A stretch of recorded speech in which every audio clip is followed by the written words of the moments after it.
Hello, everybody, and welcome to another episode on the EGAD Headquarters server. A full and proper game and a part 2 to a previous continuation of Golden Opportunities, Episode 1, Now Hiring.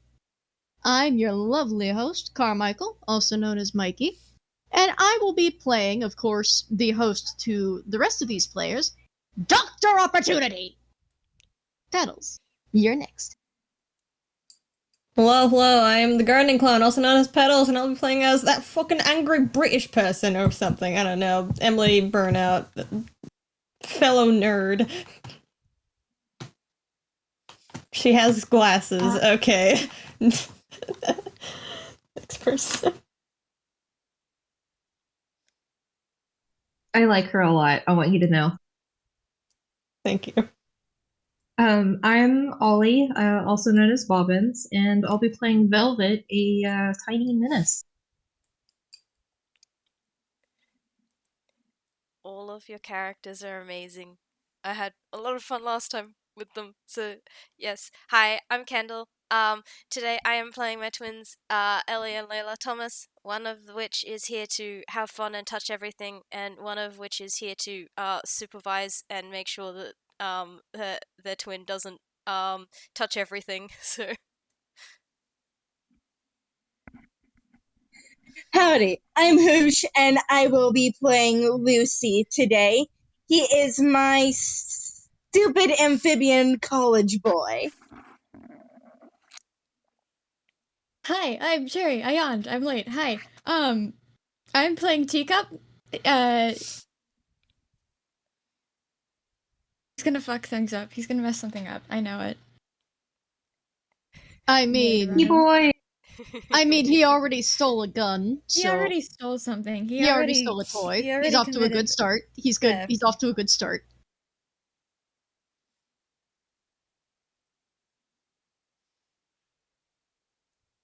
Is that everybody? Yeah, I'm the last person on I don't know, is it? I think Alright. so, yeah. not So to unless we have a summarize- surprise guest who's not in this chat. Oh no, I'm just pulling up my secret twin sibling that I've hidden this entire time! I could probably find Matcha. Oh god. But alright, so we're gonna summarize from last time very quickly, and then we'll get back into it. Last time, on Golden Opportunities, Episode 1, Now Hiring, our group of adventurers came in from all across Inkwell following job advertisements for Dr. Opportunity's toy testing, and managed to find his lab after following a little birdie in the... Oh, one of my mechanical pencils broke. Tragic. Anyway.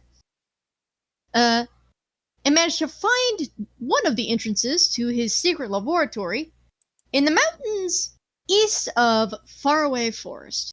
Or somewhere in the forest to the east, so to speak. There, they were introduced to the... Thank you, Ollie. They were introduced to the delightful Dr. Opportunity and his cast of colorful chromatic robots. And were also introduced to his first line of toys, laser tag pistols and rifles.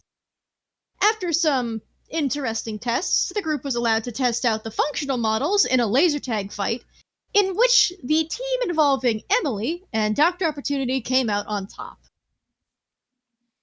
Dr. Opportunity doesn't say it aloud, but that's to be expected when you put two scientists on the same team. You do tend to get... rigged. It was rigged from the start. Hush! Rematch! Hush! If you say rigged from the start, don't throw my brain back to New Vegas. It will not come out. But, anyway. Bada bing, Dr. Opportunity. God. But anyway, the group eventually left that area behind with Teacup making a certain decision to pocket one of the laser tag toy pistols. And the group was led to the next area, where it looks like they have crates of smoke bombs to test.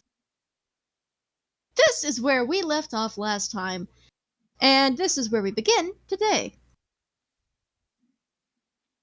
So, as you enter this next area, it looks similar to the first testing area in that it's fairly open, but there's no dummies in this room. It's just a collection of proper Dr. Opportunity bots. There are some that are small and some that are big.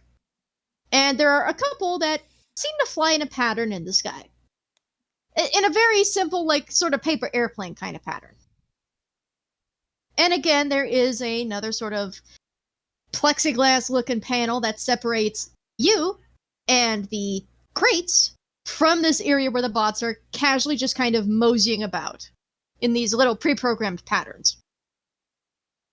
And Dr. Opportunity walks over and he picks up one of the crates in his hand. And since he's a large-sized creature, it fits very easily and looks very easy to lift. Welcome to testing area number 2. Would any of you like to tell me what you're looking at? Smoke bombs. A testing Correct. area. Robots. And also correct. Everyone's correct. These, and he pats the box with the other hand, are my patented Big Escape Smoke Bomb. And they come in a variety of colors and not flavors, they're not candy. I don't know why my programming went right to... Anyway. Oh yes, we're eating the robots today. Anyway.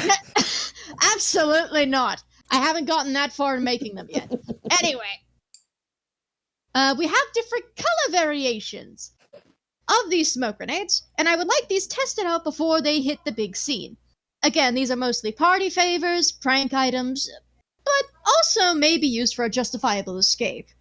These are not related to the F-bomb sold in stores, these are a separate product. Now, we have a number of different colors here, a number of different variations. We have, and he sets the box down and pats them in order, traditional smoke grenades, red, orange, yellow, green, blue, violet, black. We have bombastic, which is a more explosive smoke grenade. We have red hot for a hellish entrance. And then we have holier than thou, to really give yourself that coming down from the celestial plane kind of feeling. You may pick any of these crates to test first. Once you've selected a crate, we will begin testing.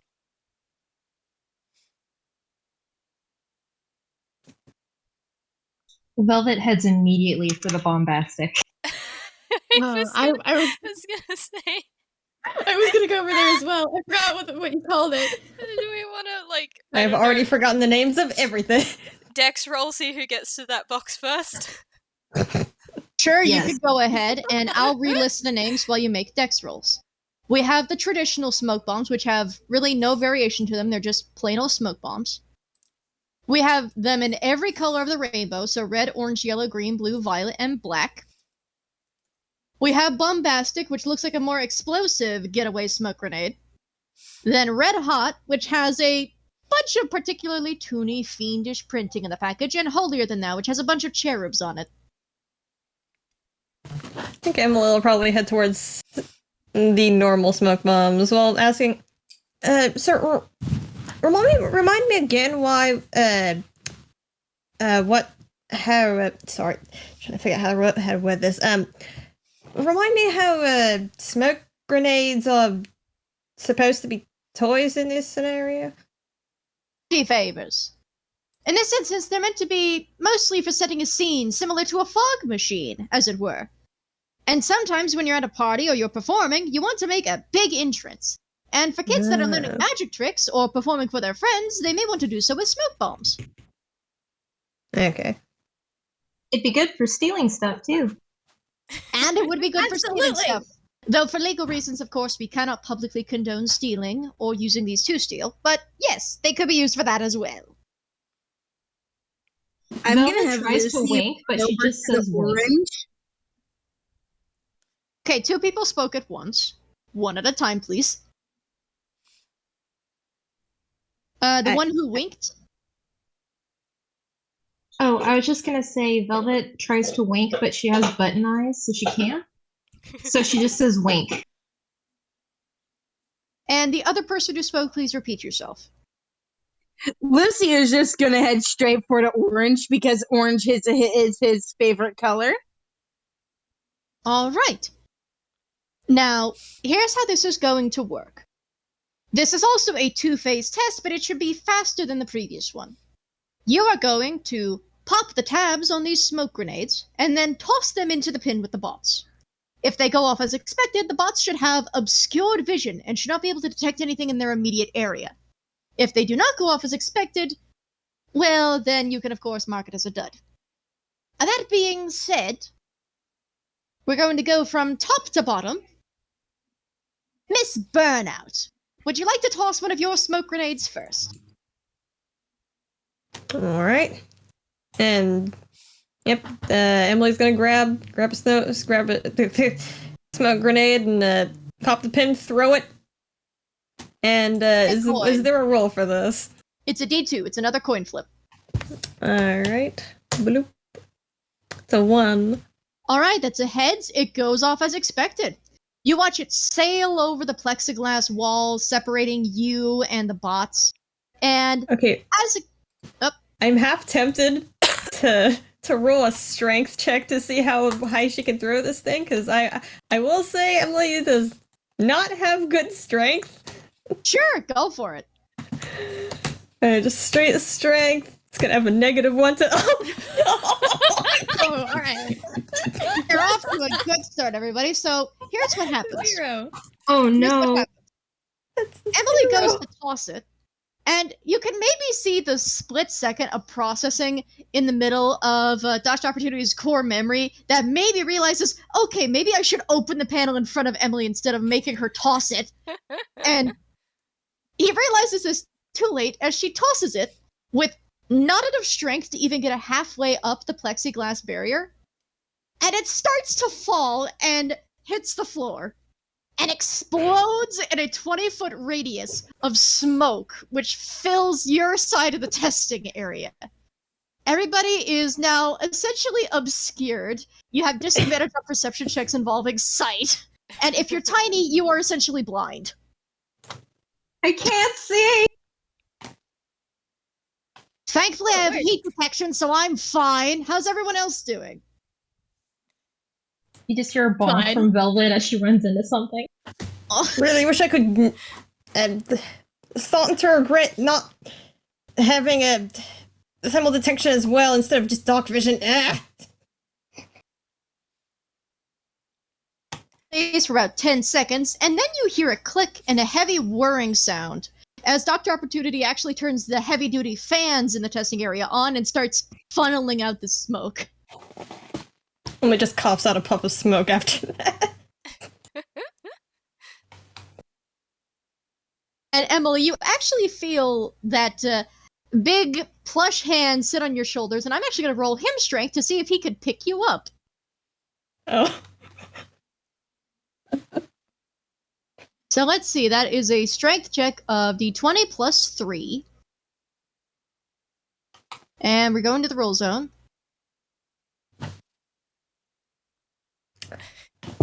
You are effortlessly lifted, as if carrying a kitten.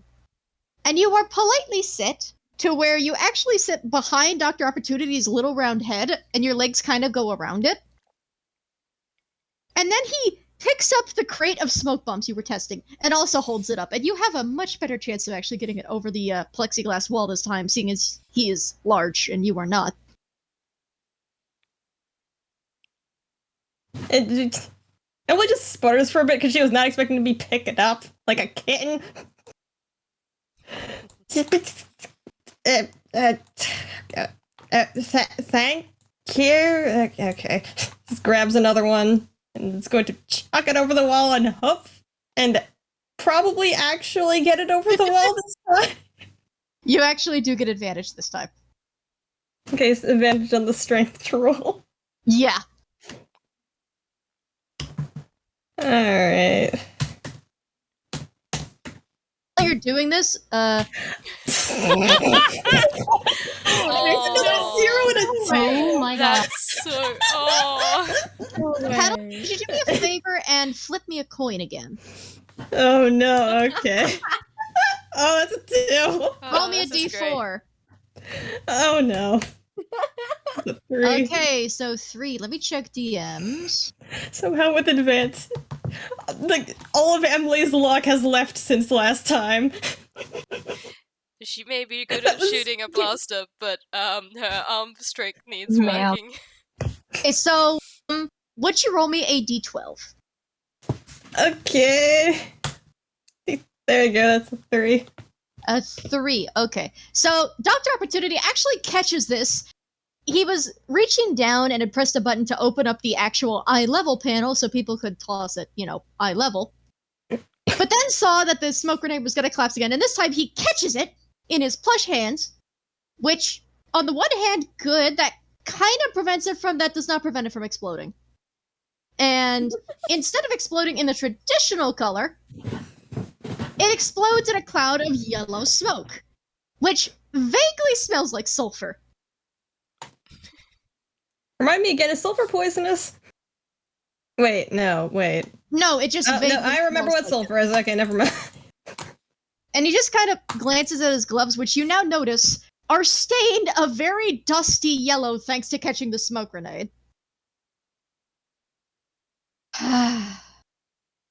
Sorry about that. It's alright. It's alright. Perhaps you can wait for the second part of the testing. And I don't think throwing things is a... I'm just gonna not do that. And he reaches up and grabs you, and that yellow dust is gonna rub off on your coat as he puts you back down. You are now a decent amount dusty yellow. You've got to be kidding me.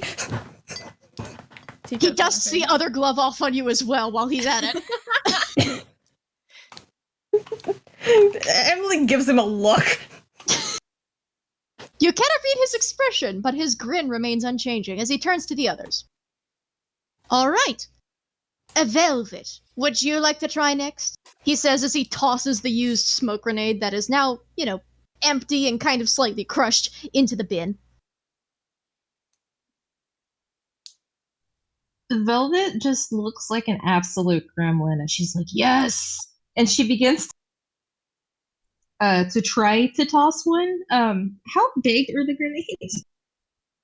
Fortunately, the grenades are about the size of a tiny. They're about 4 inches. You gotta tell us which one Velvet picked, which box. Velvet picked the bombastic one, it sounded like. No, we And also, had a did you- race to it. Okay, that's fair. What was the race result? I did not see. I thought that... You go. Oh, I thought that, that the twins had gotten it first, but I wasn't sure. Yeah, I'm pretty sure Ellie got to it with a 19. Yeah. Right, so Do it you would wanna go appear the before- twins got to it first. Velvet, would you like to grab a bombastic one, or are you grabbing a different one? No, Velvet's gonna grab a bombastic. They'll say maybe during the race she, fell into the box and then comes out Aw. victorious. Aw.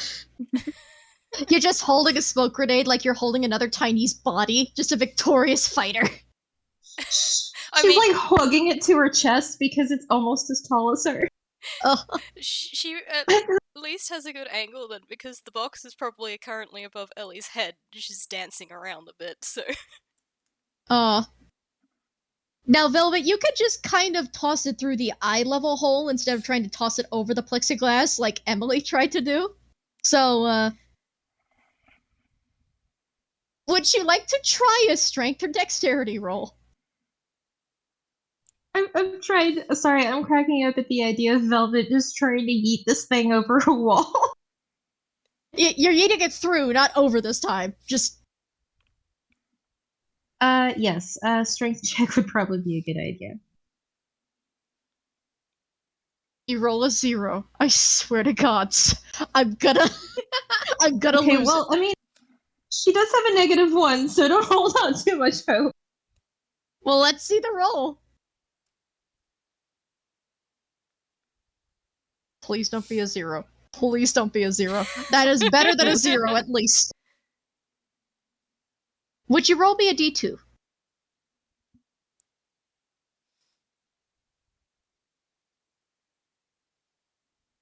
Okay, so it goes off as expected. Now, you toss the bombastic smoke grenade, and this one explodes with a more vibrant, almost violent flare, but not quite. It definitely looks like the kind that's meant to almost fake more of one of those cool movie explosions, that kind of thing, but it's not. Like, it's very clearly a special effects grenade, like for a theater performance kind of explosion, rather than an actual one. And this does indeed stun at least 2 bots, as you notice their eyes flicker and then briefly go all white as they are temporarily blinded.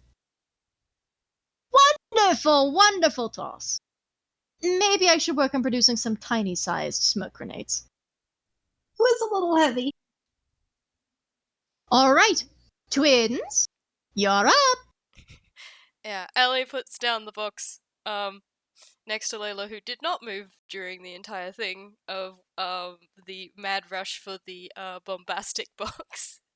And do you want me to roll for both of them? And also, please tell me which grenades both of them grabbed. Well, Ellie would have grabbed a bombastic one. I think Layla probably picked just a regular one. Yeah. So. And Velvet falls back into the box as it's put back down. Velvet, no! Poor Velvet. I don't know. Also, I'm sorry, every time you mention Velvet, and mention Velvet as a tiny, I'm just imagining her as like that little yarny creature from Unraveled, I think it was called. You know, the little red yarny creature? Oh, yeah, it does kind of have those vibes. Yeah. So I just imagine this little cloth doll just falling into the box with just a pump, just a soft sound. She's based on a stuffed rabbit I have, so. Oh, Velveteen Rabbit. Oh. But okay, so twins. Yep. If you would like to make a strength or dexterity toss through the eye level area instead of, the going over the wall. Top. Yep. All right. Gonna do Ellie first. And also roll d2s. Yes, also roll d2s with these. Sorry, apparently a bug snuck in and flew my face. Oh, horrid. Ugh. There was a gnat that snuck in early and it's been bugging me, no pun intended. Ugh. High rolls today, naturally. folks.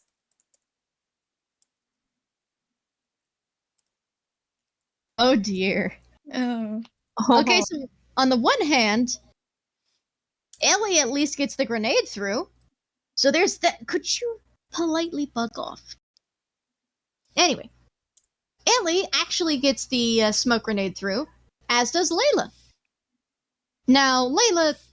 What was Layla's smoke grenade again? Just a regular one.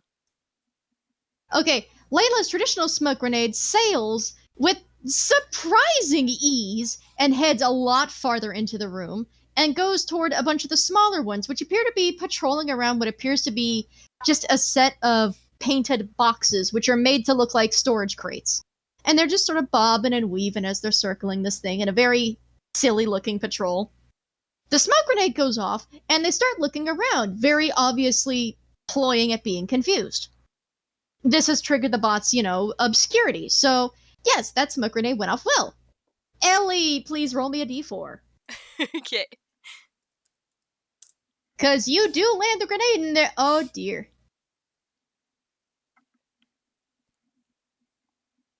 Well, Ellie, would you roll me 1d6 instead? Because here's a problem. The bombastic smoke grenade goes off in your hand with actual explosive force instead. Oh dear. Oh no. You take 5 fire damage as the grenade burns your hand. I suppose that makes sense why it didn't go very far. This probably was a panicked throw at the end there to, get rid of it. It barely even smokes. It kind of seems like a misfire more than anything. Like it meant to emit the smoke, but something in it just stopped itself. And it just sort of pressure burst. So you toss that broken remnant through the plexiglass, and You have not only triggered Dr. Opportunity's concern, but you have actually triggered 4 other bots to immediately activate their first aid protocol as they immediately rush to you. Oh no, I'm so terribly sorry, little one. Are you alright? The others echo his words in their exact voice, by the way. There's just a bit of a blink a bit for as the like going to talk and then the repeat and just like huh, and then there's oh yeah, no, I'm good. I've done worse before. Yeah, no, I'm fine. And she just like gives a thumbs up and a grin and just like yeah, no. This is not the first time that she has injured herself in her enthusiasm, so. Bots actually immediately opens its palm out and it seems to spray something on the burned hand in question, which briefly stings but mostly feels cool to the touch. And another one actually just immediately manifests some rather thin, almost translucent bandages with how thin they are, and just very quickly and very cartoonishly wraps it around the hand, just around the burned portion. Interestingly enough, Ellie already has like those sort of like boxer wraps around her hands. So I don't know how well that would work. So they have to be unwrapped and then rewrapped. Got it. Yeah. So the old wraps are unwrapped, then there's a spritz, and then your hand get rewrapped. So. Yeah. Okay. Though if that happens, there. Sorry, I don't mean to be taking too much time, but there. You guys do have the opportunity to roll perception checks if you'd like for her hands. You know, yeah, we'll roll a d20 plus 2. That's a nap. Dr. Opportunity is apparently too worried about the small child and does not notice. May I roll perception? Lord, these Go for it. rolls. Alright, I think perception. 3. Boop. A whole 9. We are off to a strong start, ladies and gentlemen.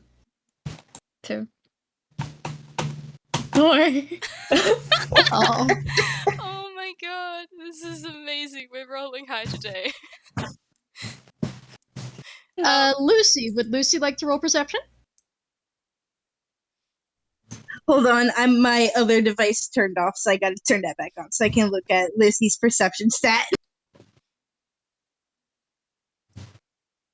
Oh my god. You know, I was hoping to the gods there would be shenanigans today, and apparently the shenanigans involve smoke grenade malfunctions and bad perception. None of us have rolled above a 10.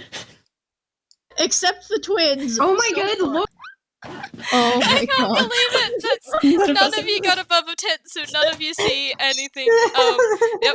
No, there's nothing Y'all wrong rolled there. below a 10. 9, 4, 7, 3. We do not perceive. You did remind me, I do have to actually roll for the 2 medical bots that actually fixed you up. Why did I almost type GM roll? This isn't roll 20. In Emily's defense, she just doesn't care enough. No, that's fair. Oh wow. Okay, so one of them got an Oh, 11 good. and another got a 19. Yeah, I mean that makes sense. Both of them being the ones to actually like unwrap her hands and then rewrap them is they will notice that on her, and which hand was it? I can't remember. I think it might be her left hand. No, I think it's her right hand. On her right hand there seems to be a it looks like a tattoo of half a mask that gets that becomes visible when her hands are uncovered. Let me roll a coin flip real quick. Okay, so I'm going to roll 2 stealth checks real quick. Because they're probably going to store that in their memory banks for later inspection. So, yeah, just 2d20. The 9 probably notably at least glances for a moment, but again, you can also chalk it up to medical bot is just examining the burn mark and is just looking carefully. The second one does well enough. Mm. But they finish wrapping up your hand, and it actually is it is in a very bright, just corny yellow color of bandage. Nice. And it actually is printed with little emotional faces on it. Oh. It is like a band-aid, but long. Bright grinning. Thank you. The robots nod and immediately float back to their positions once you are confirmed, with one of them actually also manifesting you a lollipop from out of their sleeve. Oh. You have a choice between 3 colors. There is red, purple, and blue. Red one. All right, you've chosen the cherry flavor. Cherry is in the fruit, not cherry is in our friend here. Hey, you got my attention. Oh my I know, god. Cherry, what's your flavor? Take a fucking guess. I don't know. Fair I think a slime flavored lollipop would probably not taste great. Or maybe it would. Not. Who knows? Maybe slimes taste like cherries. I don't know. Or poison. Anyway. Blueberry. Or poison. Anyway, so you get a cherry lollipop, and after Dr. Opportunity also worries over for a moment, and of course, you already signed the waiver, so that's fine, but of course, you are still injured child. He has to take a moment just to, assure you are fine. But once you assure him of that, and he sees that the brightly colored, gauze is just wrapped around the hand, you can see his sort of body language immediately relaxes and kind of goes back to that professional norm that he had before. Yeah, honestly, Ellie sees this as a win because she got a lollipop out of it. So. Oh. Terribly sorry about that. I'll have to examine that box for further use. I'm afraid I'll have to pull that one aside from testing. Terribly sorry. And he just casually reaches over and... I'm gonna roll him perception to see if he notices Velvet still in the box. Because if he doesn't, Velvet is gonna go on a very bad road trip. Oh, Okay, no. so perception +2, d20 +2. Please, Dr. Opportunity. Please. Okay, a 13 I think will notice. He notices, and 2 very big fingers just politely pinch, pick up Velvet, put Velvet on the ground, and then he picks up the crate and moves it out of reach. Puts it on a very tall shelf so nobody else can touch it. All right. Just stretches and Hey, yawns. She was kind of cozy in there. Hey, Mikey. Yeah? I was going to save it for Teacup's turn, but I was going to have him, while Ellie was distracted, take one of those bombs. Since you're taking the box away. Oh, you should can I take one of them. You can Okay. take one of them. But he will still see you taking it. So Okay. if you're planning on pocketing it, that is probably a no. No, he wasn't gonna he was gonna use it for his turn, but Yeah, he can use it for his turn. But yeah, he moves the rest of the box up there at least for further examination because it should not be exploding in children's hands. That's bad. No. But and then of course he looks over to Lucy. All right. You're next. Okay, so Lucy, he's done this plenty of times. Not with smoke bombs, but with baseballs. So he takes a few steps back, readies his pitcher's arm, and he is going to throw it through the window, and I am going to roll a strength check. Please, please don't fail this again. Please. Angel's in the outfield, but it's Dr. Opportunity's lab. Oh my god. Please, roll zone, please.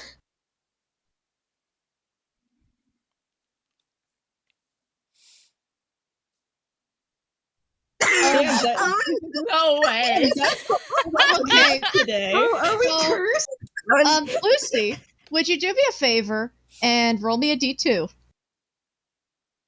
Okay, so it goes off as expected, and you'd picked an orange one, yeah? Yep, orange. I'm gonna roll Dr. Opportunity another dexterity save to see if he can actually catch it in time. So that's a d20 plus 1.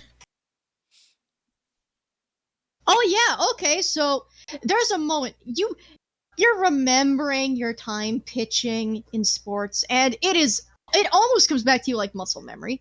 Except in that muscle memory, you're trying to outpitch an enemy team. So when you toss, you do indeed curveball the grenade, and it slams into the glass.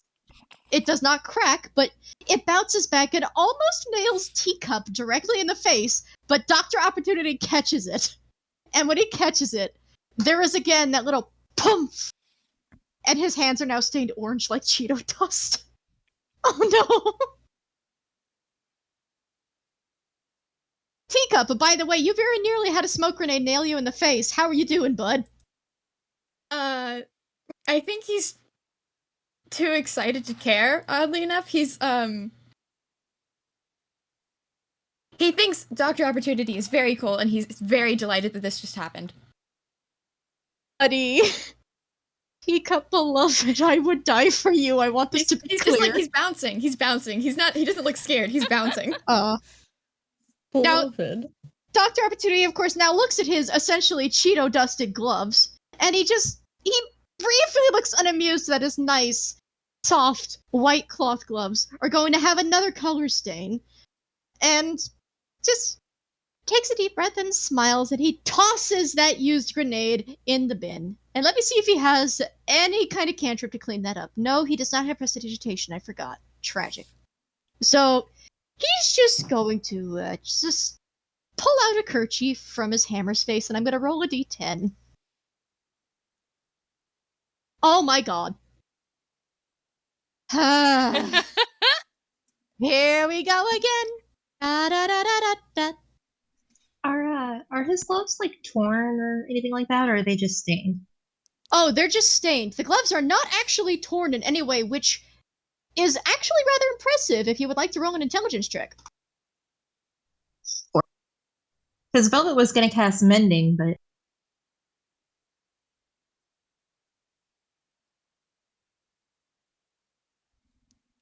Okay, so the problem is his hammer space is incomplete, and that is unfortunately an empty space, so give me a chance to re-roll that. Actually, why is that the only thing? Oh my god. Velvet can notice hands and nothing else. Listen, hands are just a gesture of love. It is nice to notice them. And as he pulls them, I'm actually just going to roll a d2. Hello, welcome to the party. Instead of reaching in and pulling up his handkerchief, he pulls out what is a huge fucking mallet. And pauses. And then shoves it back in his hammer space and tries again. And thankfully, he pulls out the kerchief this time and politely cleans his gloves off. Now, with an intelligence roll... he now has orange powder all over his mallet. It's only on the handle, it's fine. That is more easily cleaned off. It is fine. It's fine. Don't worry about it. Cheeto mallet. But with an intelligence check that high, it's honestly rather impressive that his gloves can take such close concussive force from smoke grenades essentially exploding in them. Because with how soft the cloth looks and how it feels, depending on the person you're asking, you wouldn't think it would be able to, withstand small force explosives like that. But the most he's getting are stains. The cloth itself looks practically untouched, and that is unheard of with gloves, usually.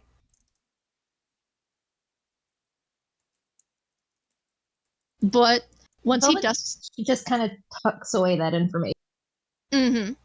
But, yeah, so he tosses that aside. He puts his handkerchief back once his hands are properly clean. It's still going to be stains he needs to wash later. But, alright. Now, young Teacup, would you like to toss your grenade next? Yes! Oh my god. I bet cut out. Yes! Be careful now.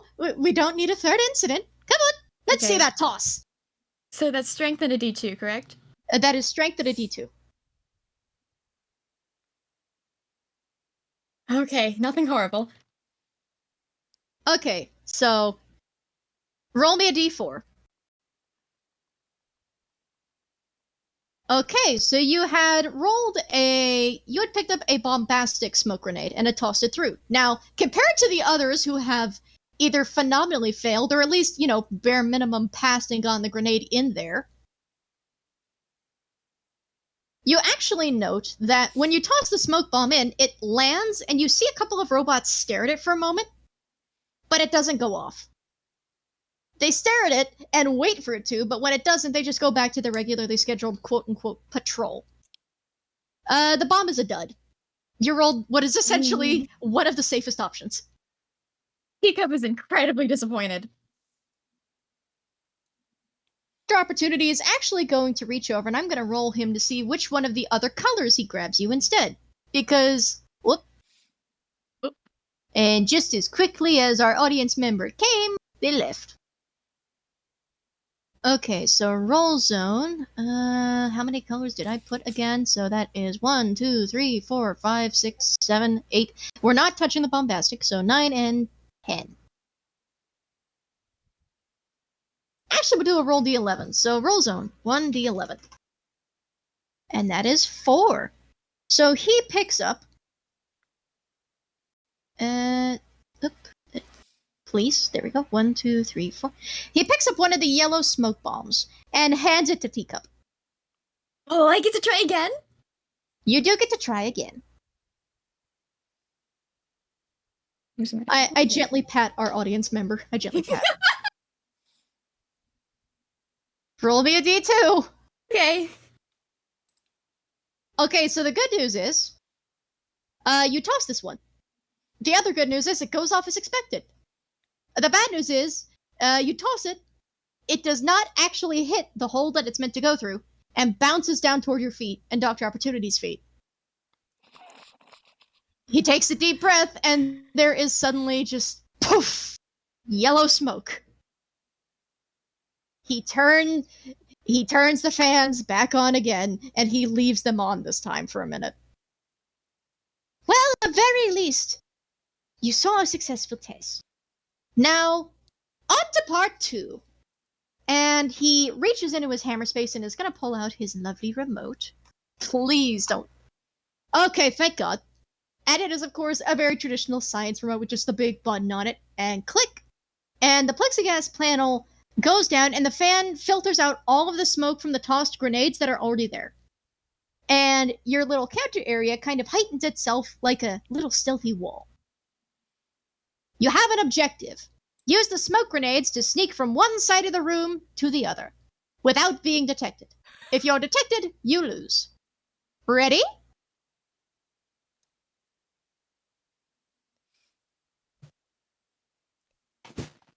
That is also me as the DM asking if everybody's ready for the stealth test. Yep. So explain again, we throw smoke bombs and then we gotta stealth through? Yeah, you get to pick which color of stealth bombs you want to grab, and you're going to toss those to see if you can assist your stealth across the room. Okay, cool. And if you get caught, you just lose, plain and simple. Oh, by the way, if you win, you get a small handful of the smoke grenades of your choice free of charge. Ellie's hand is immediately in the air. And is it... Layla and I on the same team, or are we separate?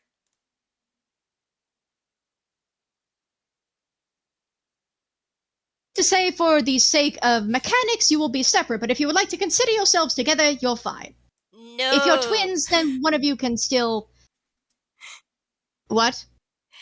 I want smoke bombs. I'm not stealthy. Well, we'll have to see what you can do then. And he just very casually just sort of clicks his heels, and you can see the rocket boosters just quietly hover him off the ground, over that stealth wall, over his bots, and to the other side of the room. Have fun! And he gets to the other side, and then there's the scenic lighting as he hits the remote again. And the room is only partly lit. It has selective spotlights. The bots look ominous as they're patrolling here and there, and the painted boxes look all the more realistic in the light and dark contrast of this room. Pick the colors of smoke bombs you would like to stock, and we'll go from top to bottom again. I will list the colors again, since bombastic is no longer available for testing, tragically. You have the traditional smoke bombs, which are as expected. You have all the colors of the rainbow. You have red hot and holier than thou, which honestly just look like holy grenades from Monty Python. Okay, Hoosh is keeping orange. Everybody else? Emily's gonna grab the normal smoke bombs again because she's boring. Velvet. I think Velvet's gonna go for a violet holier than thou, just because she's an aberrant mind sorcerer and it's funny. Twinsies. I think Ellie was also probably going to go for a holier than thou, and Layla's just gonna go for black. All right. And teacup. Blue, blue, blue, blue. Ah, the color of your twinsie. I appreciate that. Oh, cute. All right. We'll be going from top to bottom. Emily, you can either choose to try and sneak through first or toss a smoke grenade. You can still do both, but you're just choosing what you do first.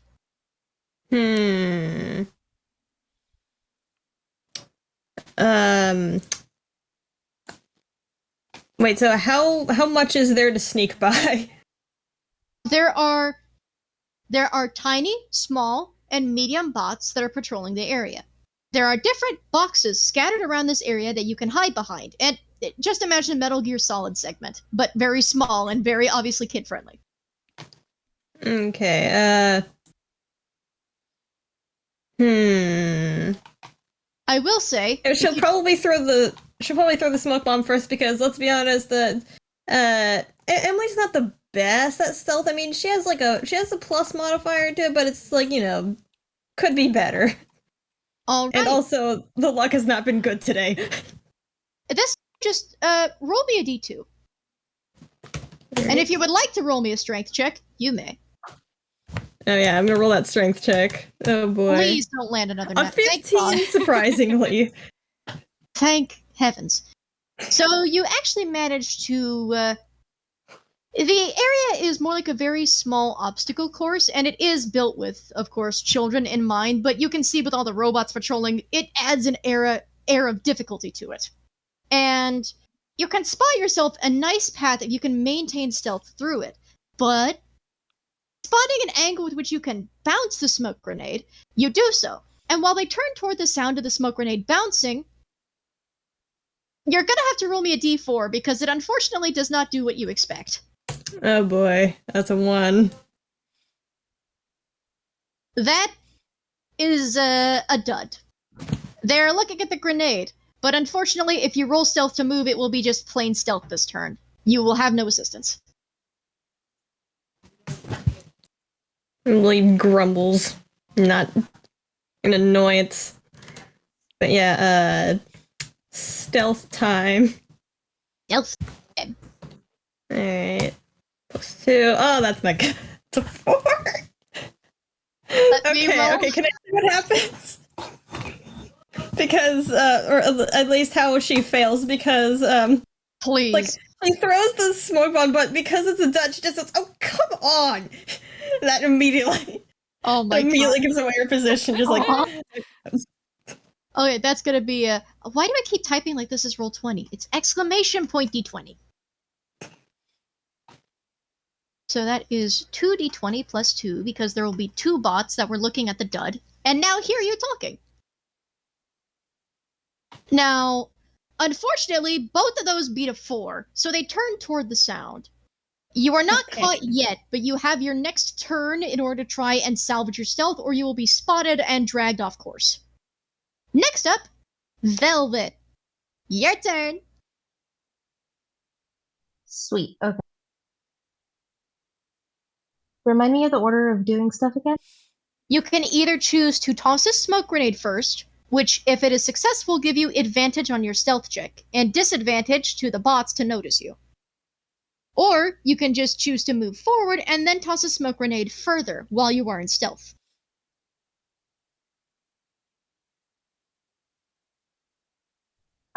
I think for Velvet, it would be much better to toss it and then stealth. Roll me that strength check. Let's see what happens.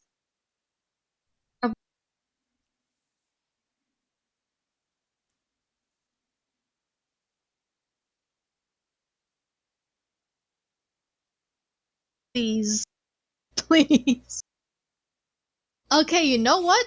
That is at least good enough. That passes a 10. A 10 is what you needed to actually get a good distance. Nice. So, summoning a surprising amount of strength from your tiny cloth body, you yeet that grenade, and it bounces. And you can see these robotic-looking little drones. They're about your size, with a couple, small creatures nearby. And some of them have the shape of animals. A couple of the tiny flyers look like, just mechanical bees. A couple of the ones crawling on the ground look like mechanical hamsters. It depends. But I would like you to roll me a d2. Let's see how that grenade goes.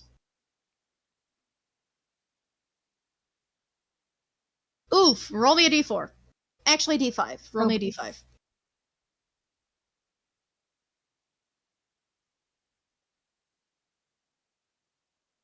Okay, so on a 4, unfortunately it does not bounce. You have to roll me d6 because it goes off before you can toss it.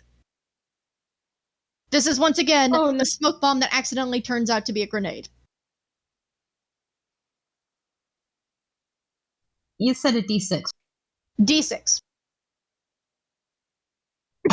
You also take 5 fire damage, and they are going to get perception with advantage because of the little boom sound. The first one's a nat 1, which is comical, but with advantage that is, still a 4.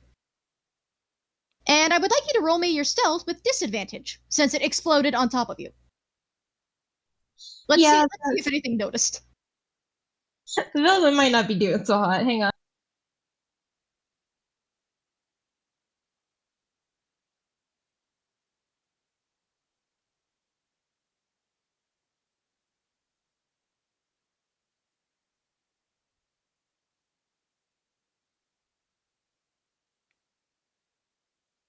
Okay, so that's... You know what? They actually... the only one that barely even notices, and it's just barely notices, is the second bot. This one actually looks more like a sort of mechanical hawk. And as it's scoping out the area, these tiny and small-sized robots turn toward the explosion, but because you are a tiny and the explosion was just a smoke grenade, they kind of process it for a moment, scan the scene over. Most of them just go back to their little pre-programmed patrol and don't notice you. One of them starts to fly toward your location. If you would like to move, you may, or you could just stay politely in your little smoke circle and just wait. I think Velvet's gonna hide in the smoke for now. All right. Next up, twinsies. All right. I think Ellie's going to throw her grenade. Layla's gonna hold on to hers for now. And see how that goes. Strength and a coin flip. Yep. And yours is the holier than that one, correct? Yep.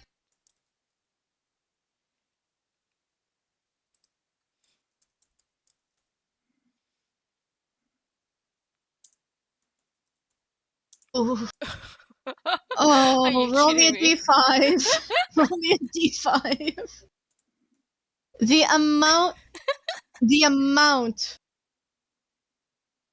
amount of tomfoolery I've seen from the dice today. My god. Okay, so on the one hand, the smoke grenade does not get away from you. It actually falls very close to your feet. Now, the good news is it still goes off. The bad news is it's a glitter bomb. You and your twin are now covered in glitter, and it will be advantage for the bots to notice you and disadvantage on stealth.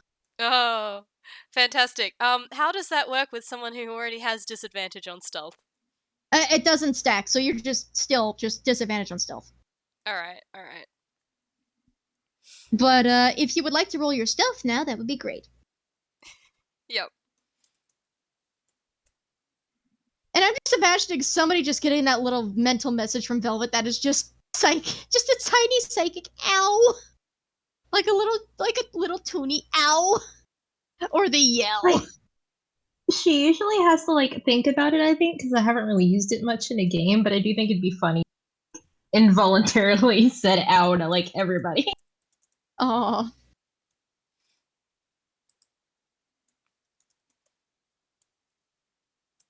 First one is not bad, so.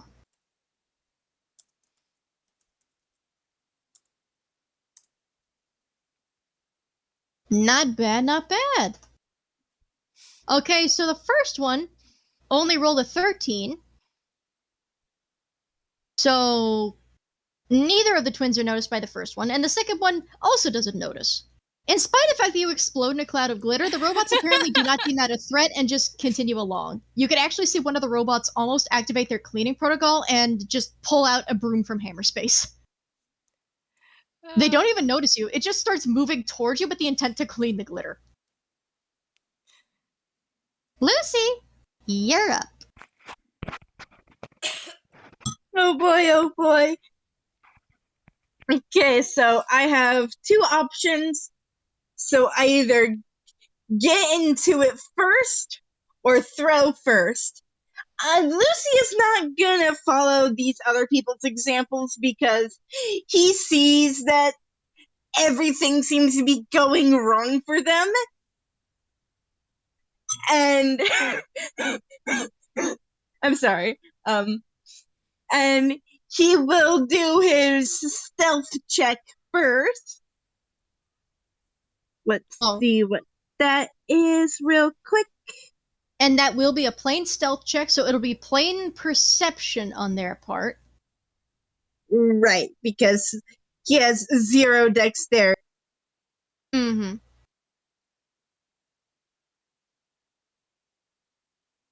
Not bad. Neither of them beat a 14, so at the moment you were actually not yet noticed. You managed to find a path through some of the lovingly painted boxes, and you actually start sneaking your way through with a surprising amount of talent. Okay, so I could throw down one of the orange grenades. I could.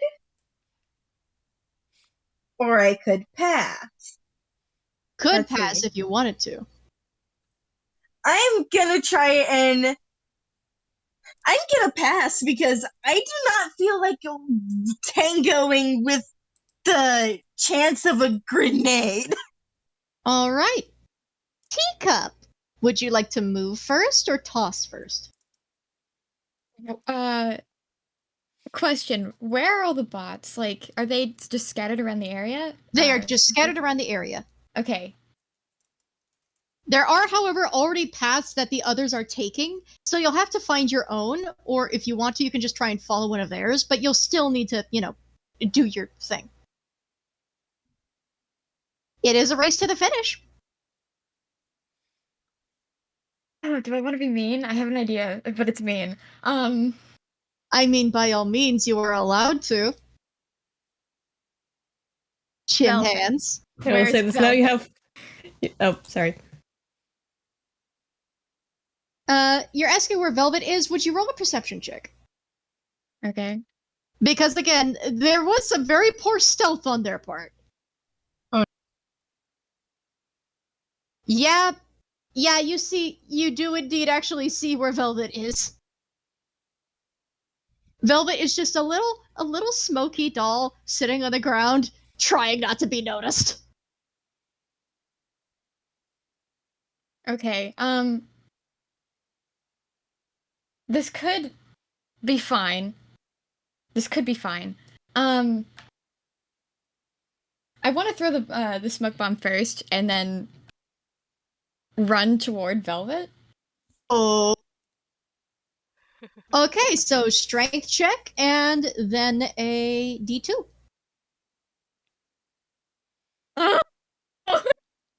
Oh boy. Roll 2d2. Oh, you don't even need to. Okay, roll me a d5. Dice Mercer, what's up? Okay, so would you happen to roll me a 1, 2, 3, 4, 5, 6, 7, 8, 9, 10? Would you roll me a D11? Or a D12, actually. 7. Alright, so back to DMs. See. 1, 2, 3, 4, 5. 6. Well, good news and bad news. The good news is the bomb goes off. The bad news is this is not a blue bomb. This is a black bomb. And you are smothered in black smoke. Okay.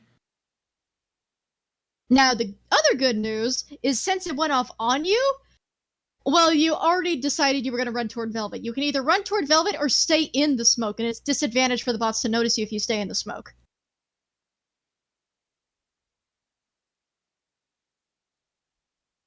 Weird. Also, roll me a d6. I forgot that's the fire damage one. Oh. Alright. I have a stick. Roll me the d6. You take a single point of fire damage, which you actually note is cancelled out. Weird. Huh. Alright, taking note of that. Thinking is Mach's job. He's gonna run. That'll be advantage for the bots to notice you. And Velvet, you don't really need good eyes to see that Teacup is running towards you, smothered in black. I just imagine Velvet's trying to communicate a lot with her button eyes, and it's just not working as this front-facing cup is coming at her. Teacup, would you roll stealth with disadvantage, please? That'd be 2. Yeah. Jesus Christ. Okay, so that almost would beat the second bot, but the second bot does happen to at least start seeing you speed around and is going to start pursuing you. If you cannot re-enter stealth by second turn, you will be caught. Back to the top of the turn order, we are now to turn 2. Those of you that failed your stealth, this is your one round to try and salvage your stealth.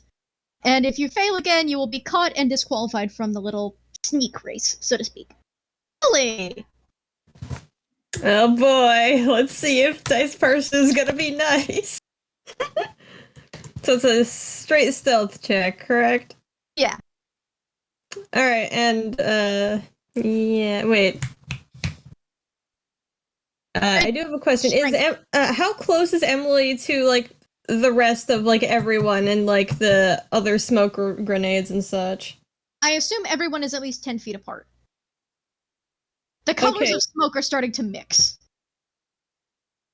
Okay, can Emily just actually run into some of the smoke so then she might have a bit more cover with that?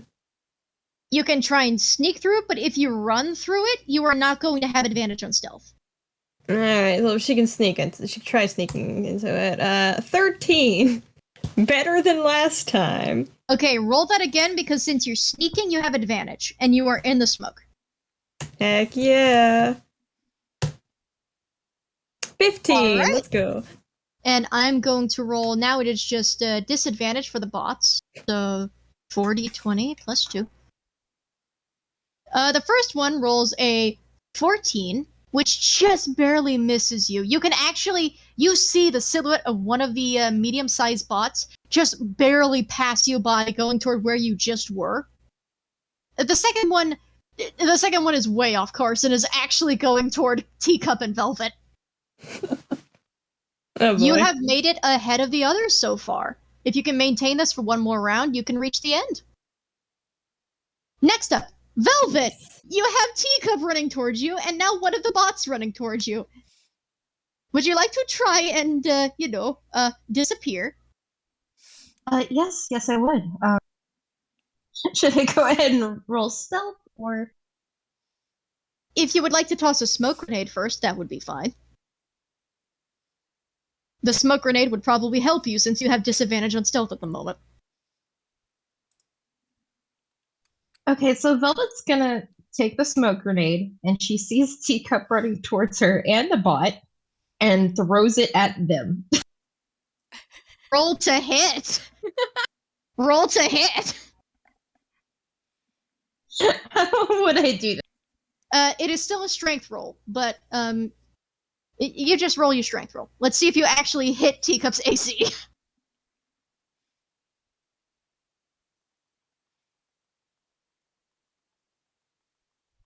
Does a 15 hit Teacup? Yeah. You see the smoke grenade and it beams you in the face, and I need you to do me a coin flip, Velvet.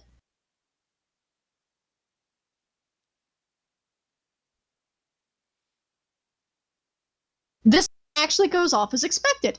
Teacup, you are now black and purple as the as the little smoke grenade violently puffs in your face, and you are now just splattered, just like a Hopi festival, just multicolored. This is fine. It's been worse. This has given you, in a surprising event, this has given advantage to Velvet on stealth and disadvantage to you on stealth. Continue what you were saying, Velvet? You just are very tiny telepathic. Sorry. And if you would like to skedaddle on ahead, that'll be a stealth check with advantage.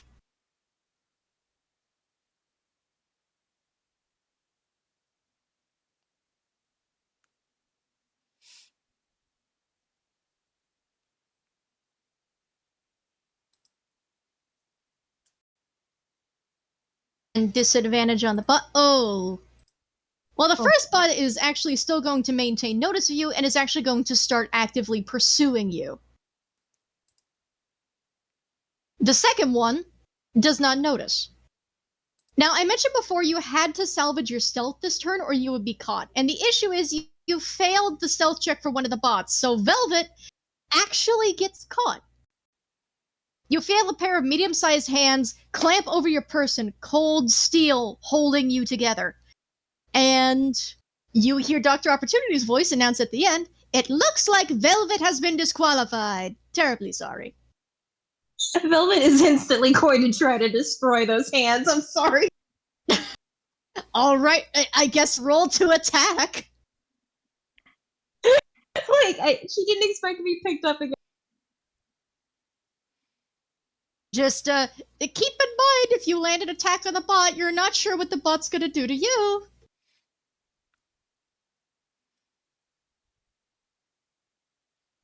So that is just be a strength. Whatever you're attacking it with, you are picked up, and you are presumably grappled and restrained, so you are going to need to either do a strength check to dare to break out, or just a attack roll with disadvantage.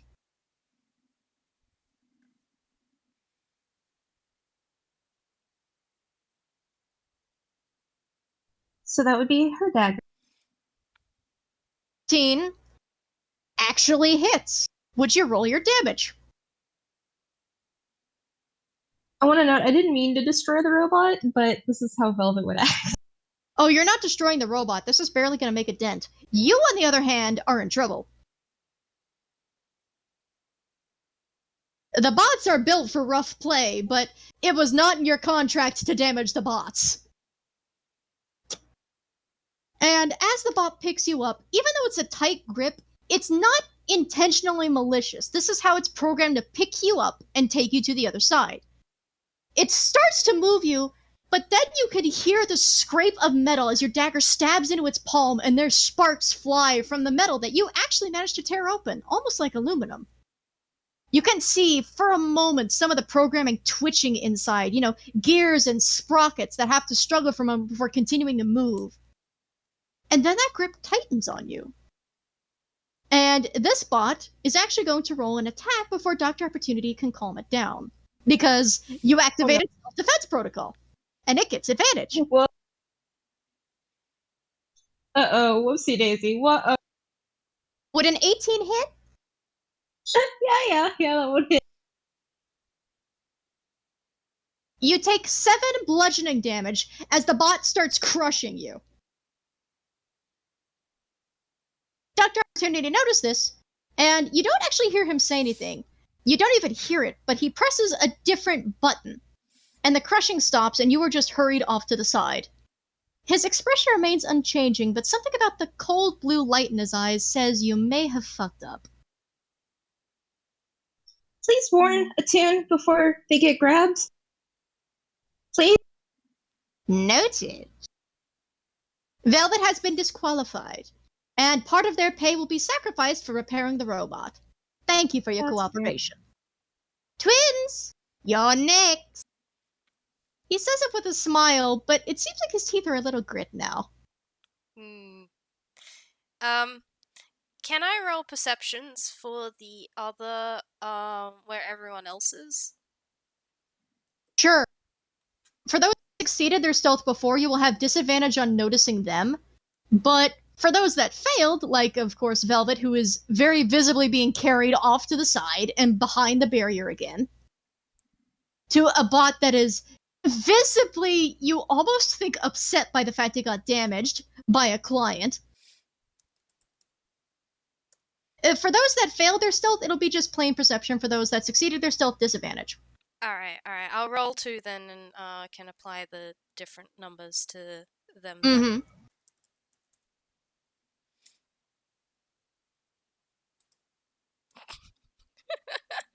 Not that that's great.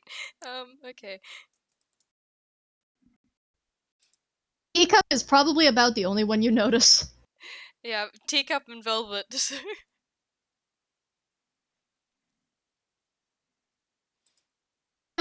Emily's just trying to ignore the lab incident. It's fine. It's fine. This tends to happen. It's fine.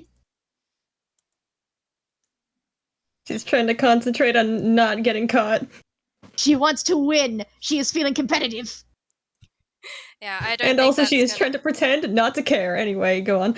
I don't think that's gonna catch anyone other than Teacup and Velvet either. Yeah, Teacup and Velvet are the only ones that are effectively not great in stealth at the moment, because Lucy's doing a surprisingly good job. Emily is ahead of you and is doing a decent job. Yeah, okay. I think Ellie and Layla are gonna split up and try stealthing in like sort of like 45-degree angles to each other, so moving apart but still moving forward. Of course. And I'm trying to use what smoke and stuff they can, and not running. So yeah. Okay, you can roll your stealth with advantage first, but after that, the smoke is clear ahead of you, so you'll have to throw your smoke bomb once you roll your stealth. Yeah. Okay. I'm not gonna do Or advantage for Ellie because she is wearing chainmail.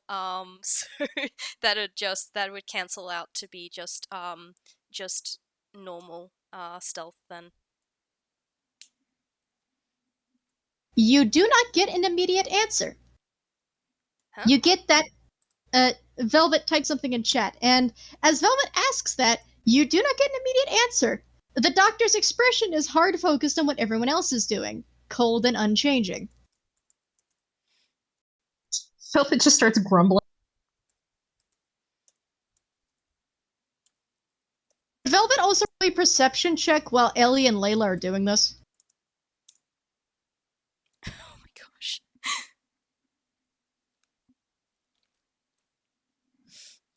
Wow, okay, that went well.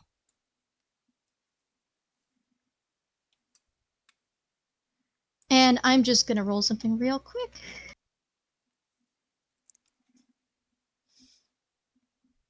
You do not, in fact, notice the small beep the bot makes as it starts recording your grumbling. As for the twins, I'm going to roll the... Would you like to toss the smoke grenade or pass and let me just roll the bots? Well, the bots don't have advantage. Sorry. Bots don't have disadvantage on seeing us if I don't throw the next one, right? You can hold on to your bombs, yes. Yeah, I think I might hold on to it for now. Alright. So, that'll just be 2d20 plus 2. So there's a 17 on one and a 7 on the other. Yeah, I don't think that does it for either of them. Ollie, you are valid. Opportunity has an unspoken rule about his beloved bots. So, yeah. Anyway, the bots, they turn, sort of, and it's in that general, bot patrolling fashion where the heads just turn on their axis and they step here and there. And their steps, for all how light and, geometrically they're built, still carry that weight of metal, just clank, clank, clank, clank, clank. But nothing. You even hear that hum, almost like hummingbirds' wings, as the smaller bots are flying overhead. But they don't notice either. You have made it up close to where Ellie is. If you can successfully stealth one more turn, you'll make it to the end. Lucy, you're doing pretty decent on stealth so far, aren't you? Yes, I am. Would you like to toss your grenade first, or would you like to continue gambling with your stealth and sneak forward? I am actually kind of scared of the grenades. As you should be, understandable. So I'm just gonna keep gambling. I'm a rambling gambling then. Alright, roll me stealth.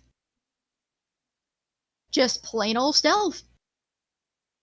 Ooh. No! Since you didn't toss a grenade, I'm just gonna roll these bots plain.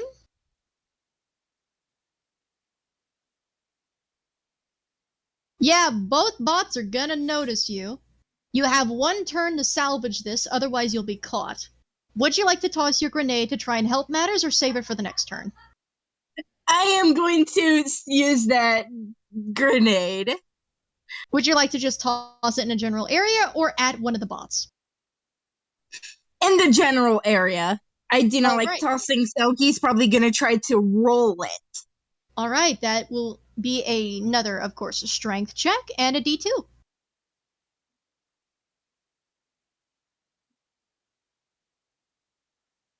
Is my family watching Hercules in the other room? I am hearing a very specific vocal in there. Ooh, okay, so the good news is you toss it. The bad news is you gotta roll me a D5.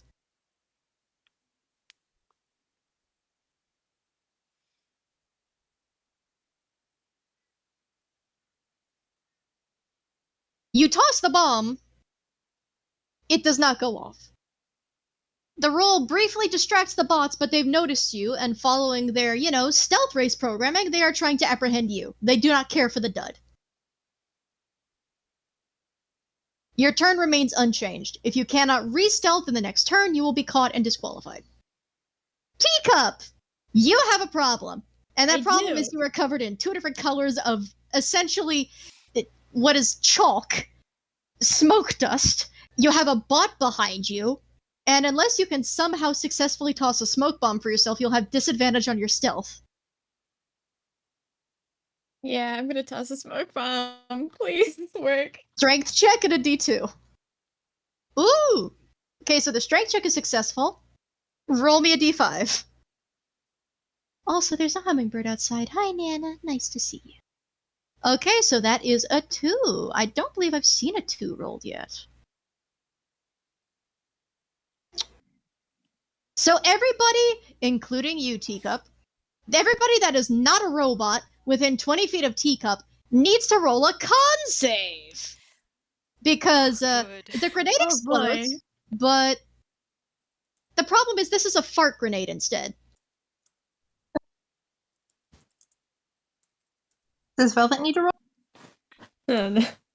So, who's within 20 feet of Teacup? Is that everyone other than Velvet? Other than Velvet. Everybody other than Velvet. Alright, cool. Velvet is exempt from this. Velvet has been through enough. For now. Velvet has been through enough. Velvet's seen enough.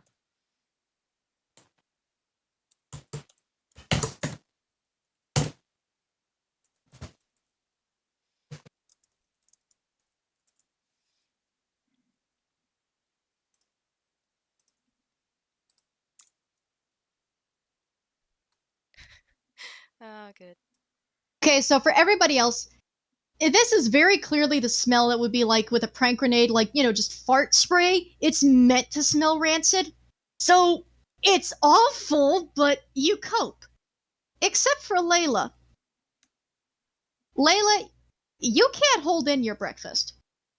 You end up in puking. Oh no. Oh. Layla will not be able to use their turn to toss anything like smoke grenades or move. They'll have to roll a con save to recover from feeling bad about smelling the smoke. Yeah. Fair enough. Dr. Opportunity now finally expresses something and flinches at this, looking sympathetic. I didn't realize some of my fart grenades had gotten mixed in. I'm terribly sorry. Those were meant to be more of a personal toy. Oops. But Teacup, since it exploded and the other players are actually recovering, since Layla is drawing attention, you actually do have advantage on your stealth this turn. If you can successfully avoid detection, you will not be grabbed.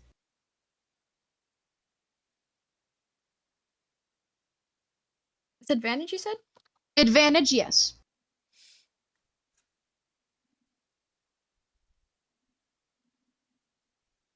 A 17 is not bad. And the bot has disadvantage on pursuing you, because the bots can't smell, but obviously there is new sound that is also distracting. Oh yeah, no, the new bot has redirected course. You have disappeared into what is essentially a fart cloud, and you're kind of holding your breath to avoid inhaling too much of the "oh god, it stinks" smell. He has his bandana. He's fine. He has a bandana, and you get through to the other side and approach where Emily and the others in the lead are. Now, the bot has noticed Layla and is now beelining for Layla. So if Layla fails the con save, or succeeds the con save but fails stealth, Layla's going to get grabbed. But Teacup, you are now in the last stretch of the stealth race. Back to the top, Emily. It's the home stretch. Want to gamble and stealth first, or you want to toss a smoke grenade to try and ensure advantage? Extremely tempted to make a snarky comment at Teacup, but I can't think of anything, so... Stuck his tongue out at you.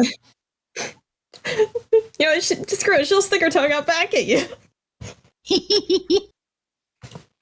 God, I'm imagining Mario Kart racing music for some reason. I don't know why. But people are using their smoke grenades like items against each other in the race. This really is Mario Kart-esque. Which is funny because he does indeed have a go-kart course down there, but shush, you don't know that. Also, wait, do we have more than one grenade to work with? Yes, I assume you would have grabbed a handful. Okay, just make sure, because I didn't hear I didn't know. Max, you would have 3. I'm gonna roll a D2 because I'm not of whether to throw one or not, because on one hand, throwing one, smoke grenade, but on the other hand, these have been not working half the time. They've caused much chaos, so... Put your faith in chance. Put your faith in chance. Do what Scratcher do. Put your faith in chance. Consider Emily thinks. Alright, we'll throw not. Well, guess she's not throwing a smoke grenade, alright. Be a plain stealth roll then. Stealth. But then again, actually, you know what? I'm just gonna throw one anyway because I don't care. I actually do want to throw one. Never mind. Alright. Sometimes you just need to, roll to see if you want to do something, but then you just go with the other option anyway because you realize that one's the funnier one. Alright, so... Yeah. Strength check to... Oh no. This is a terrible idea.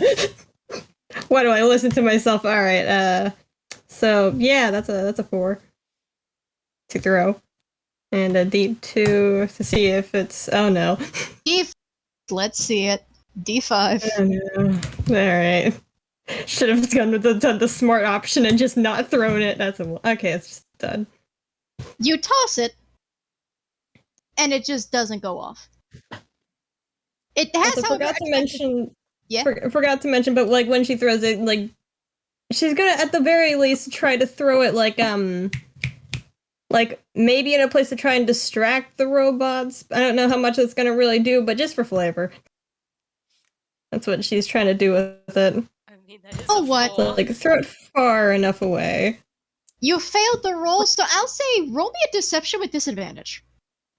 Alright. Oh right, I forgot. I rolled a 4. Yeah, This is what she tries to do. It hits. Wait, can I just say that it hits a wall and ends up bonking her in the head instead? Sure. Just roll me Alright, D4 cool. bludgeoning damage instead. There's a lot of headshots happening. Yeah.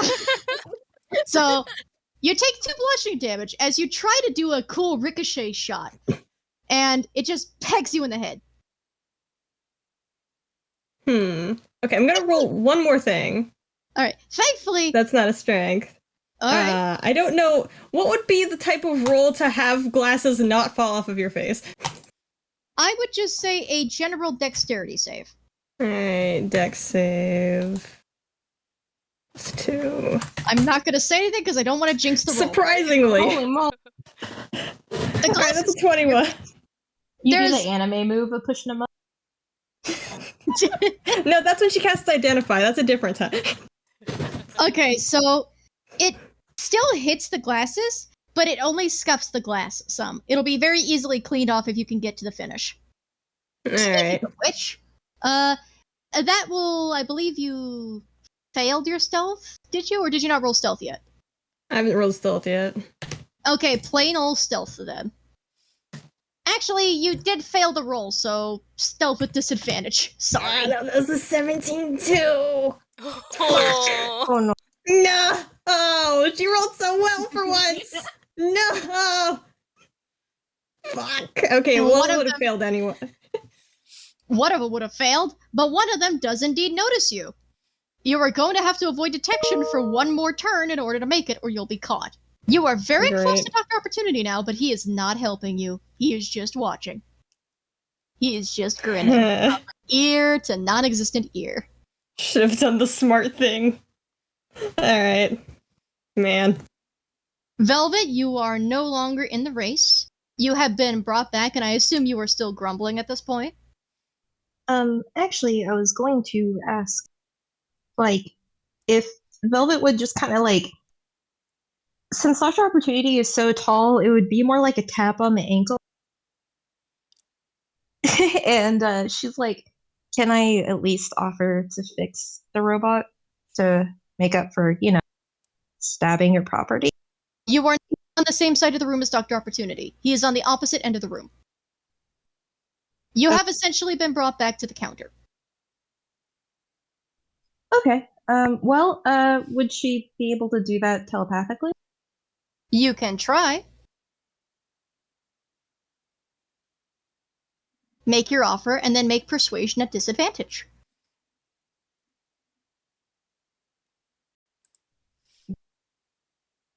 Velvet's just gonna straight up say, like, hey, I reacted badly. I'm not, the pressure. It's not so great when you're tiny, but I can at least offer to fix it a little bit. She's not great at that, so she's just gonna roll. Alright, let's see that disadvantage in play.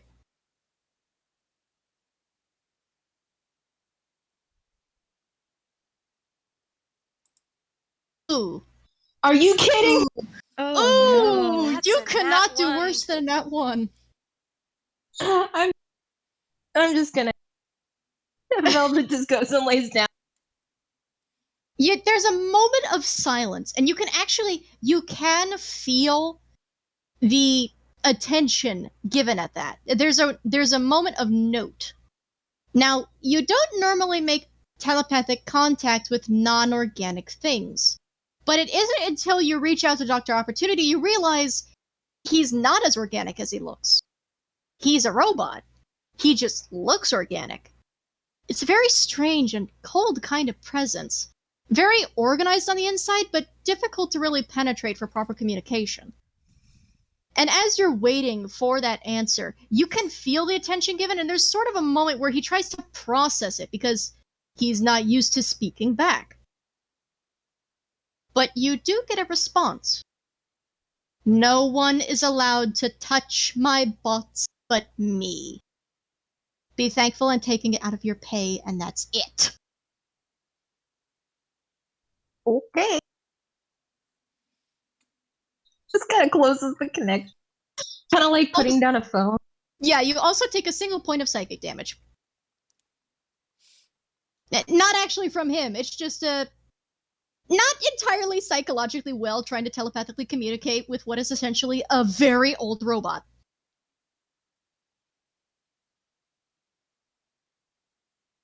But, yeah, no, that is another invisible line. Dr. Opportunity refuses to let anybody touch his bots or fix them. He is the only one allowed to do repairs.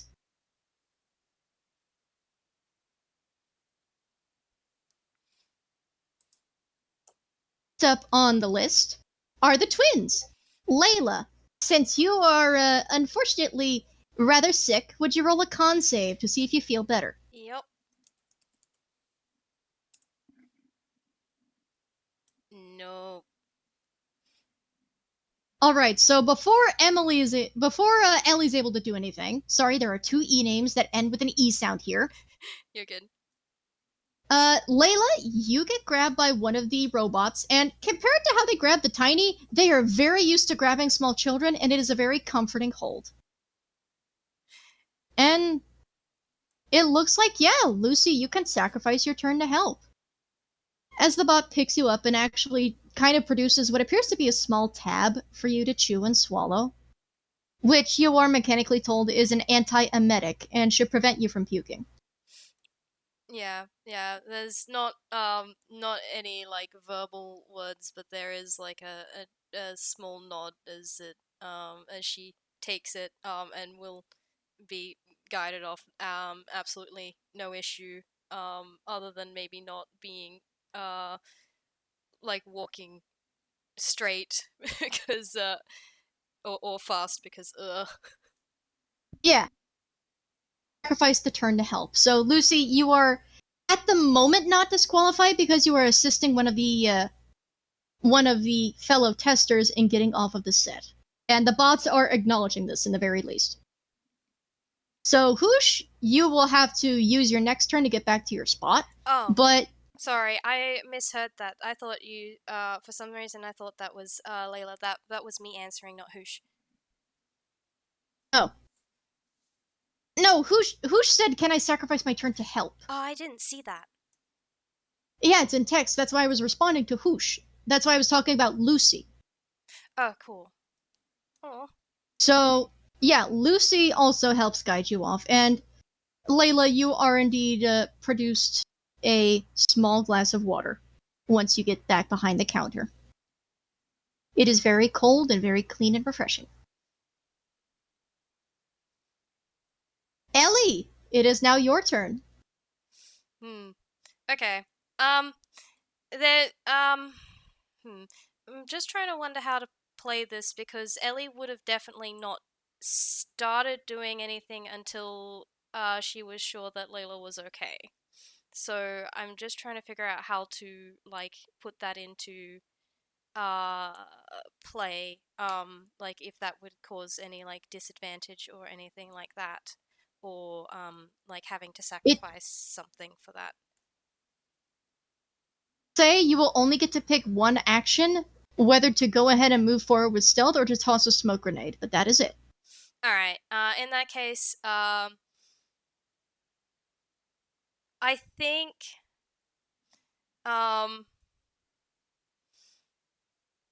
what are you going to do? Are you going to do something you're going to do something stupid?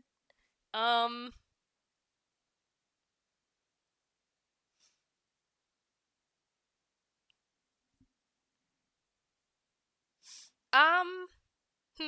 gonna roll a d2, see what she decides to do.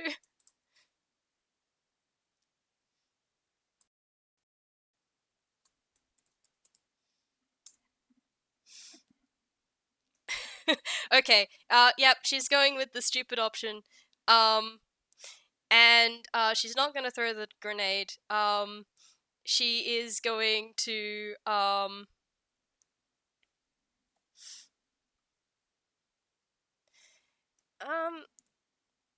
she's going to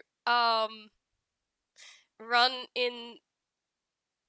towards Emily, whom I'm guessing she can see because Emily failed her stealth before.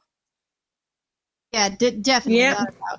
And her goal is now you're not winning. She wants to try and disrupt your stealth. Oh no. All right. That'll probably pin Emily at a disadvantage on the last turn. And Wait, sorry.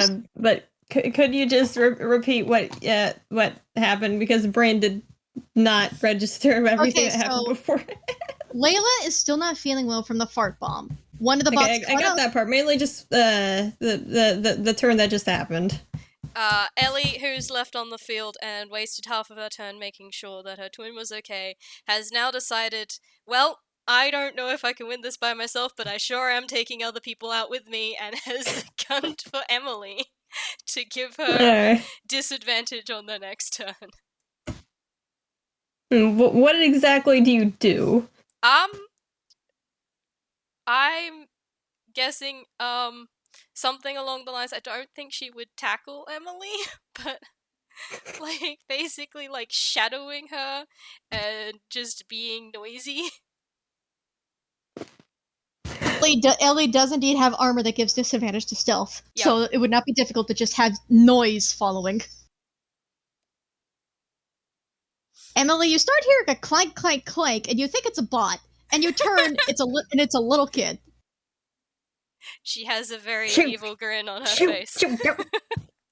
Shoot! Please, trying to very quietly shoo away. By the way, I can roll my stealth for Ellie at disadvantage, so Go right on ahead.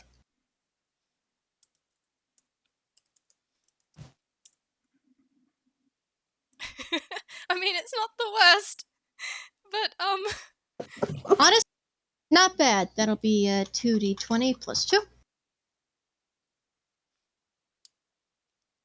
And an 18 will notice. So one of the bots is now pursuing you, and in conjunction, also Emily. Emily, you not only have a child glaring. there is a bot that is now beelining towards you, running like that jogger that's from the Get Out movie. Just Terminator run. Wonderful. All right. Lucy's turn was passed in helping Layla get to the back, just so that Layla could feel a bit better, getting out of the bad smell. And of course, Lucy, you also feel a bit better getting away from Fart Grenade. And Teacup. It is now your turn. Smoke bomb time. Smoke bomb sneak. Alright, so strength and D2. Alright, that's fine. I don't care where it is. It's being thrown. As long as it actually explodes. Okay! Alright, what color? It was blue, correct?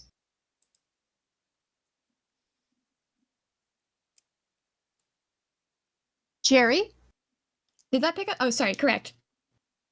Okay, so a cloud of blue, almost genie-like smoke conceals you, and you now have advantage on your stealth.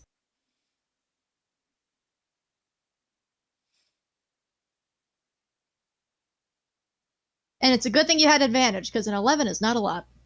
Oh. Well. Okay, so then disadvantage on the bot. Oh.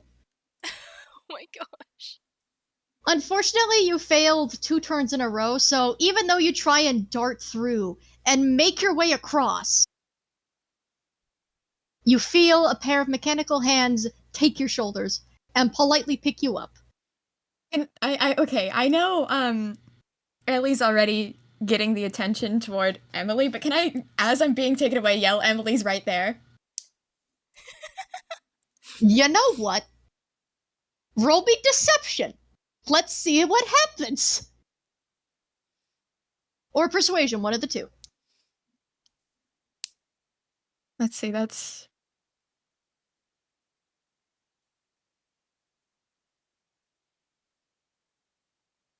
I'm so disappointed in you, Teacup. Okay, so which check was that?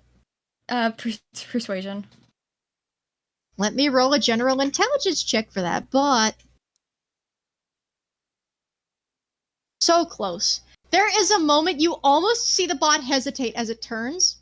Instead, you see a little light flicker from that bot's eyes toward two of the others, and now there are more bots chasing Emily. And that bot still grabs you. Teacup is still disqualified. Oh, that little shit. But she gets cut off. Yeah, Emily is just being chased by a horde of bots now. Good luck, nerd! Okay. Emily is unfortunately too distracted to reply. So, Teacup, you are carried back behind the counter. You will not get the grenades for free, but if you sacrifice the pay for this section, you can still take some of the grenades home. But we'll get to that later. Emily, top of the turn order. How are you doing, Emily? Not too well. You have two options here. If you toss the smoke grenade and succeed, it will give you flat stealth. Not advantage, just flat stealth, because you have so much going on. Mm-hmm. Or you could just gamble and decide to stealth with disadvantage and see what happens. Okay, yeah, no, as much as the, okay, as much as the smoke bombs have been failing, and, like, now in any other scenario, Emily would not try this again. But it does seem like the only real way she can get out of this situation, so, let's try one last time. So, throwing the smoke grenade. Just as good as usual. Alright. D2, let's see it. Okay. But it actually rolls well for one. Yeah. What was the color you had again? Just a normal, boring smoke grenade. On the one hand, this one also hits you in the face, but it bounces off your forehead and still ignites in plumes of fine silver smoke. You have a very flat stealth roll. No advantage, just flat. Alright, let's do this. Come on, dice parser. I know you have it in you. Don't roll shit. Oh, that's a nat one. That's a nat one. Fucking one. That is the third nat one that Emily has rolled this game. Emily is just having a no good, very bad time. And okay, can I tell why? May I describe why it's so bad? Okay. Emily takes one heftier than normal step forward, but that accidentally activates her jump spell.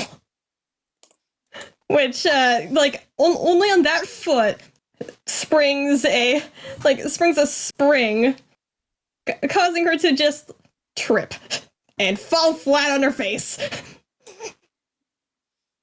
multiple bots do come up and pick up Emily and carry you away. So close to the fit.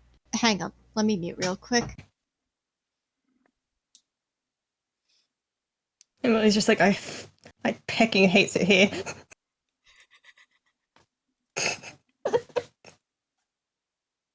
This is just as quiet as Emily's being taken away. It's just from Ellie. Revenge. Emily just glares at you.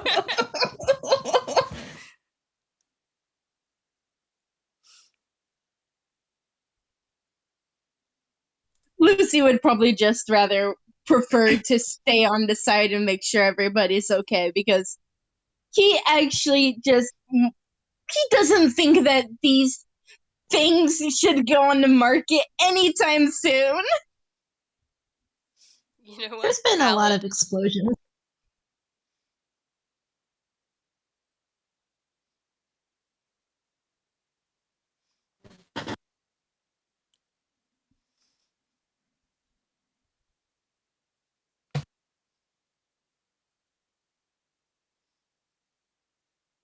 Okay, I'm back. I had to talk to my sister and evacuate a cat from my room. Also, I love seeing I love seeing that doodle of Velvet with the dagger moments before making what is essentially a very poor decision, but very in character. She may not be smart, but But she is good. I missed Emily saying I fucking hate it here. oh, Emily. You actually do hear one of the bots mechanically scold you. Language. Like, apologies on my language. I f***ing hate it here. Oh my!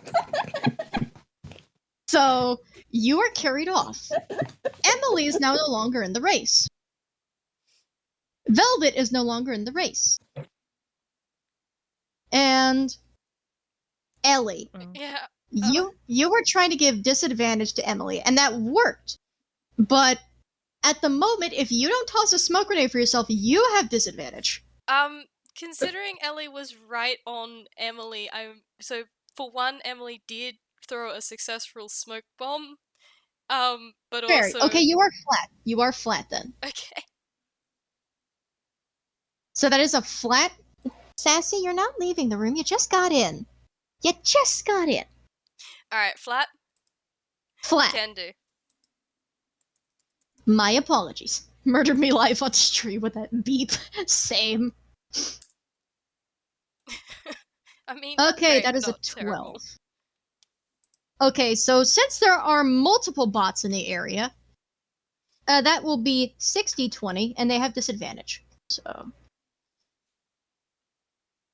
the first one rolls an 11 and barely misses you. You can see one of the flying drones just narrowly passes overhead.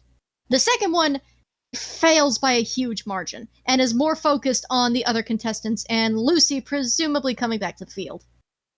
The last one, on the other hand, actually meets. Now, you're at the very tail end, and you have this bot.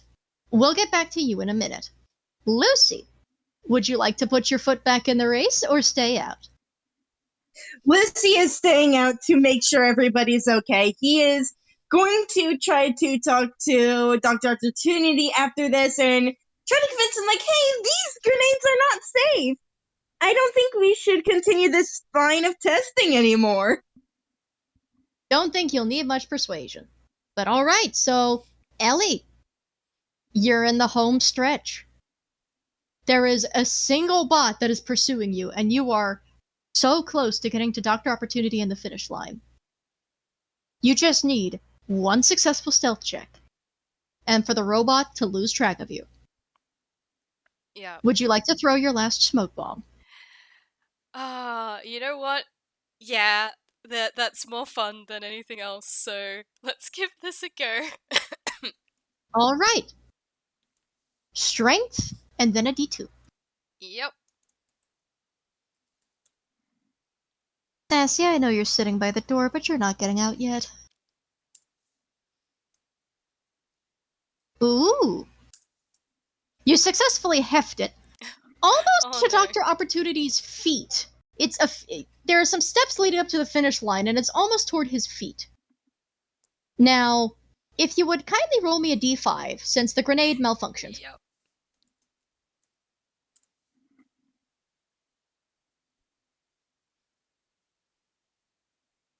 Now, on the one hand, the grenade does explode. On the other, it explodes in a glitter bomb. Oh no. It does no damage, but while there will be... Actually, okay, so you still had glitter on you from earlier, but you've been through some stuff, so some of it has started to fall off, and this glitter did not explode on you. No, it exploded So- on Dr. Opportunity. He looks like he had a very fun time at a birthday party, and he actually looks entertained by that as he half amusedly and half also tiredly looks over his now glitter-covered suit and gloves. But he is laughing, and if you would like to roll your stealth flat, go ahead. Alright. Maybe you can blend into the confetti, who knows? Is that flat or at disadvantage because she is wearing armor? Flat. It is still flat. Alright, cool. Because you are also now trying to blend into glitter. Yo. Oh! Ooh! Okay, so that will be a 2d20 plus 2. A nat 1. Somehow the confetti actually gets on the bot's visor on the visual reader last moment, and the bot actually starts looking around confused and trying to clean its face off, as do some of the others that were pursuing you. You manage to make it up, and Dr. Opportunity picks you up like the happiest parent and just bounces you a few times, in spite of the fact you're fucking wearing armor and you should be heavier. It is effortless. Yeah, this is pumping her fist. Yes, success! Congratulations! That was expert sportsmanship.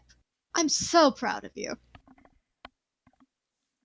And he just holds you close and just presses the button, and the bots actually do kind of...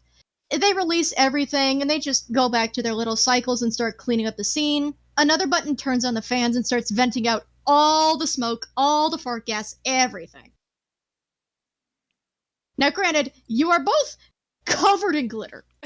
Absolutely smothered in it. But he doesn't do anything to himself to change this fact, as he starts carrying you back to the other. Yeah, I think when they get there, Ellie is going to check on her twin, who I'm assuming by this point is probably feeling alright. Twin is feeling much better at this point. Yeah.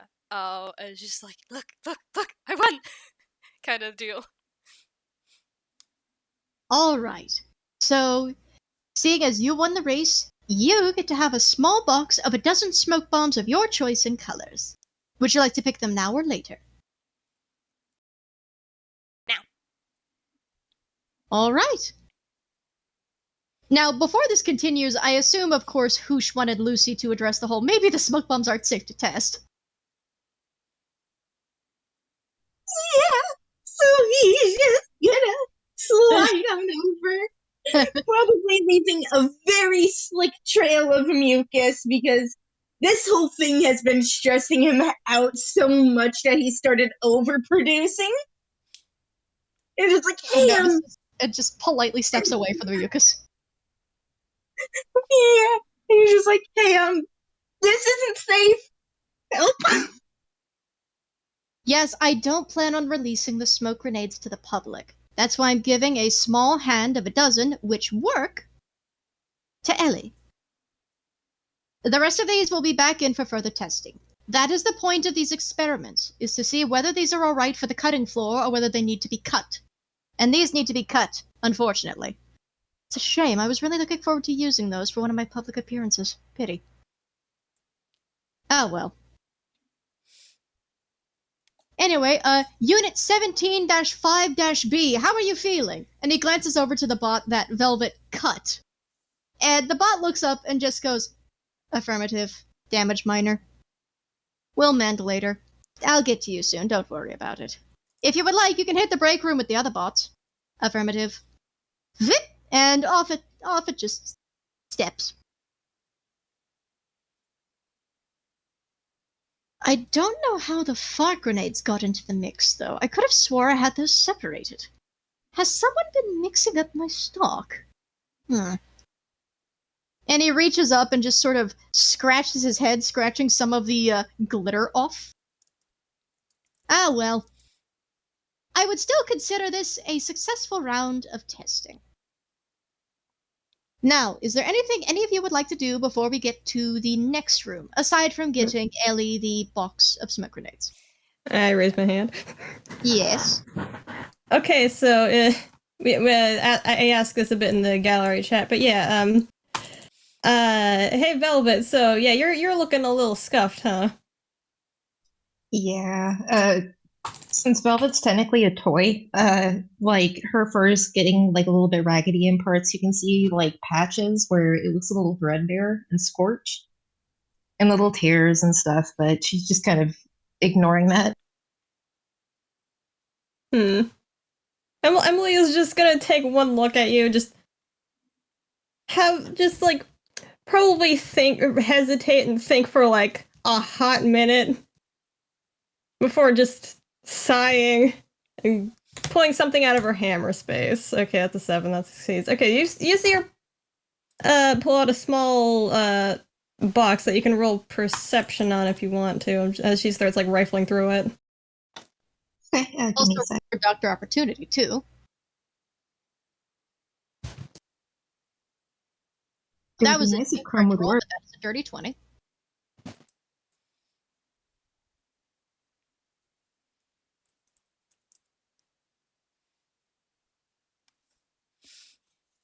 Nice. Wow. Okay.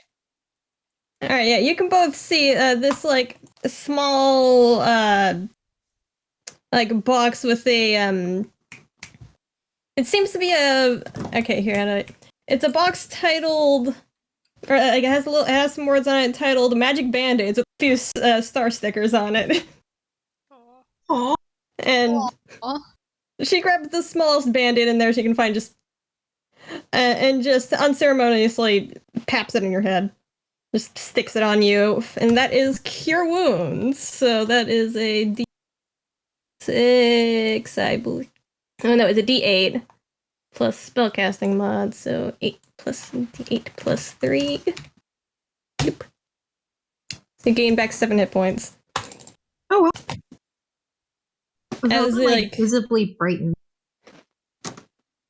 Yeah, like the band-aid itself is like vividly colored with little star pattern on it, and the stars glow for a faint moment as the magic takes effect before the glow fades and they're just normal star pattern. Aww. Emily is not looking at that. you and just puts the box back. It was very nice. Thank you. Whatever. Her fur is looking like a little better and shiny. Doctor Opportunity is also looking very pleasant about that. And then turns back to Ellie. Oh, actually, Sassy, are you? Yes, what is it, dear? Sassy. Sorry, I'm gonna mute just a sec. The cat is begging. Congrats, you've gotten Emily to begrudgingly do a nice thing. Oh, that was so cute. I love the design of her cure wounds, by the way. That's really cool. Thanks, I had to think for it. It was a good think.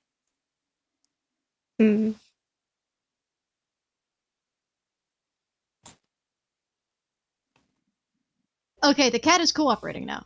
Okay, so I am going to list the colors that are available to pick, because Alright. Bombastic is unfortunately no longer available because those exploded the most. Yeah. So you have your choices of traditional smoke grenades, red, orange, yellow, green, blue, violet, black, red hot, and holier than thou. Yeah, I think she's actually gonna go with the holier than thou because even when those didn't work, they were glitter bombs, and that was also really cool. They're not intended to be glitter bombs. However, you do still take what is essentially looks like 12 Monty Python holy hand grenades. Awesome. And you now have a dozen holier than thou variant Dr. Opportunity's Big Escape smoke bombs. And he handpicks ones that actually pass a scan and work. So cool. She is going to give one of the grenades to the others. Teacup because they're team awesome. Lucy as thanks for helping out Layla. Emily as a sorry for getting you caught. And Velvet because you can't leave out anyone else if everyone else is getting one sort of a so you guys all get one of her grenades, smoke bombs. right, so everybody can mark down that they have one of Dr. Opportunity's patented Big Escape smoke bombs, the holier-than-thou version. Now, the specific note about the holier-than-thou smoke bombs is when they explode, they essentially explode into clouds and what is believed to be holy light with an angelic choir, feathers, maybe even the presence of some illusory little cherubs here and there. It is very much meant to be the dramatic announcement kind of smoke bomb. But, yeah? What is it, Sass? Yeah, okay. And since you're giving it to each of them, then you can mark down 1, 2, 3, 4. So you have subtracted 4, so you now have 8. Awesome. All right. Thank you for the ball. Yeah, Ellie's like, of course, we're team awesome. Emily's just blinks. Was not expecting somebody to just do a nice thing for her, but okay. Oh. Lucy is probably just gonna blubber up a little, but shut his mouth because he doesn't want to cry in front of them. He likes his new friends. Baby. Teacup is absolutely delighted and okay. First, he's bouncing up and down. He's really excited. Thank you, thank you, thank you. And his next action is to go over to Emily and see if he can take hers. Oh my god. Okay, so if you're going to try and take, that'll be a contested. Would you say athletics or dexterity? Sleight of hand, probably. Okay, contested sleight of hand. Let's see. Though, I'm gonna give Emily disadvantage because she's still stunned that somebody just did a nice thing. Yeah, yeah. Let's see it. A nice thing to her? That's new. Like, wait, that's not a thing that people do. What? Okay, so let's see. Whoops. Oh. Okay, so the problem is neither of those rolls processed in the slightest. Oh no, they did. They just did it Yeah, at different no. times. You can look at the modifiers. Teacup has The a plus first one is 1. Teacup. Yeah. The second one's Emily with a 15, but I still need to roll with a disadvantage. Ah, it's a 6. There you go. She's just still holding, but you just take it out of her hand. Yeah, she doesn't even just, notice. You're basking in it, and it's like almost a bouncy animation where the hand just reaches up and just yoink. And then you look down and your hands are empty. Teacup has already moved. He's stuffed them in his cup and he's looking as innocent as ever. Somehow, despite not seeing who did it, Emily can't help be suspicious and squint at you. All right, everyone. Are we ready for the last room for the day? Out of character, can I ask that we take a small break? Yeah. Oh yes, of course. Yeah. Small Yes, 5-minute break, thank you. everybody. I also have to try and see if the cat will actually leave my room. So I'll be back. Alright.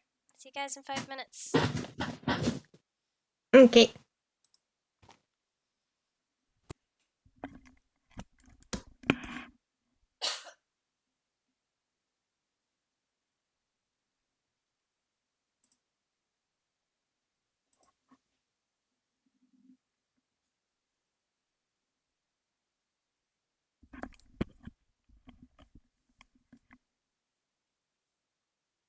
I am back, and I also I very gently pat Hoosh.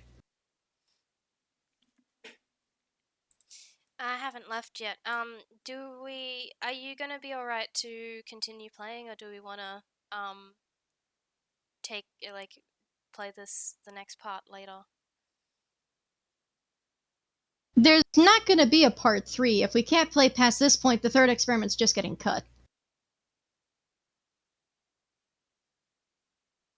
Hoosh, it wasn't me mentioning Layla getting sick earlier, was it?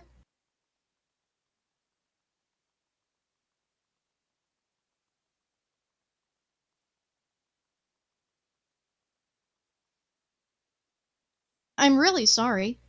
Oh, okay. I can understand that. All right, so We are moving forward once the break is over then. I hope you feel better soon, Hoosh.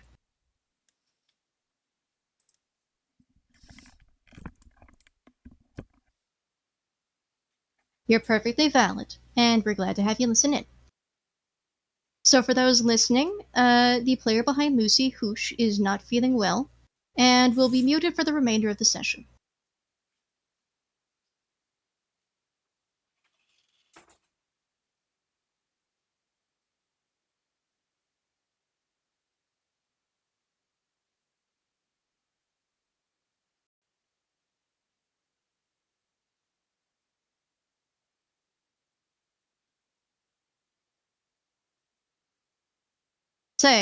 Above board, allergies have gotten worse the past few days over here, but it's less in the nauseous way and more just in the mucus has now moved to the chest and throat and has given me an itch in the throat, so to speak. So I just have to try not to sneeze or cough later in the evenings. From checking the allergen thing on the weather, it's either grass or weed allergies at the moment, but still, eh.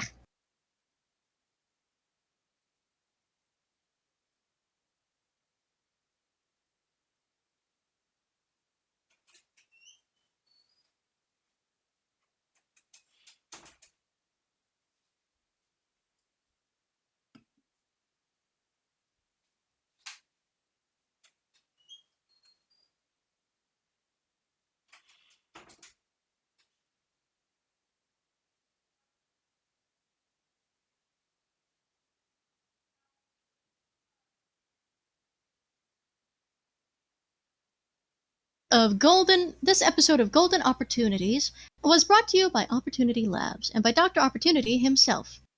We are looking out for you.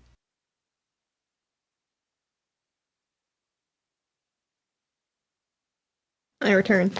Welcome back.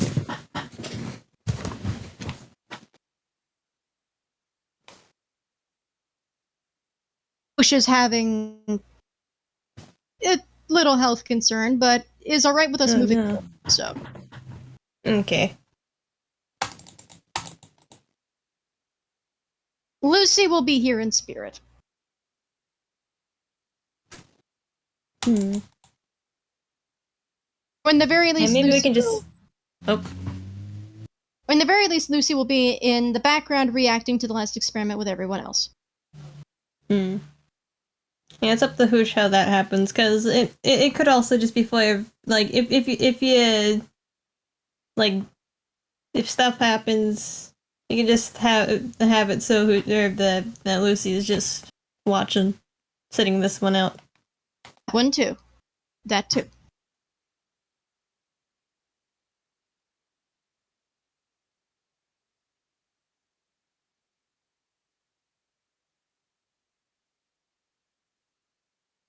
In the sink, soaking as much water as possible. God, if that isn't a hydrate. Hydration. Honestly, I wish I could make myself a hot drink for my throat, but the issue is it's 61 degrees out. Make a cold drink. Yeah. And also, welcome back our audience member listening in. We are currently waiting for our 5-minute break to finish up, and Hoosh is not feeling well due to certain physicalities, and so we'll be sitting the remainder out, but we'll still be listening in.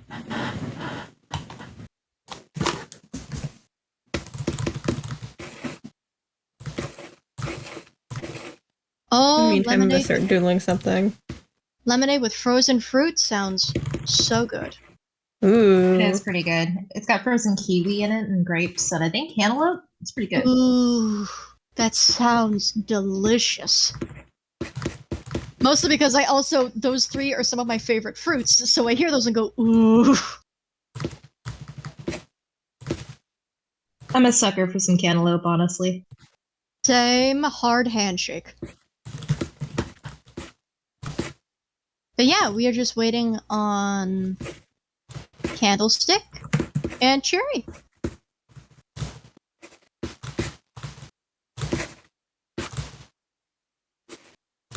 Ignore the yawn. I actually did get a decent amount of sleep. Just It's getting late and the brain is slowly but surely starting to wind down. Hmm.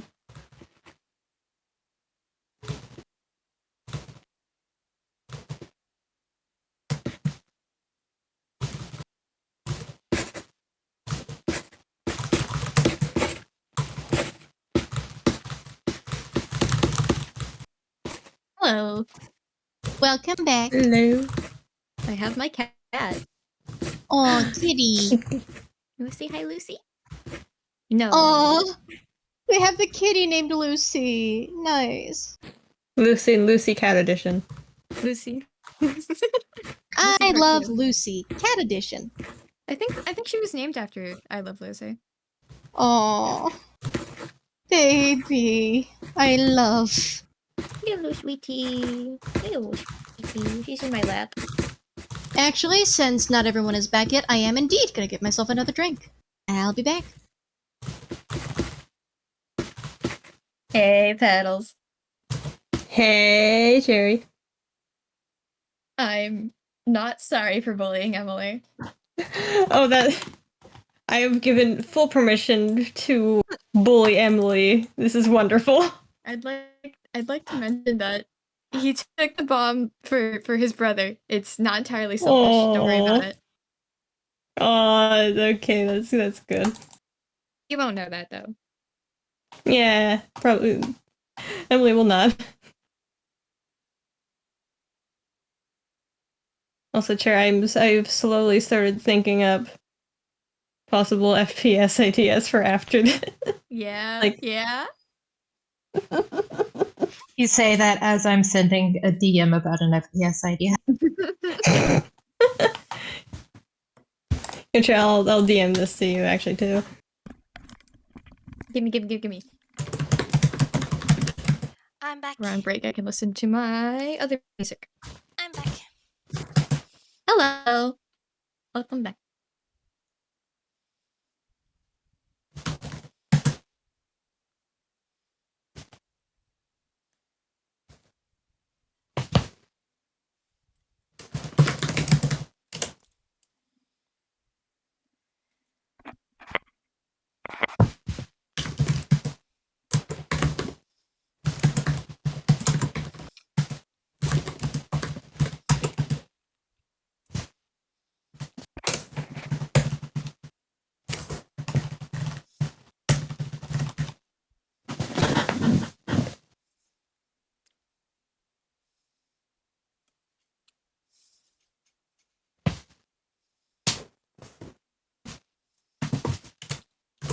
I'd like to mention I am absolutely willing to throw both Teacup and Matcha at anyone who looks in their direction. Same.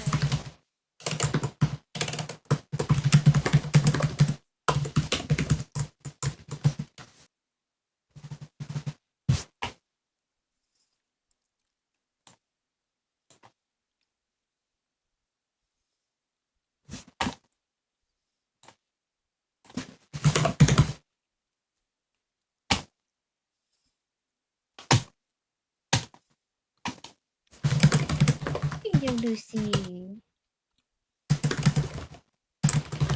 I think I can.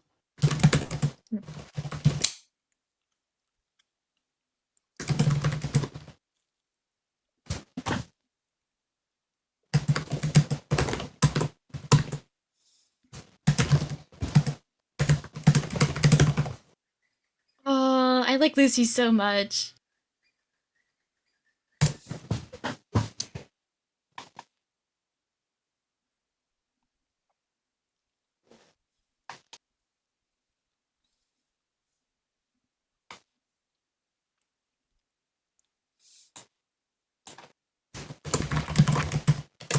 Lucy is great.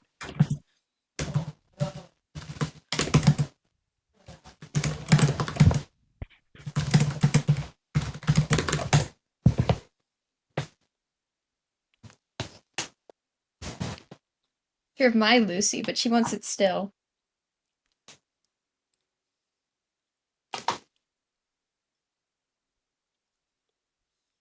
She kisses the camera. Hello. Come on.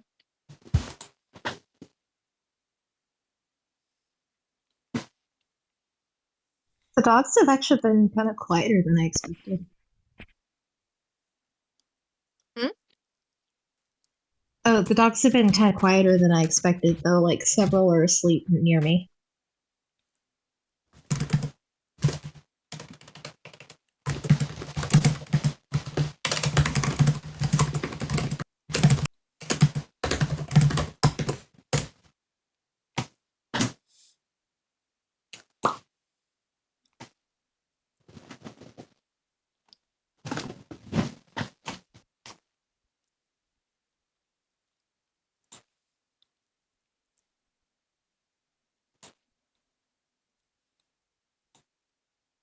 You ever give yourself brain freeze from lemonade? Because I sure have. I've never gotten brain freeze from anything aside from water. Water? Yeah, water, which is really weird.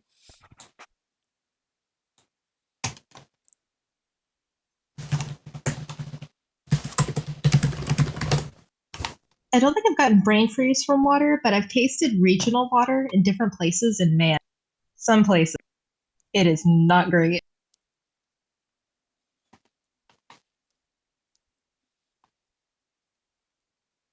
Okay, well, I can finally get a decent picture of my cat. Here we go. There she is.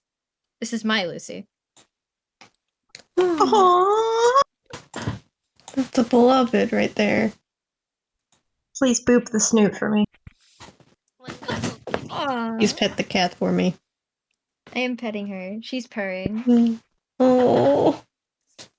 She's not very noisy, so she probably won't say anything, but she's here. Hello. Also, I'm recording the break time. If anybody wants me to edit anything, I will put the image of Lucy into here while the break's going on, so anybody who watches.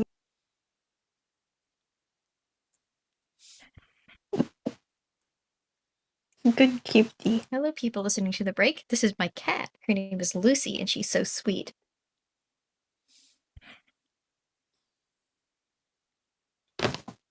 And she's probably gonna bite me now that I say that.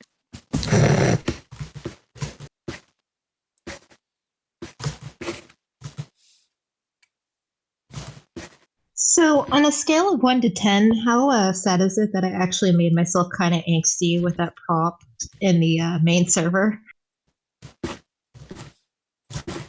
What prompt? Not seen it yet.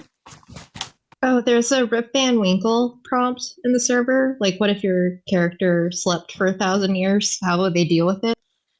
Oh, that one. That looks like pain. And I actually was just like, oh, I hurt myself in my confusion trying to come up with stuff. Oh my god! No, I need to read. Well, guess I know what I'm doing later.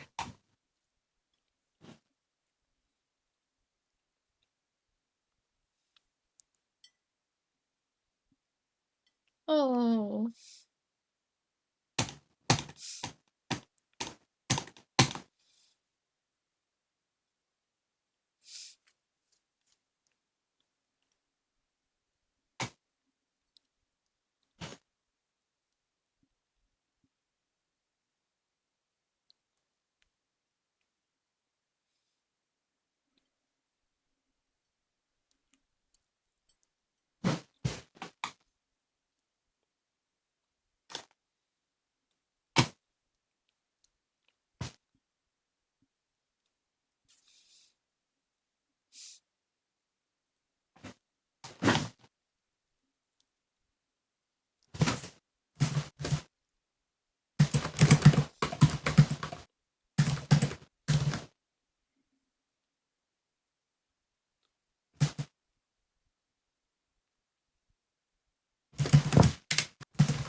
So from thinking of that prompt, don't mind me just the opening a tab to Google how long does it take for somebody to be legally in.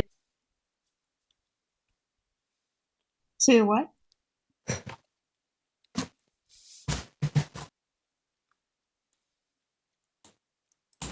Yeah, just don't mind me, just How to be innocent from crime. It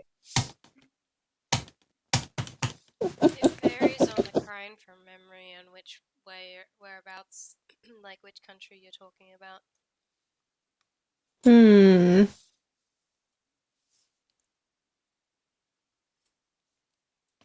If I was handed a guilty verdict, I would simply say no thank you. Okay, so What I'm if back. the character did commit a crime? Hello! Okay, welcome back.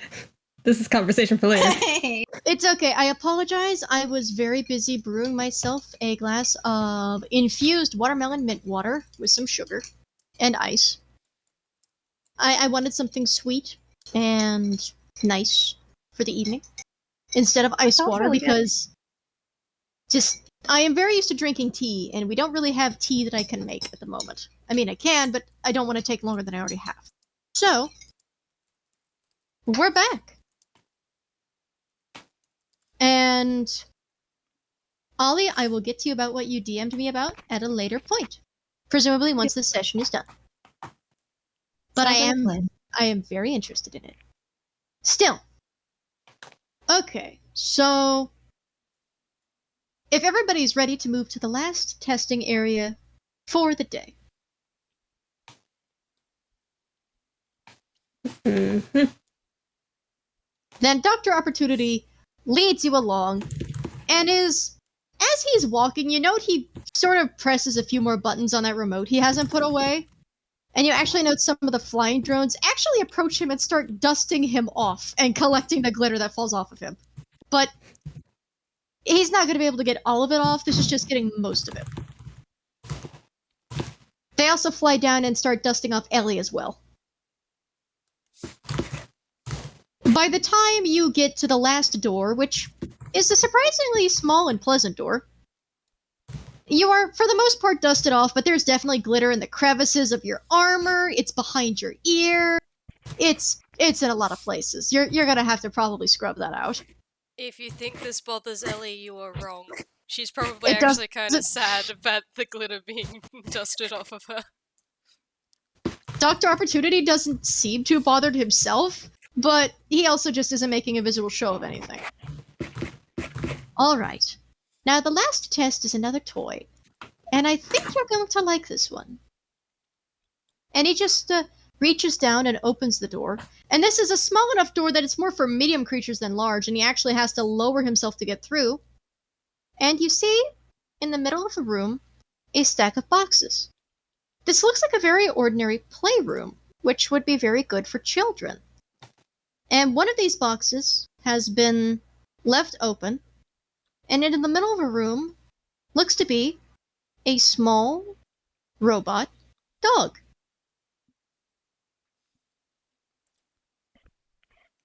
Very cute sort of.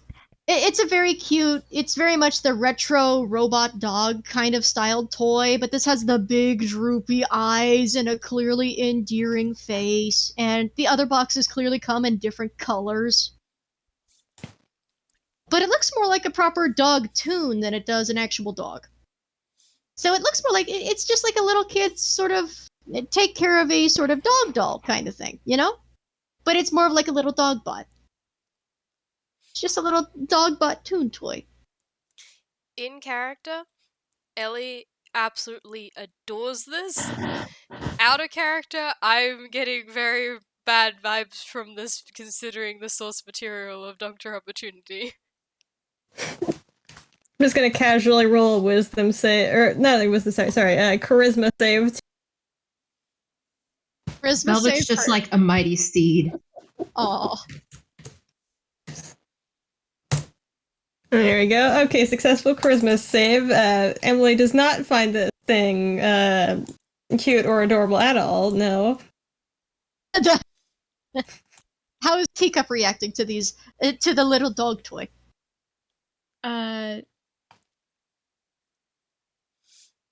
Thoughts are so much easier than words. Hold on, I'm so sorry. It's okay.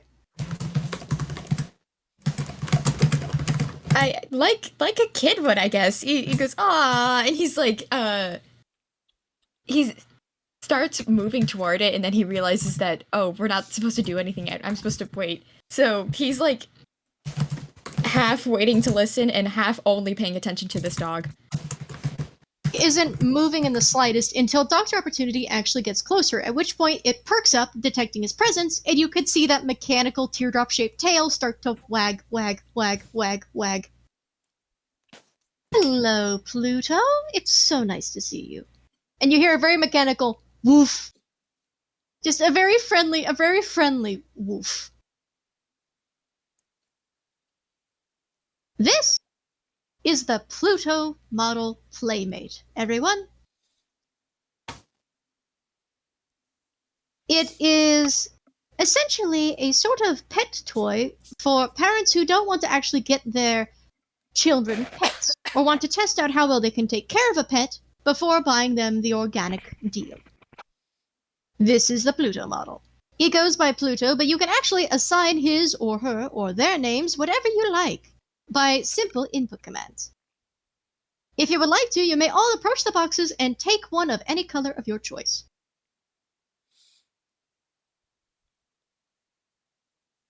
And you can see that the boxes actually have a couple of different sizes. There's Pluto, which is, it's the size of a puppy. It's the size of just a puppy that is just maybe a head smaller than Teacup. So is not small, but is not big either. And they come in different colors from pastel pink to baby blue to hot rod red to black and red to all white, even to Dr. Opportunity's colors, the red and yellow McDonald's colors. With the black accents, of course. I want to pick McDonald's, sorry. I want to pick red because it reminds me of Clifford. Aww. Oh. Okay, so you pick up and open the box to one of the Hot Rod Red Pluto toys. Do you take the normally sized one, or do you take the puppy size? Puppy. You know what? No, the bigger one. The bigger one is less demanding, so yeah, you open up one of the big ones and just unload it, and I'm going to show you all how to activate them in just a moment. Your experiment is as follows. You are going to test the interactivity and playfulness and lovability of these pet toys before they hit the market. This is some of the simplest programming I could give any toy. Nothing should feasibly go wrong. And he glances toward Emily for that, knowing how all those grenades went.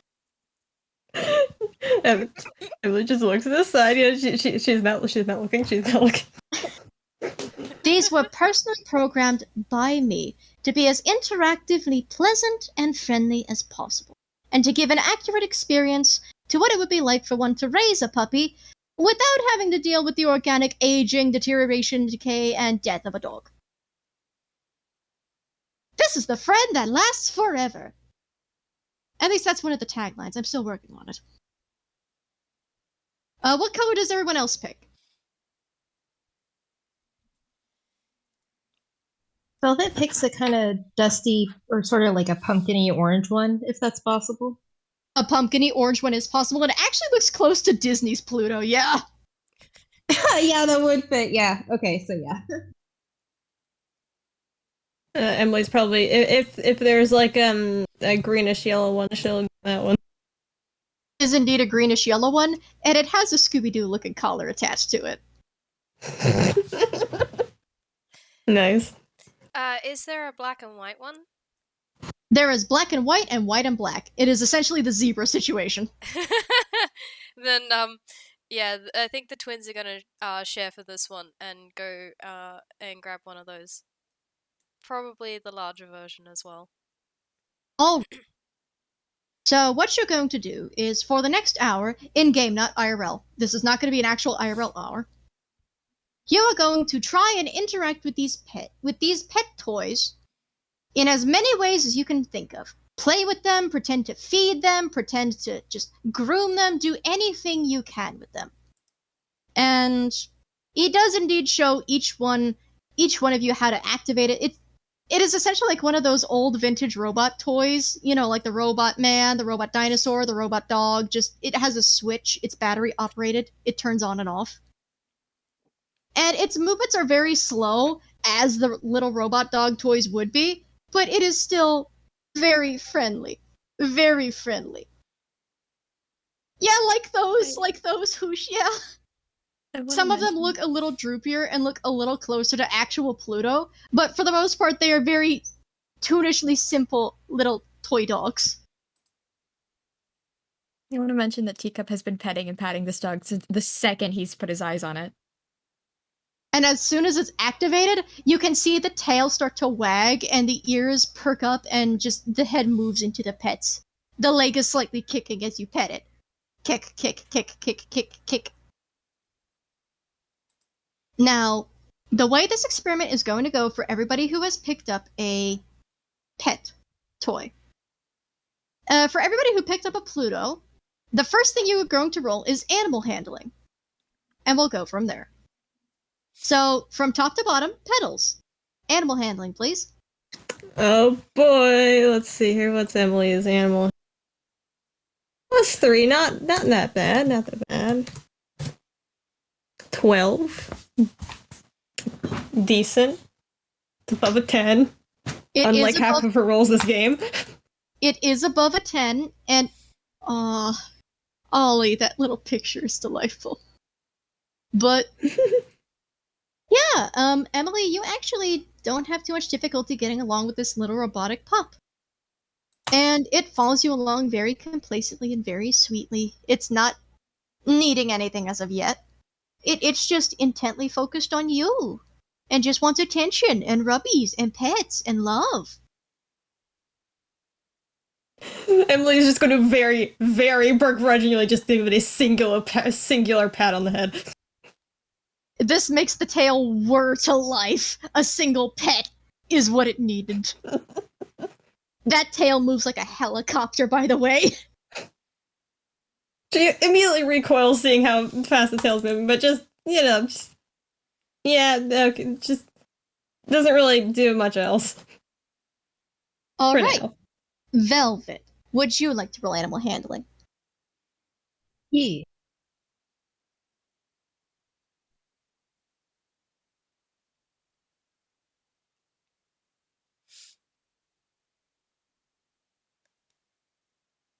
You're also getting along quite well with your Pluto model.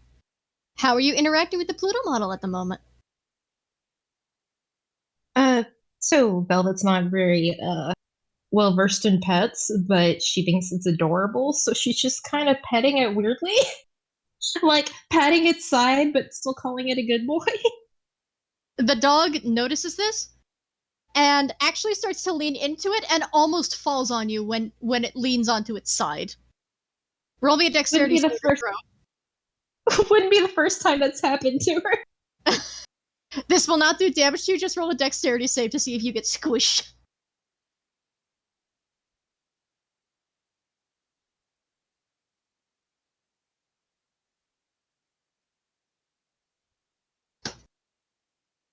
Oh. Yeah. Yeah. You are just so absorbed in trying to give this puppy love as best you can. You don't hear the creaking as it starts to lean over until it's too late, and you are not fast enough. Poof! It just flops onto you. And you are still somehow petting it, in spite of being smushed. Its tail is wagging like a hammer. If this is how I die, so be it. Keeps petting. Twinsies! Animal handling. Yep.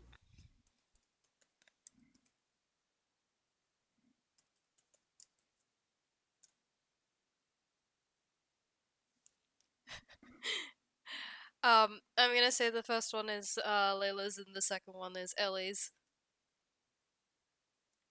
Actually you hit it off really well with this one. How are you interacting with this model specifically? Ellie is definitely do the who's a good boy sort of thing, and like just pats everywhere, like head, belly, sides, that sort of thing, like excited, getting them like excited for pats, and sort of like playing with them at the same time as giving them pats. What is Ellie doing? That is what Ellie's doing. Layla is sort of crouched next to and giving like a couple of scritches on the head whenever the dog's not moving wildly about to get more pats. Dog is just oozing in the attention, but compared to the other toys, which are making appropriate canine noises, you hear a mechanical voice saying, "Who is a good boy? Who is a good boy? I am. Me. I am a good boy. I am a good boy." This is actually very like neither of them mind this because that's actually kind of adorable. Like, I don't have a voice filter, but just imagine it like it is filtered exactly how you expect a toy robot's voice to be filtered. It is not the highest quality, but it is a first model, so. yeah. Teacup! Animal handling baby boy! 11. And how are you interacting with your model? He's petting it. He's very excited. He's trying to teach it a trick or two. I think he's trying to teach it to shake or spin or something like that. I will roll a d20 -1 because they don't start out very smart. Beloved, he is not understanding. He is not understanding that he is appreciating the fact you are giving undivided attention and is just he keeps on holding up the paws just to put them on your shoulders and make the motion like it wants to lick your face. Teacup isn't like frustrated or upset at all. He hugs it. And it accepts the hug. It doesn't do anything like hug back or anything, but it just, you can feel the limbs sort of barely moving, like it is processing affection. Again, I cannot stress enough, these are just like, these are based on like those iRobot toys. You know the kinds of robot dog toys. I used to have one. Yeah. They don't have a lot of movement, but they look very sweet. And they are in a lot of good colors. Now for me to roll some D2s. Or D3s, actually. So, 1, 2, 3, 4. No, 1, 2, 3, 4. And Lucy will say, has been soaking in a sink, but would spiritually be enjoying this experiment. So that is 44. Roll zone, 44.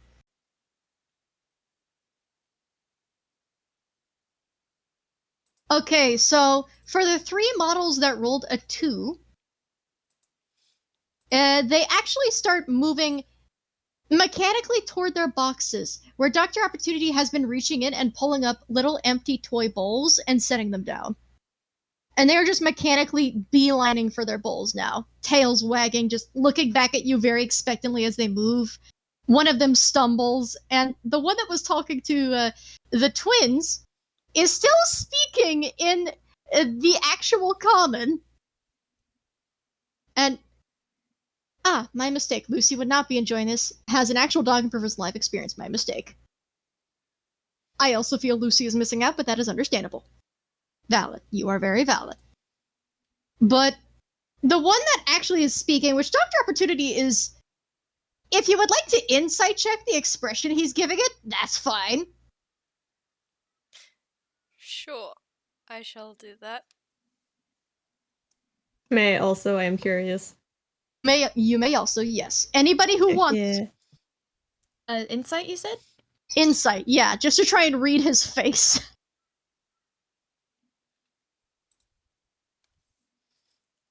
Nat motherfucking 20, let's go! That one. The duality of Dice Parser. Teacup, you are too occupied with the good boy. You are too occupied with the good boy. He's a good boy. He's a very, very good boy. For the rest of you, you notice he looks slightly confused, but Emily, you're the one that recognizes this expression. Because you've seen it on your coworker's face before. This is the expression of an inventor going, I did not program this thing to talk. Why is it talking? I did not program this thing to talk. Why is it talking? But he is trying to play it off as intentional, even though this model definitely should not be talking. Why is it talking? Why is it talking? He is just watching it, so fucking confused. You can actually see one of his hands is stuck off to the side and is furiously starting to make notes, just still looking absolutely gobsmacked. Emily will keep her mouth shut on that. Snitches get stitches, so it is said. But yeah, just the one that actually speaks goes, I am hungry. I require sustenance. I would like food, please. Food, please. Food, please. Food, please.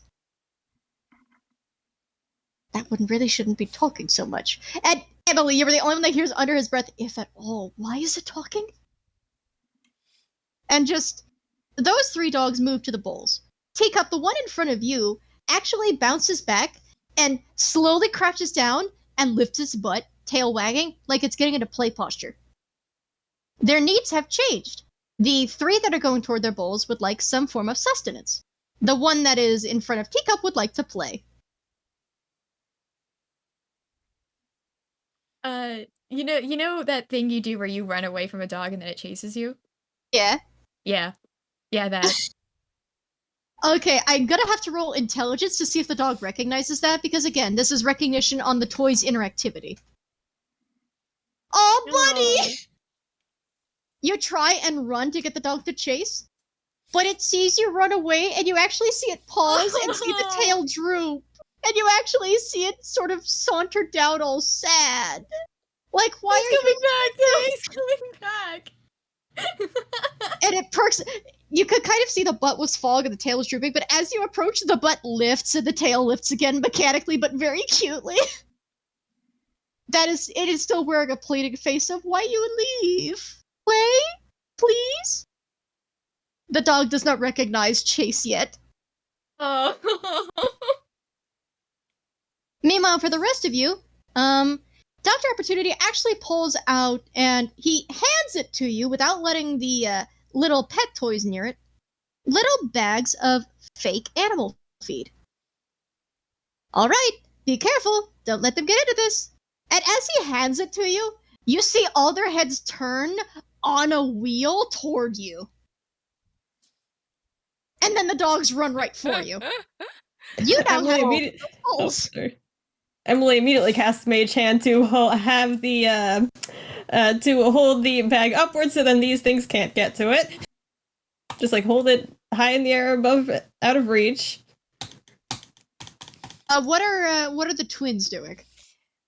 I'm actually thinking that Layla's got the food above her head, and Ellie has sort of like grabbed the dog to try and keep it like around the stomach to keep it down, and like no,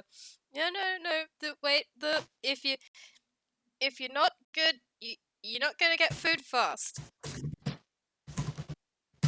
Velvet.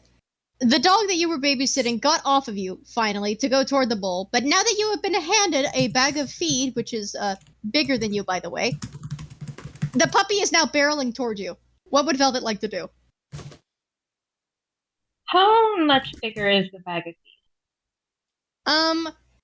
The bag is, I would say, it is 6 inches tall.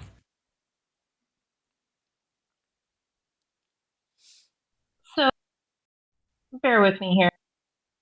What if Velvet held the bag and cast catapult on herself?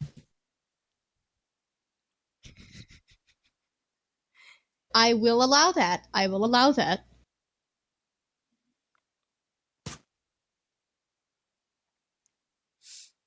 There is, as it's getting close, there will at least be an attempt at an attack of opportunity. Non-lethal, mind you, it is just trying to get to the bag. Same with the twins. Well, actually, same with, the twins. And the one on Emily is going to have disadvantage since you're mage handing it. So, a 6 on you, Velvet, means the dog very clearly misses as you yeet yourself in the bag. And I'm going to assume toward the food bowls. Yes. A 6. flying overhead going, good boy, good boy. And the dog's tail is wagga wagga wagga wag. And does a 16 collide with either of the twins? Question. Since Ellie is sort of running interference, would that be possible at disadvantage? Be contested strength check since you're trying to grapple the puppy. Okay. Then strength check it is. And it rolled a 13. Alright. Also, Petals, I hope everything is okay. Yeah, don't worry, I'm just typing the thing. There you go. The flavor for the mage hand. Ah. The mage hand is a remote control, rocket-propelled hand. The remote's a watch-like device at her wrist, and the hand moving with the movements of her own. Very nice. A 12 just fails. You try and catch the puppy, and it tips you over. Yep. And just runs right over you. Yep. There's just a clank, clank, clank, clank as its steps just collide with your armor before leaving. You are not hurt in any way. Yeah, then if that's the case, then going off of that 16 above, that will beat Layla's armor class, so yeah, she's probably been knocked over as well on the food. Will require a strength save. A strength save to see that you do not fall prone. Alright, well, okay. And Teacup. While that's going on, how do you intend to try and engage your puppy in play? Because it is clearly not reading chase well. Where did I put his hammer space? Also, a 10 will actually, you need it to beat a 10 in order to not fall prone to the puppy. So the puppy toy is kind of on you, and its limbs are loosely moving, but it cannot reach the bag, and it's just, since yours is the one that's talking, it is going, food please, food please, food please, oh, won't you give me food please, won't you give me food please, I am so very hungry, I am so very hungry, I am starving, why do you starve me, I want to have food, please, please feed me, food please, food please.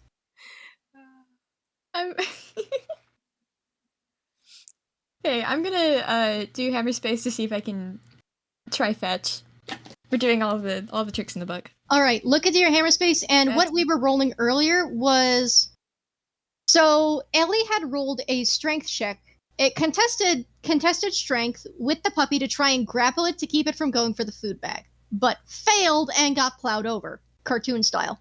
Okay. The puppy then went for Layla, who actually succeeded in not being knocked over prone, but is now wrestling with the puppy not to let it get to the bag of fake food. I see. And Yeah, sorry, I didn't catch that part because I was typing stuff. It's okay. Teacup? Teacup pulls out a small ball and tosses it. And we're gonna roll 2d20 minus 1 because that is advantage. It recognizes this, or should. Yep. A 9. Oh wait, that is a 9. Oh dear.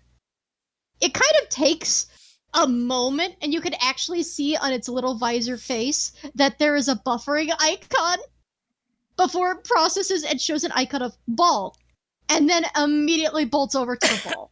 You are successfully engaged. You can play with it for now. It reaches over, and you don't know how, but it does somehow pick up the toy in spite of the mouth not really moving too much. This is cartoon logic. It is cartoon logic. It somehow picks up the ball and just runs it back over to you. And I do want to say, they have a very simple run cycle compared to everything else. It is literally it is the simplest run cycle you could give a toy. It's I can imagine what this looks like. Oh, it's so goofy. Okay.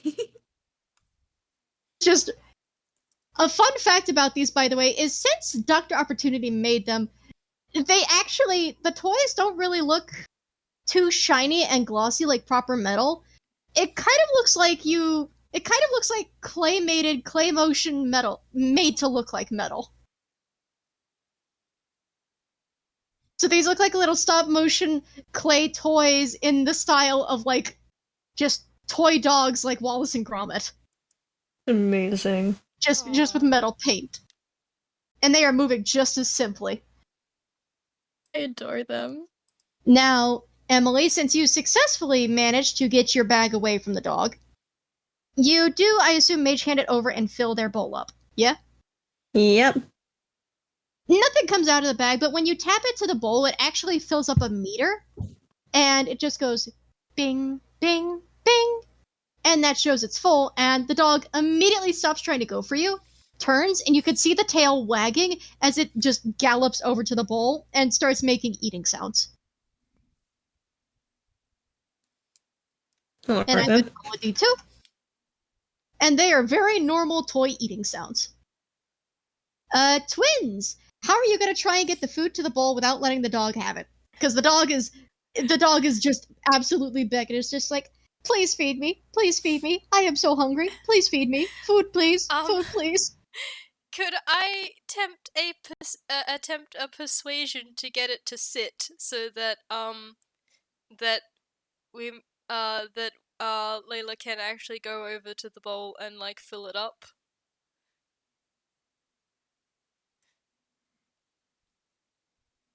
Well, again, Petals, you are still testing the interactivity of the toy. I know. I was just. Roll. I'm just. We'll get there. I know. I'm just giving context to why I'm squinting at you anyway. Yeah. But that would still be animal handling instead of persuasion. Okay. Even though it is animal talking handling. and should not be, it is still an animal. Fair enough.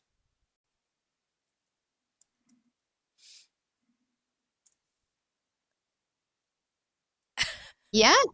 It takes a moment. Sit. Ote. And it just sits. It doesn't even say okay, it says ote with a T. Yeah, there's just the quiet but like solid sit. And then once the dog sits and there's just sort of like that move, check, okay, and then going over to the bowl and filling it up. Sitting. Am I a good boy? Tell me I am a good boy. I love to sit. I love to do tricks. Please tell me I am a good boy. Am I a good boy? Am I a good boy? Please tell me I am a good boy. You're a good boy. You may come for the food now. Yeah. It's just a monotonous yeah as it just starts galloping over to eat. Dr. Opportunity is still staring at that model, just looking so fucking confused. This thing delights me. Oh, And man.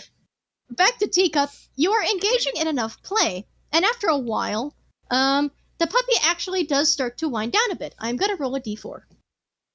Or technically, d4. After enough play, the puppy actually starts to act a little tired. It starts to slow down, and you can see it sort of, theatrically dim its multicolored lights, and it just starts to approach you and butt its head against you as it starts to make gestures that it wants to lay with you and shit and sleep. Okay, Teacup sits down and pats at his lap so it can lay its head down on his lap. And it does. It doesn't even need an intelligence check, it just does. This is a dopey little toy, but it loves you so much. And I'm gonna roll a d2.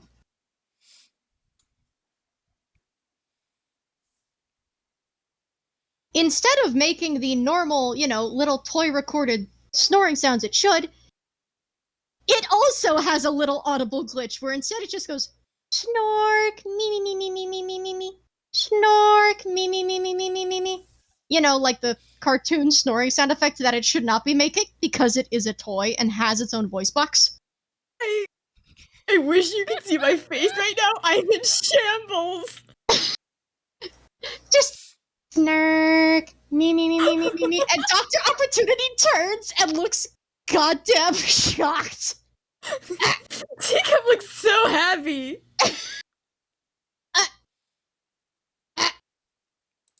Huh.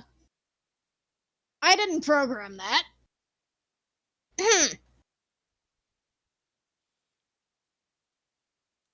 I suppose that's something I'll have to fix in post-production.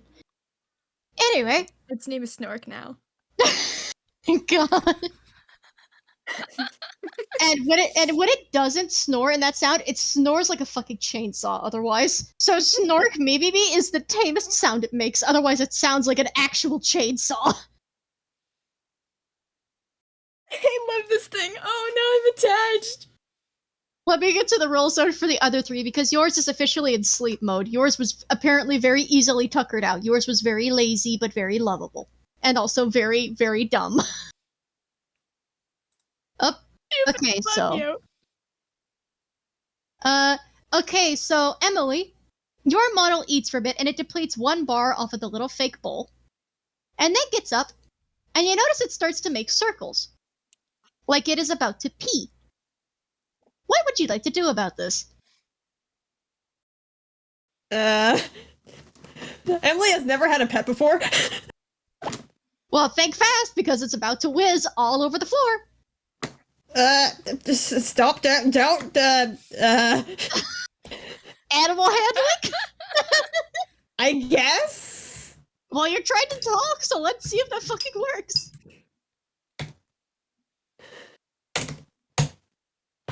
Nope, that's a 9. That'll be an intelligence check at disadvantage. So 2d20 minus 1. A 9 actually meets it. So it looks like it is about to do the dog, just the dog posture when it wants to piss. But it stops a moment. The ears perk up towards you. And even though the tail is lifted, it lowers again. And it is just standing there waiting. Not wrong character. Emily just looks to Opportunity, just do. And Opportunity quickly reaches into the box and actually pulls out what looks to be a little, just a little fake pee mat that you would get for training puppies. It's just a little rug. It is not the same thing as the blanket that is in the box. It is just a little, fake, the kind of mats you would get for potty training puppies. And he just puts it down, and then he gestures to you like, okay, go ahead. She just points to that. Just go. There.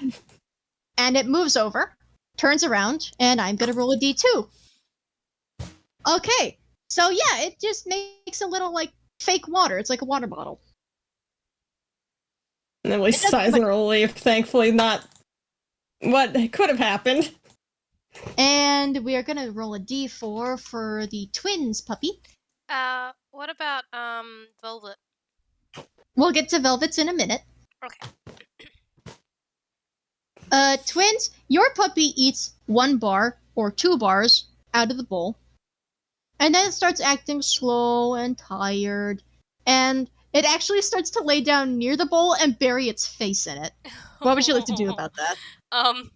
Yeah, Ellie's gonna go and sort of lift the dog's head out of the bowl and sort of onto her lap, sort of thing, so that it start giving it some pets to It was so good. I was so full.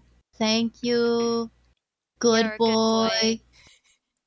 Good boy. And the tail just sort of lazily wag, wag, wag. Dr. Opportunity is still staring at that, just like, why is it talking? Why is it talking? Would you like me to fix the vocal error in the model? I love it. He actually smiles in significant relief at that. Like, he was actually worried this was somehow going to ruin a selling point on it. You might have a getting it back because Ellie wants to keep it. Oh, we'll get there when we get there. And now let's get to Velvet's. Velvet, yours is also making a circle like it wants to go to the bathroom. What do you do about this?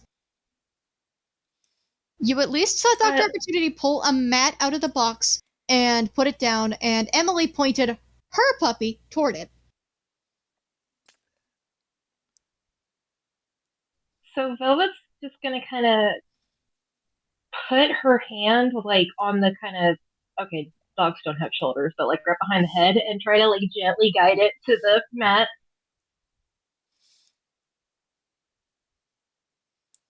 Would I need to roll animal handling or? or nature, actually.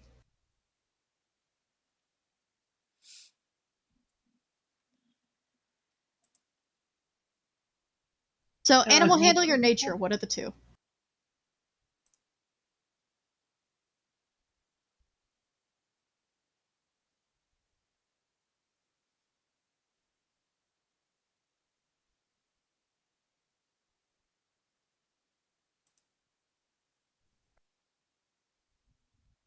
Which check was that?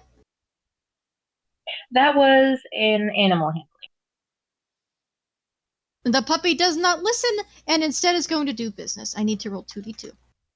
Oh no! It squats down like it is going to drop a number 2. And it drops its batteries out and goes offline. Dr. Opportunity gawks at that and quickly hurries forward to put the batteries back in the puppy. Velvet starts crying. Did she kill this dog? No, you didn't do anything. It's fine. I did. That was a very poorly placed panel on my part. I didn't realize it was loose. Give me just a moment. And yeah, true to the word, the panel just popped open. It wasn't meant to do that. So he just sort of... I didn't mean to hurt another bot, I swear. No. Listen, you didn't hurt this one. That was just a panel, alright? That was just a panel. Okay. And he actually shows you where he puts the batteries back in the correct way, and that he screws the little panel back shut. And yeah, unfortunately, that panel is just too close to the butt. So he finishes, just screwing it back in. And the puppy actually goes back online. And I'm going to roll another d2 for it. Okay, is it going to do its business normally? Also, no. I'm going to give it another shot because I can't think of anything worse it can do than that. And I don't want it to actually... There we go. It squats down and you actually... funny enough, you actually do see it drop something down. They just look like little metal cubes. And he just sighs.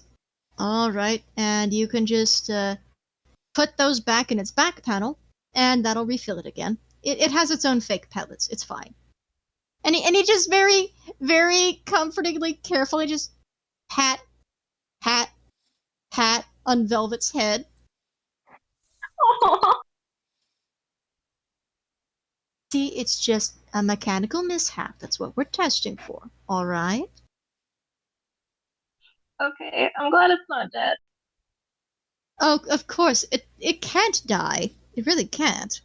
That was just a loose panel on my part, and I take responsibility for that. While this is happening, I'll roll a d4 for Emily's. And yeah, Emily, now that your puppy has done its business, it does a stretch with its joints and yawns. And I'm going to roll it intelligence to see if it lays on the pee mat or not. Okay, thankfully it doesn't. It actually walks back over toward you, Emily, and lays down on your feet. Emily just steps away from it, does not want this thing touching her at the moment. A little metallic thud, and then you hear it whimper as it looks at you. Gosh dang it.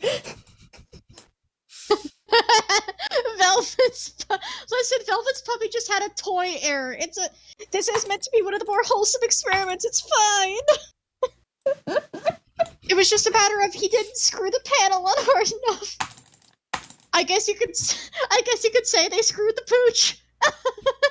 Oh no. Oh no. And block reported. Oh God. But on one hand, Emily is a very sanitary person, not want to think about like the past sequence that has happened, but on the other hand, now this thing is sad. But also, wait, no, she's not supposed to care about that. Wait, no. It is sad and it is giving you the brightest electronic-looking puppy eyes it can. I'm rolling a wisdom save. If you somehow succeed, it's just gonna lay sad on the floor. Okay, that was a 17. Unfortunately, she's very good at wisdom. Okay, your puppy is tired, right? Yeah. He is tired and lonely. Can I invite it over? Roll animal handling with advantage because this puppy is now feeling neglected. That was a 19 already. Unless you get a nat 20. No, Yeah, alright. okay. Oh, And that's a 4. it looks over and the ears perk, and the puppy just sort of sadly gets up and saunters over to you, and for a moment you can actually see your electronic puppy, even though it's tired, sort of lifts the head, and they kind of get close as if they're sniffing each other. Like, they actually do the thing where the puppy coming over kind of sniffs your puppy's, like, behind, even though they have no olfactory senses. And you can just see the way their noses light up for a minute, like they're just processing this. And I'm actually going to roll 2d20.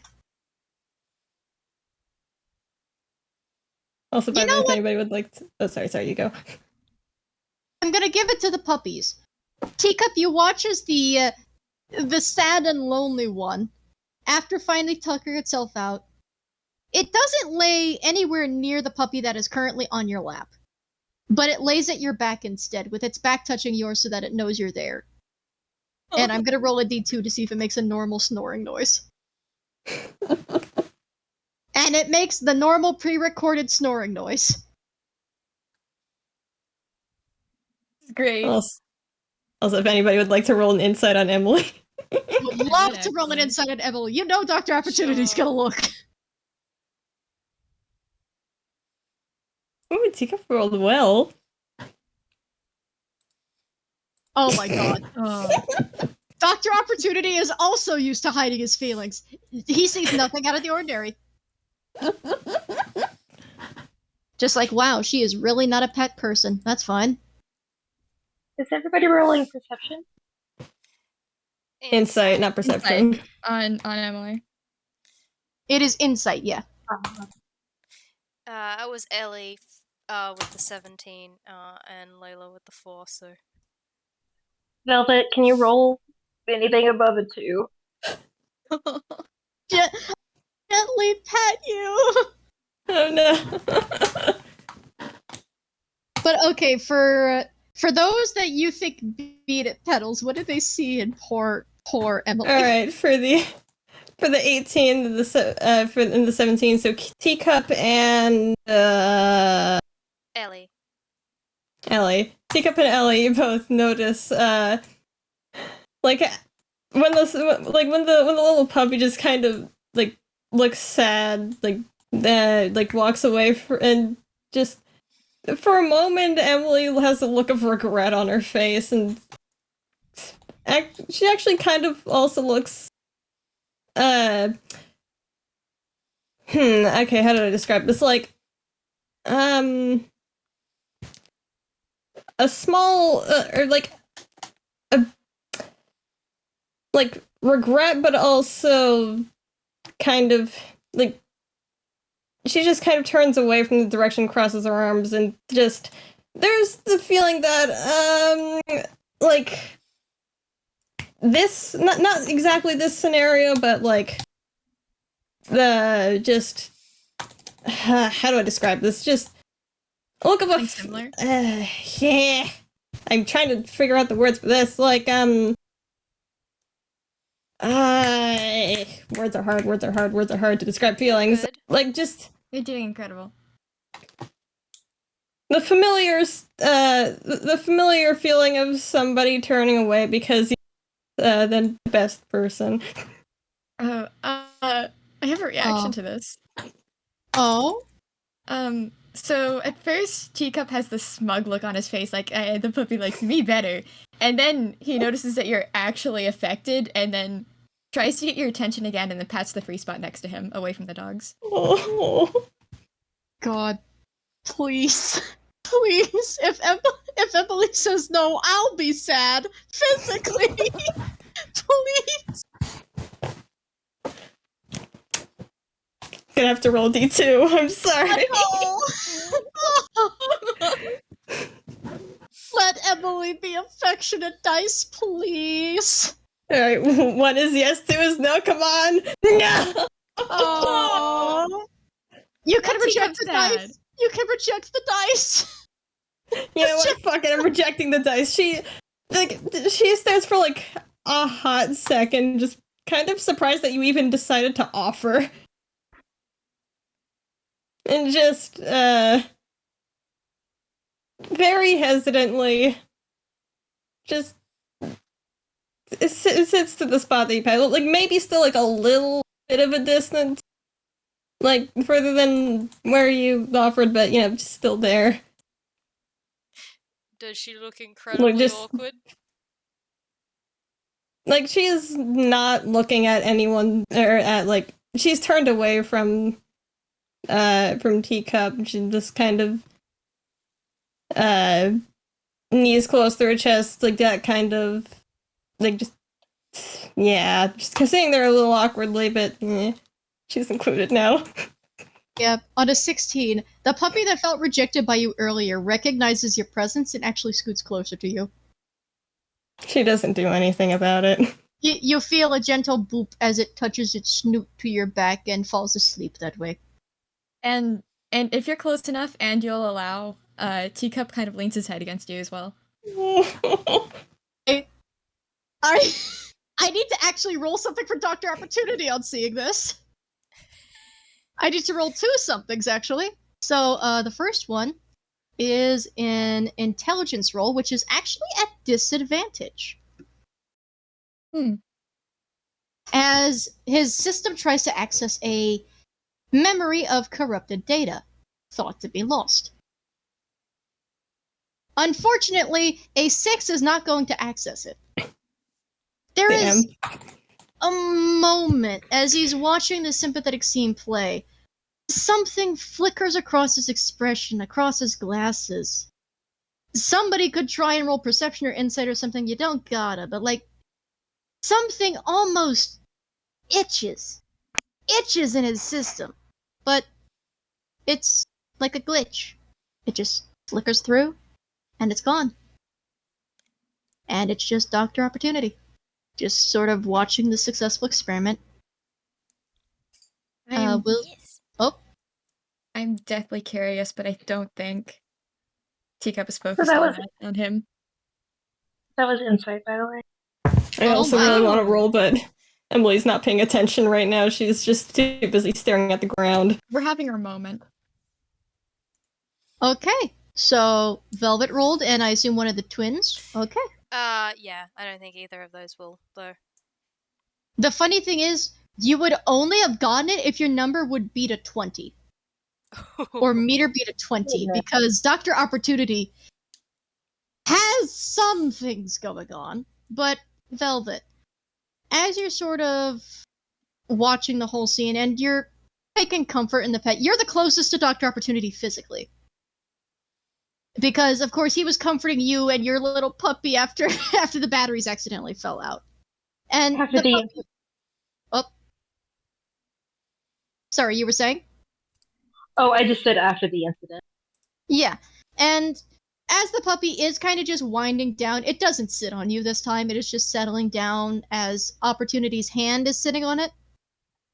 His hand is just settled on its back, but you actually see this odd look cross his face. And that normally unmoving smile that beams bright in the dark, the normally glowing blue glasses for eyes, momentarily flicker. There's almost a dimness, and it flickers back to normal. Velvet kind of reaches over, doesn't say anything, but kind of takes her, like, I guess, paw, and then there's just this barely perceptible pat on his glove. He's going to glance down at that. And, Velvet, you actually get to make a choice here. Oh. Would you like him to re-roll the intelligence check? Or would you like him to roll a charisma save? Let's do...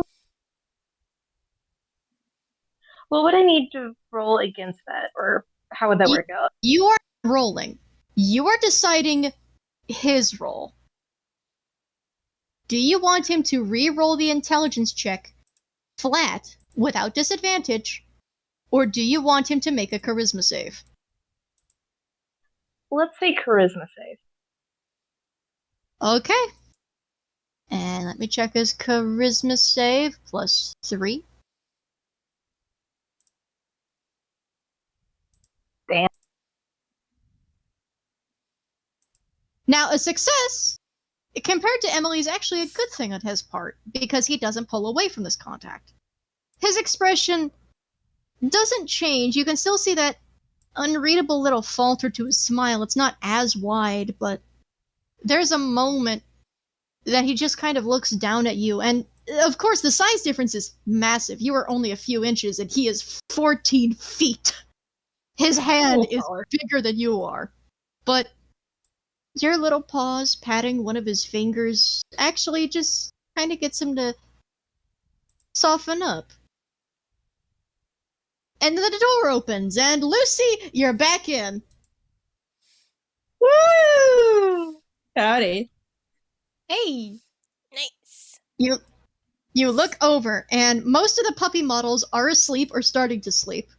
Though you almost know one of them perks up and almost starts waking up before I assume one of the twins starts coaxing it back to sleep. Yeah. Person? Who person? New person? Oh, okay. Sleepy time. Sleepy time for Pluto. Sleepy.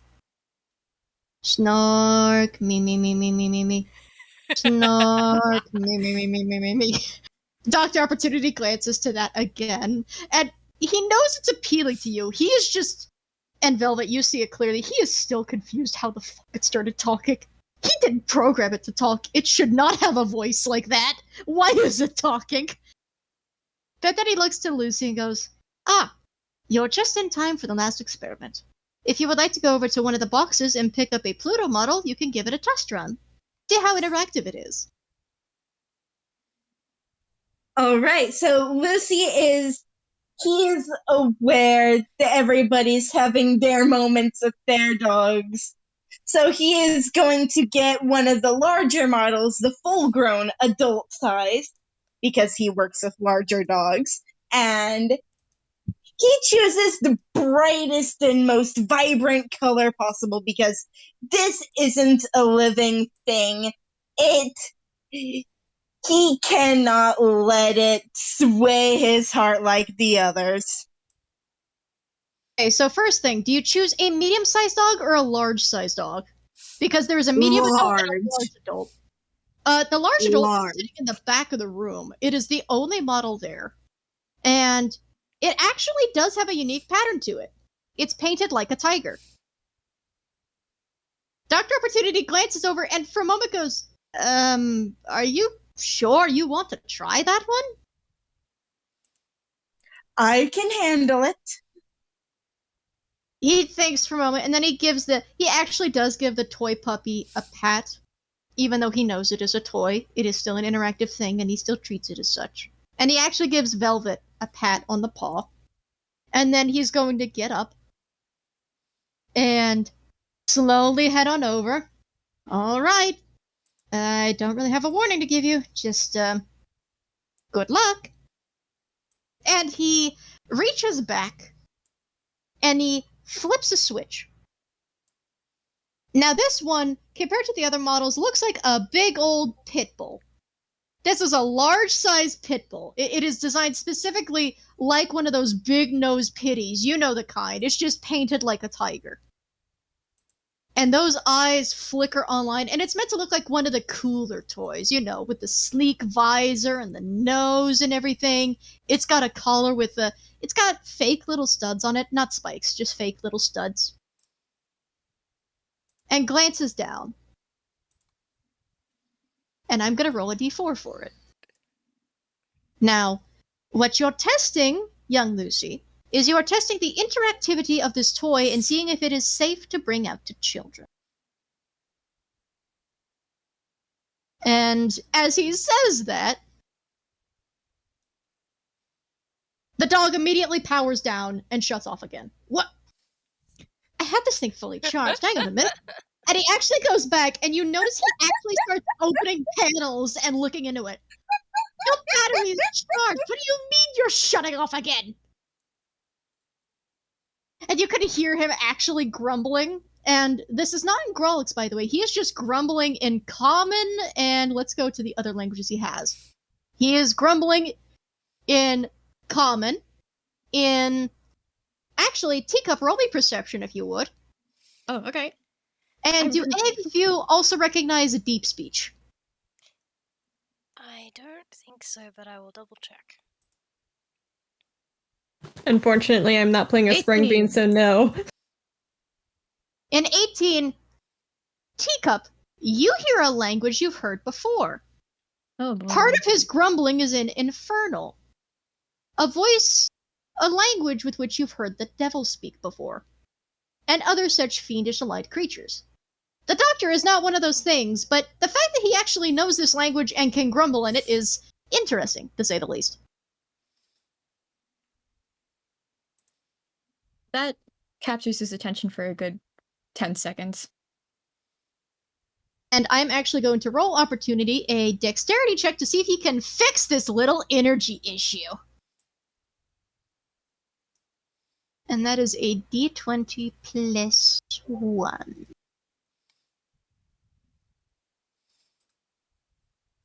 I forgot I gave Velvet deep speech.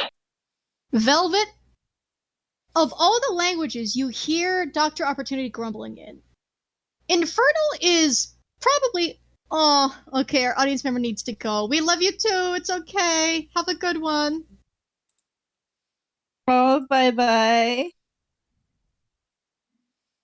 Now, the Infernal, you could honestly just chalk up to him having broad experience speaking to other business folks, and honestly, who hasn't dealt with Toon Devils or Fiends at this point? I mean, really? He's a big-name roboticist. He's probably been approached by one or two in the past and had to resist temptation. You don't know. You can chalk it up. You're more surprised by the fact he starts grumbling in fucking deep speech. And it doesn't sound right coming out of his mouth. I like to think Velvet just goes, in deep speech. Dr. Opportunity actually pauses mid-fix. Like he's actually got it and the puppy is powered up again. And glances over and hears that. And he kind of tilts his head. I say he tilts his head. He doesn't actually have a neck, so his head kind of tilts into his torso a bit. Like it's a ball and a ball. And just... And he quotes it back to you like, And he says that before I actually need to, roll him a strength saving throw as the dog starts moving. So, 1d20 plus 3. That is a 5, and I need to roll for the dog now. Oh no. So, the dog immediately gets up, and because it is a large-sized dog, and Opportunity is in the middle of trying to close it up, but got distracted by Velvet a minute, the dog sits up, and now Opportunity is half sticking out of the dog's panel. Half sticking out of this poor dog. His top half is stuck in the dog's mechanics. Like, his arms are actually stuck, and his legs are kicking. Oh no! His legs actually kind of start sputtering a bit, and he looks around like, what? Hang on, wait, stop! Heal! The dog, on the other hand, is barreling over toward the much smaller food bowls, and its big paw steps wake up the other puppies, which just scatter and hide behind the humanoids they're near. And I actually will roll a 1d20 for the twins puppy. That puppy actually doesn't hide or run. It stands in front of you and goes, bark, bark, bark, get away, bark, be nice, bark. It is doing this in perfect common, by the way. Okay, I think Ellie wants to try and pick it up and, like, move out of the way of the one that's coming. It does not resist, but it is still barking at the big dog, which does not care. It is just draining their bowls and drains them, quote-unquote, empty. Oh.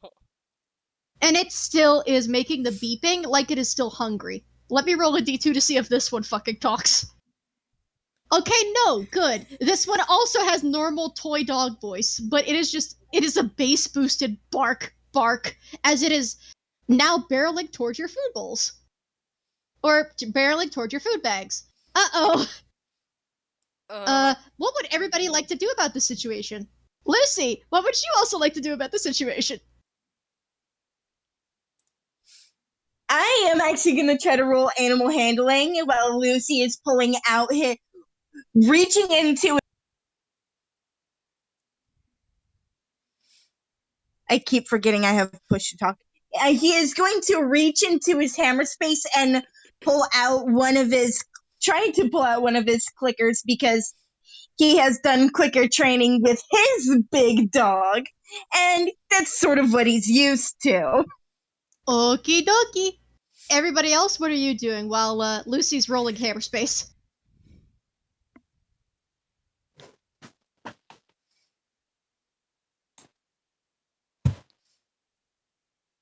Emily, what are you doing? I'm trying to think.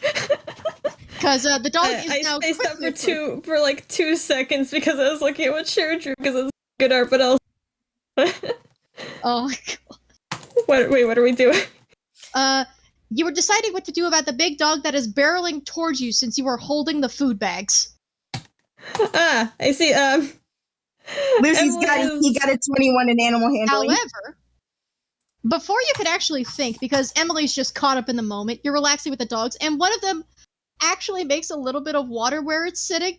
The one that was just booped next to you because it got scared by the big dog and just made a little wet spot. Well, Emily is standing right now and not paying attention to that. And there's a click click, and the friendly big pitty stops. Ears perk. Click click. And the ears you can see just turn on a rotation. Not like of course it's still a robot dog, it's not an organic dog. The ears do not turn as an organic dog should, and just you actually see the head turn just again completely around Exorcist style toward Lucy for a moment just to process the click click click click. It is not moving. What would Lucy like to do? Meanwhile, I need to roll for Dr. Opportunity to try and get out of the dog's panels. I forgot he was in there. Oh no! He is kicking profusely in the air. You can actually see his rocket boots trying to activate. At one point, he puts his feet on the dog's butt and tries to, push himself out. You can see his butt moving with how he's trying to, pry himself free. He's trying to pull his arms free. But it fails, and I actually need to roll a D100. Oh no. Okay, so good news. Nothing bad happens to Dr. Opportunity yet. Yet. Yeah. Yeah, the bad news is yet, because Lucy, you are now on a time limit to decide what you're doing with the clicker before the dog decides to continue moving. You have 30 seconds. Lucy is going to tell the dog down. Down is essentially what I personally use for my dogs to tell them to lay down. All right, you have another animal handling roll to make. And Candlestick. Yeah, sorry. I didn't ask, what are you doing? So Layla, who has the food bag out of the twins, is didn't know what to do when the big dog was turning towards them, but now that Lucy seems to be animal handling it, I kind of would like to roll a stealth to see if she can use the animal the food bag and fill up all of the bowls again, so that if it doesn't work out, that there's more food for the dog to go to. Okie dokie. But with a nat 20, and this is both a good and a bad nat 20, unfortunately. The good is the dog processes this for a moment, and you can see those sleek, cool, glowing visor eyes just staring for a moment. And then it sits with a hefty thud. It also sits with a crunching sound, because the problem is Dr. Opportunity is still stuck in its behind, and I need to roll to see whether his arms break or not. Oh my god. Oh dear. The good news is they don't, but the bad news is you hear bending metal and a very muffled series of swears. His legs are now furiously kicking the air. He is still stuck. The dog has refused to take notice of this, by the way. It is just staring at clicker, clicker.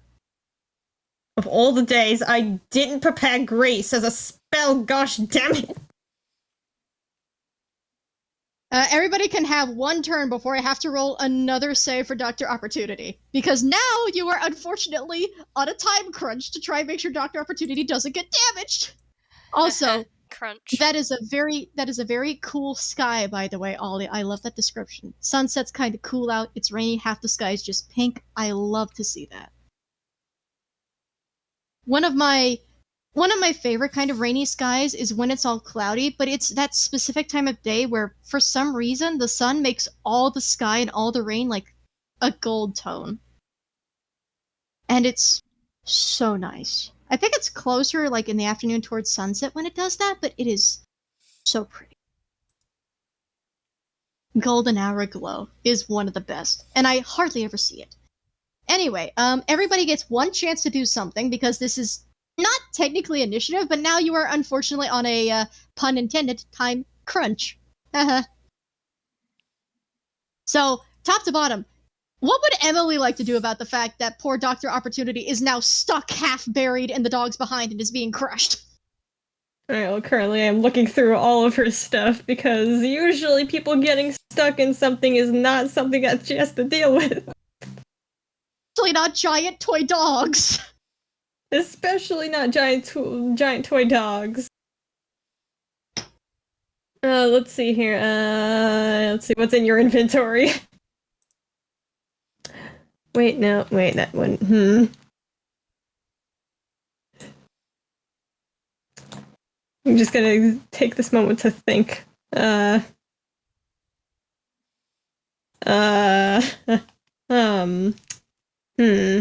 Okay, so the dog is distracted, right? So does at least we don't have to worry about it moving, or is it like okay, is sitting down making would the thing still be laying down make it harder to get Opportunity out of there?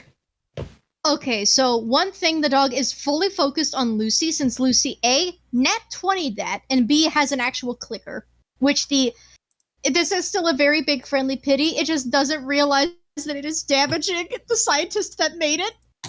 It does not have a clue. It is just baby. It is just baby but large.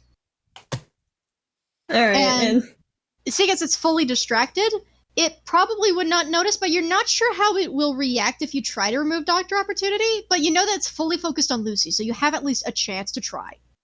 Alright, yeah, Emily's gonna try to help out Dr. Opportunity out there. Well, seeing as Emily has absolutely abysmal strength, she won't be using that. Like, maybe she can just try to, like, look in the panel and see, like, what kind of, like, just see the damage and see, like, any possible, like, ways that, like, maybe she or the others could, like, get him out. So would that be like an intelligence or investigation? That would be... Honestly, you're going to make 2 rolls, but the first one you're going to make is perception.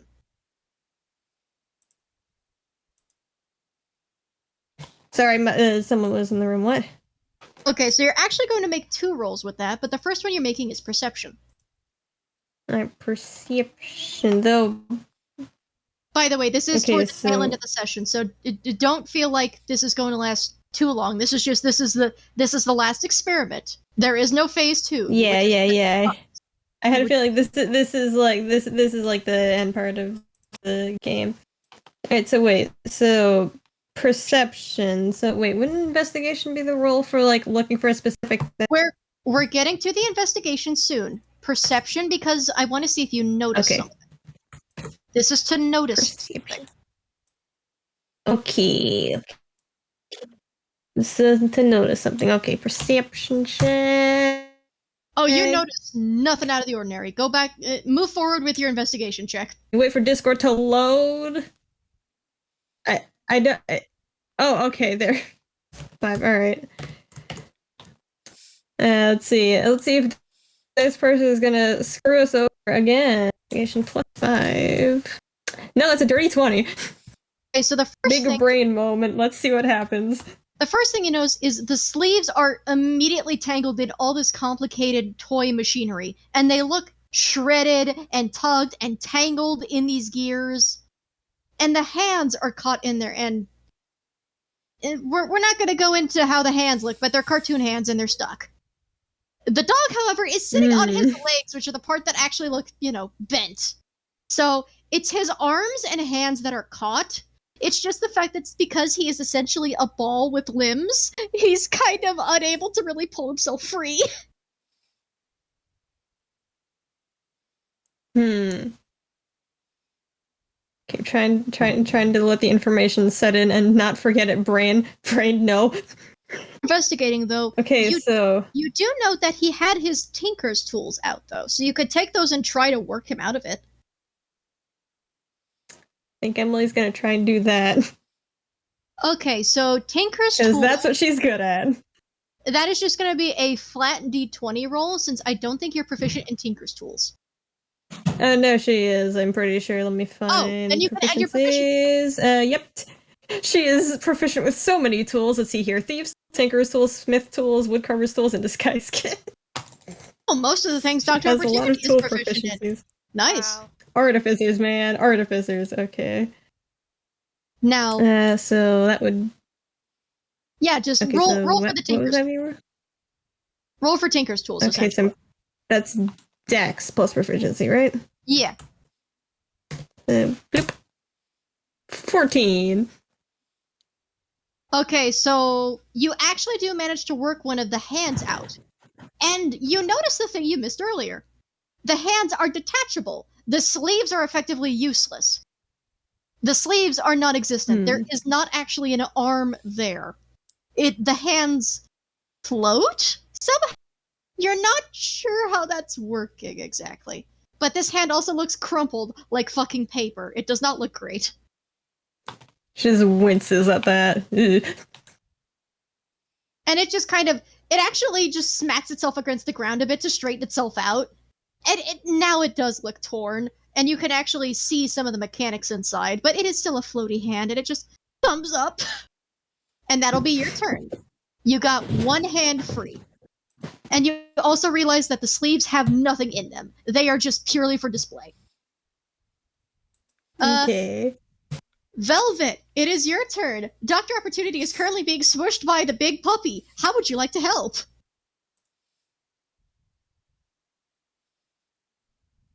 So I was thinking, there's not a lot of physical things Velvet can do here because tiny.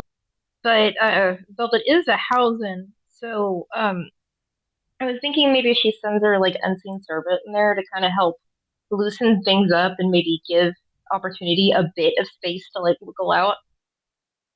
Okay, yeah, let me pull up Unseen Servant real quick. Just so I know what stats I'm rolling for, because I'm going to roll for the Unseen Servant to try and assist. Okay, can mentally command the servant to move up to 15 feet and interact with an object. Thankfully, it is within 15 feet. Can perform simple tasks. Okay, so... AC 10, 1 hit point, and a strength of 2, and it can't attack.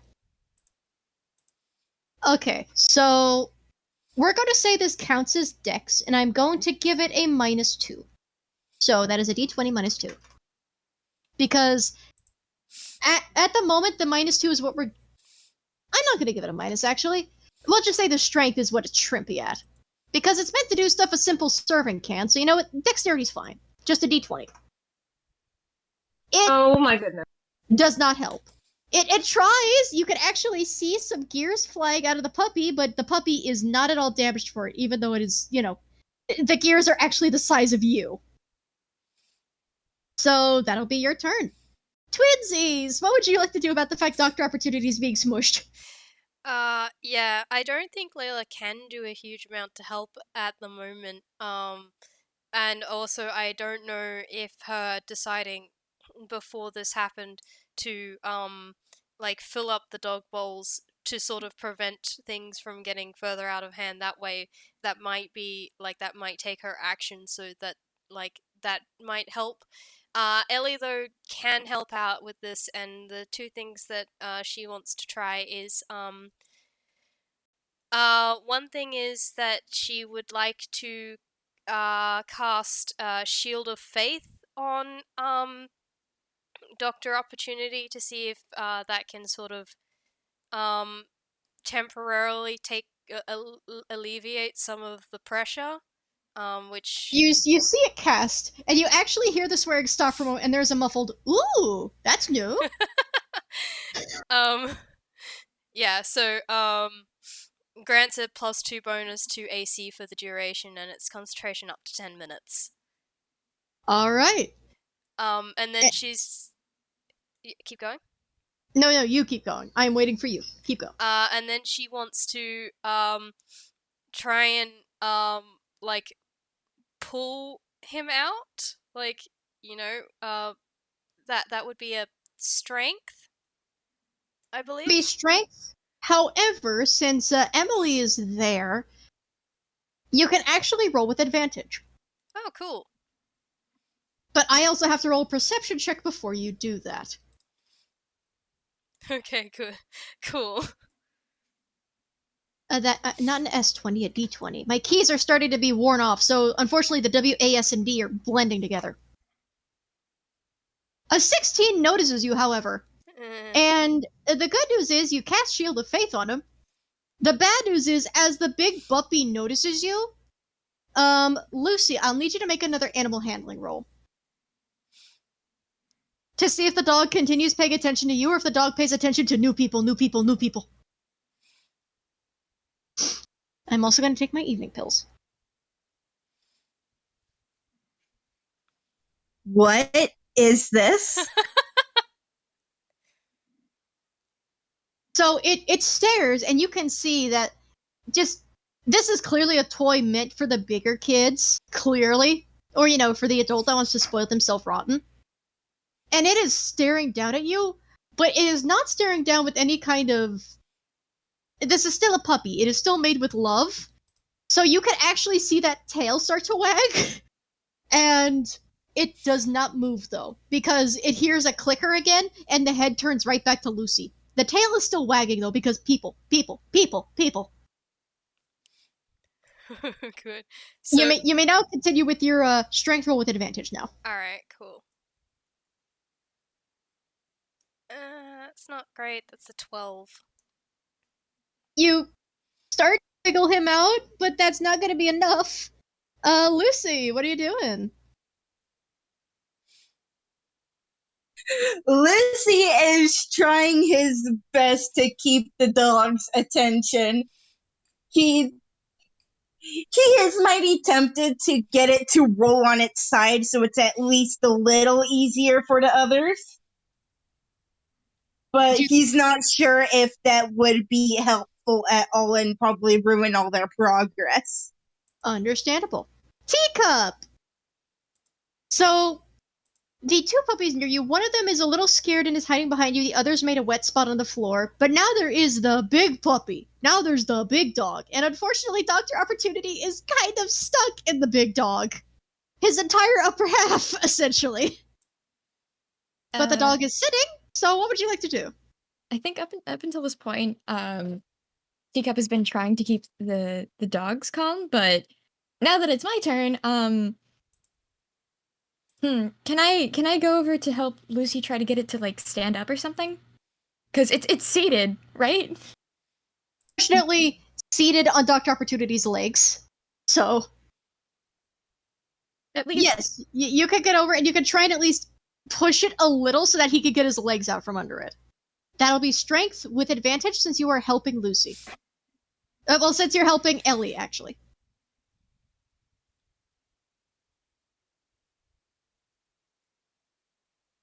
It's... So. You were two small children trying to move a large-size dog made of child-friendly mechanical parts. And... Can I argue animal handling to try and coax it to move itself? You know what? I'll allow it. It'll be a flat roll, though. No advantage. Another 12. Never mind. Let me roll intelligence for the dog. If it beats that number, then it'll listen to you. If it fails the number, no. It you notice the head turns down toward you again, and even you can clearly recognize this puppy does not mean malice. It is just puppy, but size large. It is puppy, but venti. It is just it is an adult's meal at McDonald's. It is just a puppy. But it notices that, of course, there are these kids trying to move its big fat butt, so it begrudgingly lets its butt be moved, and Dr. Opportunity finally gets his legs out from under it and goes right back to trying to pry himself free. Boy. It hears good boy, and the tail starts going faster, and you can feel the air it is stirring like a fan. Now it's Dr. Opportunity's turn, and he's being assisted, so that is 2d20 plus 3. He gets advantage on his save to try and get out. That is a nat 20. It takes him a minute, but eventually he manages to pry himself free, his other hand triumphantly raised. Aha! And then he falls immediately backwards. Allow me to describe how Dr. Opportunity looks now. His sleeves are mangled. They are shredded by the mechanics that were in there, because he was busy before this thing moved around, and his hands got stuck. But his hands are floating. They're not actually attached to the sleeves, and the sleeves don't have anything. The hands are fine. And the hands kind of work on straightening themselves out, but the gloves are clearly torn and he's gonna need to patch himself up later. His legs, on the other hand, look bent, but while it's in a toony way, I'm actually gonna roll him a charisma save. When he sees that. Don't question the charisma saves, don't worry about it, it's fine. He's fine. Uh-huh. And with a dirty 20, he processes this for a moment, and then following Toon logic as he should, he actually just pulls up a hammer from his tinker's tools. You know, just politely borrows one from Emily when I assume you bring the box over. And actually, he hammers his legs back into shape and they go back to normal. Just donk, donk, donk, donk, donk. Of course, the unfortunate truth is revealed in that with part of his coat being torn, you can see very clearly that he is, of course, a construct that is just looks organic. He's not actually, a living, breathing creature. He's just a construct. But he doesn't pay any attention to that. He just hammers his legs straight, and then he is just, I'm gonna roll a d4 for the dog, since that was his turn. The dog, however, is still hungry, and now, even though it is listening to the clicky, clicky, clicky, it is turned again toward the food bowls. Lucy, you do notice you don't even need a perception check. Nearby, there's actually a bowl big enough for the big-sized dog, but you don't know where its food bag is the problem.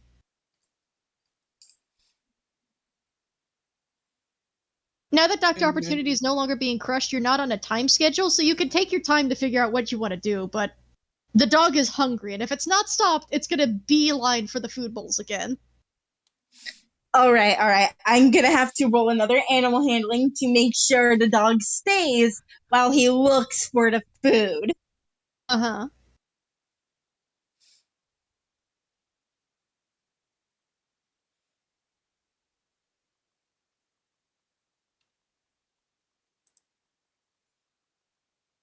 And, oh, darn it.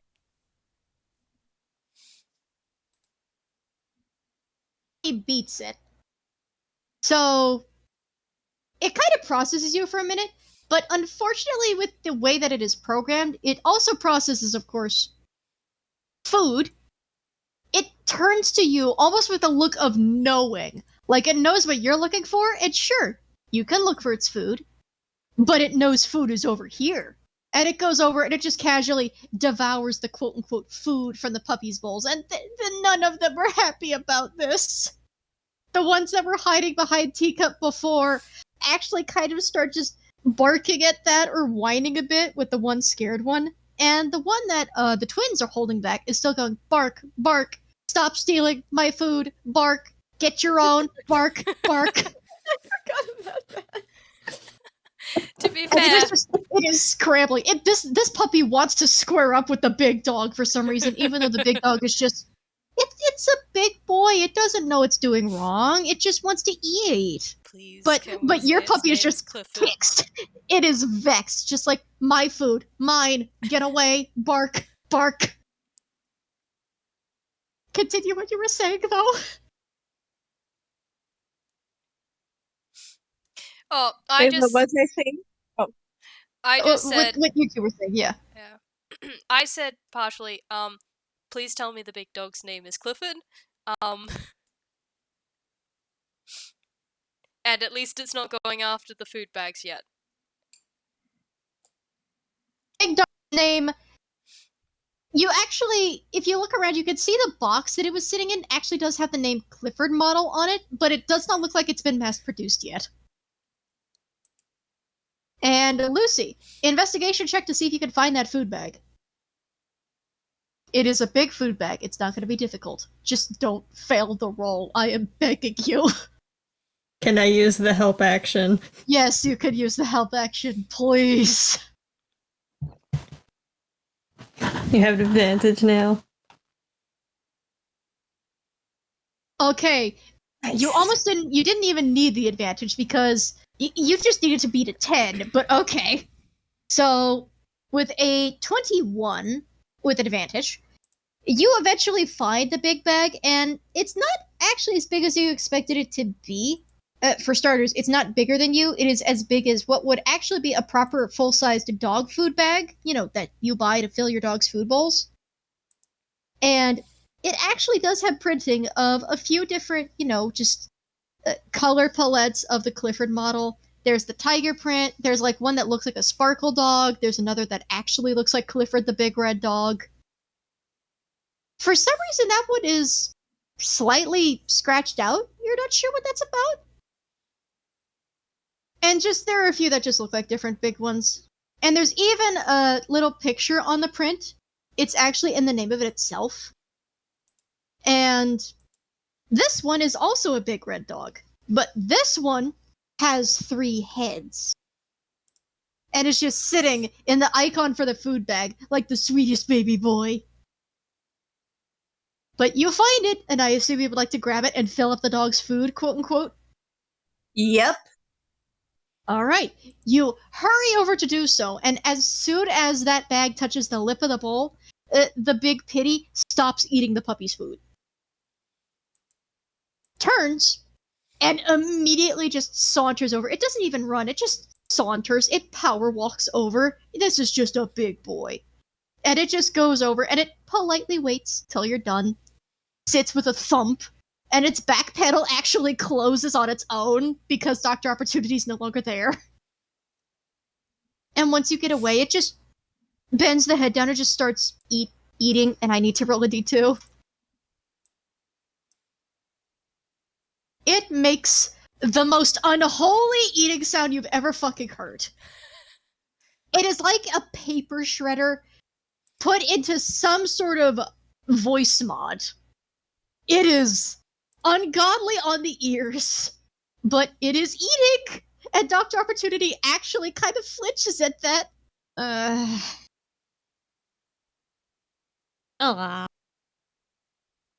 The puppies, meanwhile, hurry back over to Teacup, and to the kids, and to Emily, just like, please, people. And the one that was being held back is no longer barking, but is still... the little body language with the ears and tail, you could tell, is still on edge. And you could just hear that little mechanical growl. Like, it's not even properly growling. It's just saying growl. It is just saying growl. Ellie is giving the dog so many pats. It's like, you're such a good boy, protecting us. Yeah, you were so good. I am a good boy. You are not. See how I am superior? I am a good boy. You are not. And I'm actually going to roll intelligence because the dog is now insulting the other puppy. Oh no. The dog thankfully does not recognize this because this dog does not have the little glitch of being able to talk, and instead is just focused on eating because Big Dog is a good boy. Little puppy's just wrong. Big Dog is a good boy. Big Dog listens to commands. Big Dog sits and moves and does everything. Big Dog is good. Big Dog is good. See, I am superior. I am the goodest boy. Bark, bark. The tail just continues to wag as he just gets pets. And let me roll a d4 for the big boy. And now, after eating only, you notice compared to the little food bowls that have like 3 pips, so to speak, like a little battery, the big food bowl has a whopping 9 pips. Because this is not a medium-sized dog, this is a size large Happy Meal. And after draining about 2 to 3 pips on this, the dog eventually kind of slows. And this one actually does have a little, like, stop-motion, like, mouth. It's not like an actual, like, cartoon mouth. It's like just the flat panel mouth, you know, like the jaw is just hinged and just opens and shuts. It's the flat little robot jaw, you know the kind. That just opens as it makes a yawn, which sounds like a Jurassic Park dinosaur. This is a yawn that almost sounds like a T-Rex without meaning to. Oh my gosh, that's amazing. And then the dog just sort of sits down and lays next to the food bowl. It doesn't fall asleep immediately, but it is powering down, and Dr. Opportunity looks visibly relieved at that.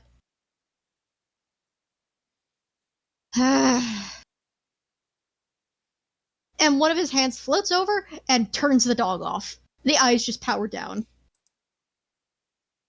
Okay.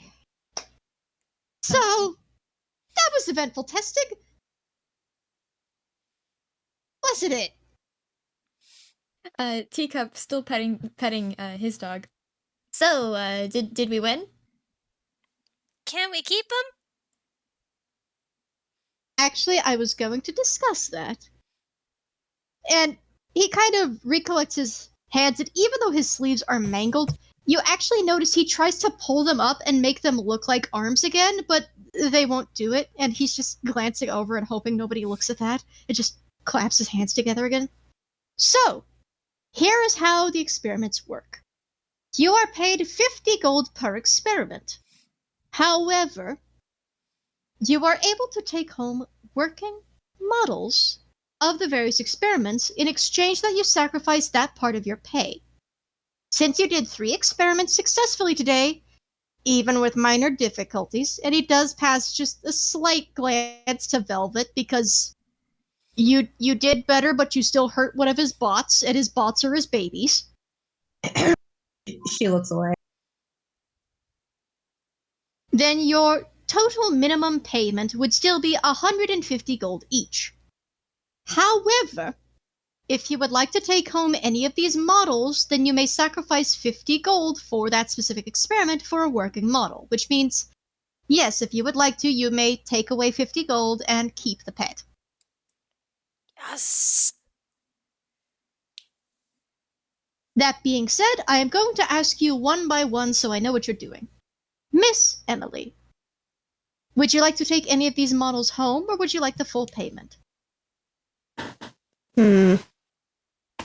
I think I'll take a those laser gun things, but otherwise the others I'll just take the gold. All right. Would you like a pistol or a rifle?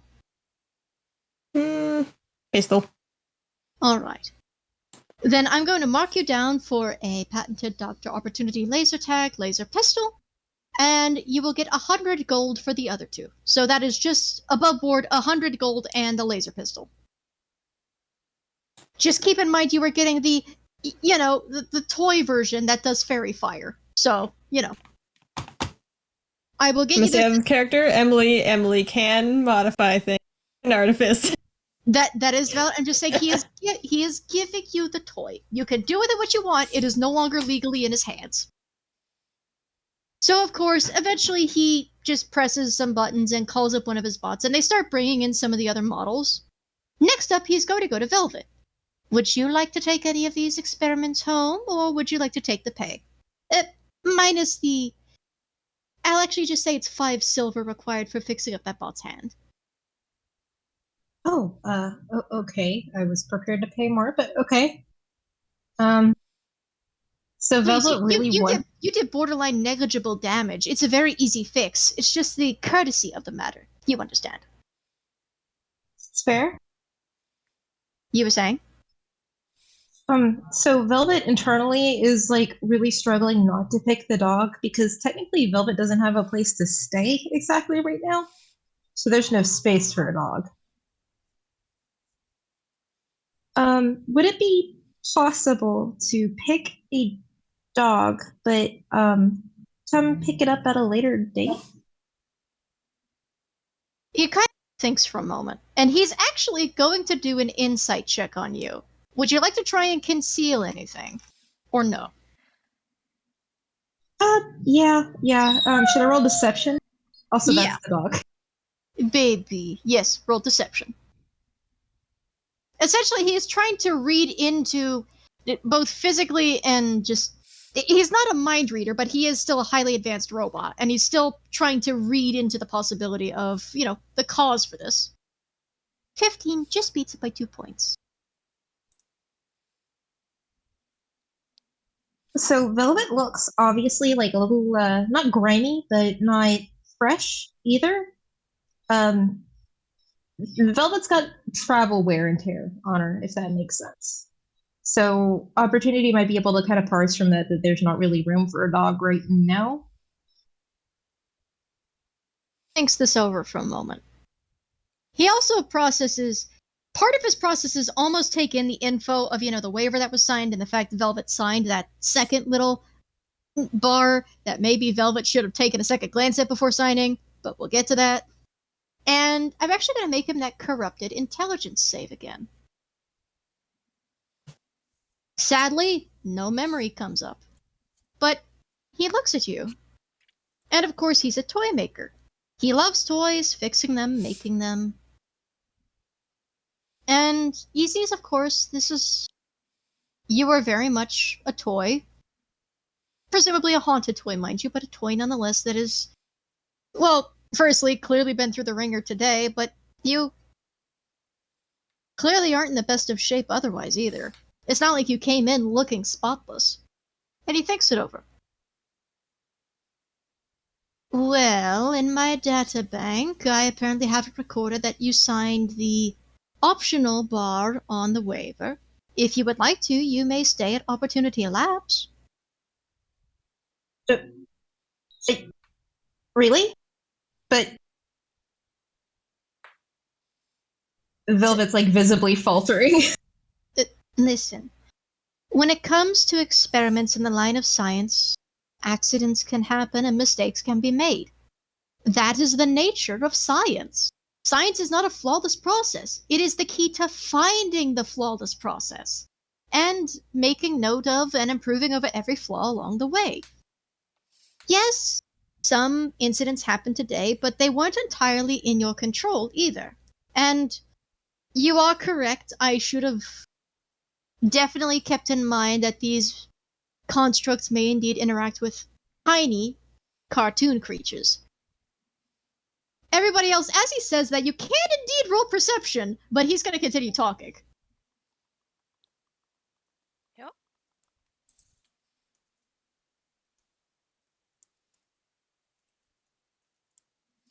But see, it's all right.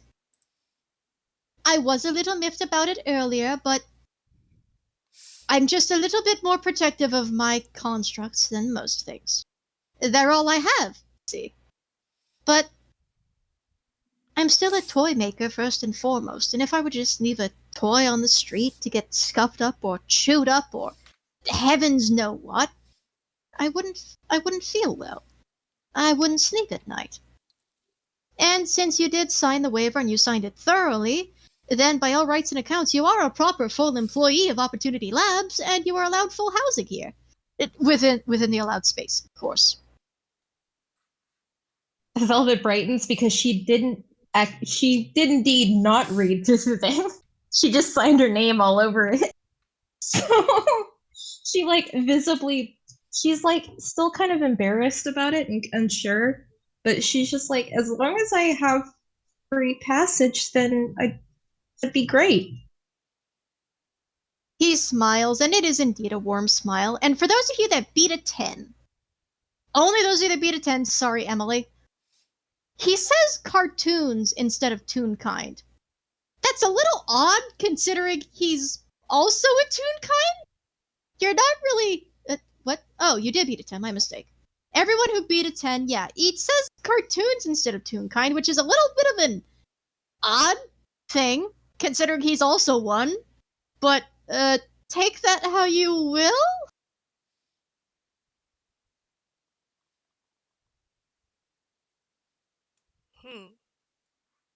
But if you would like to take home one of the Pluto models, then you may. And you can choose one at a later point once you've been fixed up and accommodated. All right? Okay, thank you. Yeah, thank you. And Velvet just kind of like scratches nervously behind her head and kind of shuts down a little bit. And he actually does. He bends all the way over and just pats you on the head again. Pat with a finger, pat with a finger. And then just very, very gently but playfully just scoots you along with his hand without feeling like a rush. Just, as you would scoot a little toy. And next on the list are the twins. I assume your choice is obvious. Yep. They are they're definitely taking the Pluto model home.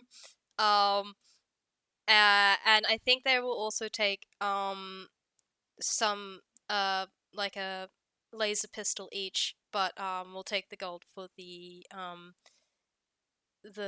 smoke smoke grenades. You did happen to win the race, so you got a box of grenades for free anyway. Exactly. You children just came out of this with the Santa Claus special, didn't you? Yeah, there is a definite grin on Ellie's face. It's just like, yup, I've worked out. This is a win in my books. Right. Then we can get you fitted with a laser tag pistol each. And if you would like to, then we can work on... You can either keep the name associated with that Pluto model or give it one of your own, and I can show you how to put that in. But we'll deal with that later. And he just turns over to you, Lucy. And young Lucy, as another one who is signed on as a full-time employee of Opportunity Labs, you are also offered full stay here at the lab. That being said, is there anything you would like to take? I am, he sort of just takes a deep breath. He knows he's got a big dog at home, but he's also sort of fallen for the rough and tumble big fella. For the big pity, yeah, for the big pity. Yes, and all he does is point at the pity and then says, I have my own home in the Ghibli Empire with another dog. I am away a lot and I have to get her babysat, so to curb her separation anxiety, I'd like to keep the big boy. I'd actually like you to roll me a perception check upon mentioning the Ghibli Empire. And I'm going to roll him a non-corrupted intelligence check. Not a d23. Okay, so intelligence save is +5, actually. And he's making an intelligence save, not a check. Oh, dear God. You mentioned the Ghibli Empire, and you beat a 10 easily. So there's a split second where you can actually see an odd look of surprise on his face. Almost caught off guard by the mention, but it almost flickers away and is replaced by that, that big TV scientist smile again. Just the warm grin from ear to ear. And it's a little odd, but you almost wouldn't really make any note of it, right? But he continues, and if you will allow me to make some minor fixes, then yes, you can take Clifford home. And I can also show you how to program it with a name, if you would like. Yes, please. I the entire time, I already had a name in mind. I was gonna call him Ramen. Ah, that's adorable. And as for you, little teacup, I assume you would like one of those laser tag pistols, correct? I want the dog. The dog? This one, specifically. Her name's Snork. I was not prepared for you to actually call it Snork. And you do see that the dog is just kind of, it is starting to wind down again, but I'm actually going to roll an intelligence. Because you haven't programmed it yet, but I want to see if it has a moment. Oh, thank God it has a moment! Even though it's not programmed, it hears Snork and sees you pointing to it, and you see the puppy's ears perk and the tail wags. And just Dr. Opportunity looks at that. You could actually see his glasses kind of water with fake tears. Aw. Oh. Oh, that's adorable. I was fully expecting you to want to take one of the laser tag pistols, but that's alright. Oh, one last thing. One last thing. For whatever models you're taking, I will need to scan them. If any models aren't scanned, they're going to set off an alarm when you try to leave the base. I have a question. Yes? Out of character. It's in his hammer space. It is still gonna set it off above board. It just won't know where. It will not know where. It is the essential. You are walking through airport security, and it's like it's gonna detect on you, but it will not be able to read where. Hey, do an insight or perception at advantage. Okay. Because his face is visibly dropping. Okay, 2d20. That is a 16. His face drops. Teacup, are you alright, little man?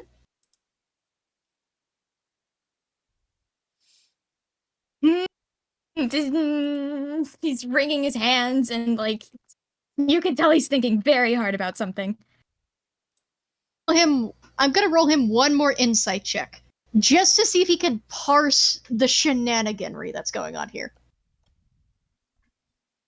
And that is an 18. Do you think that would be enough to recognize that maybe somebody pocketed something they shouldn't have?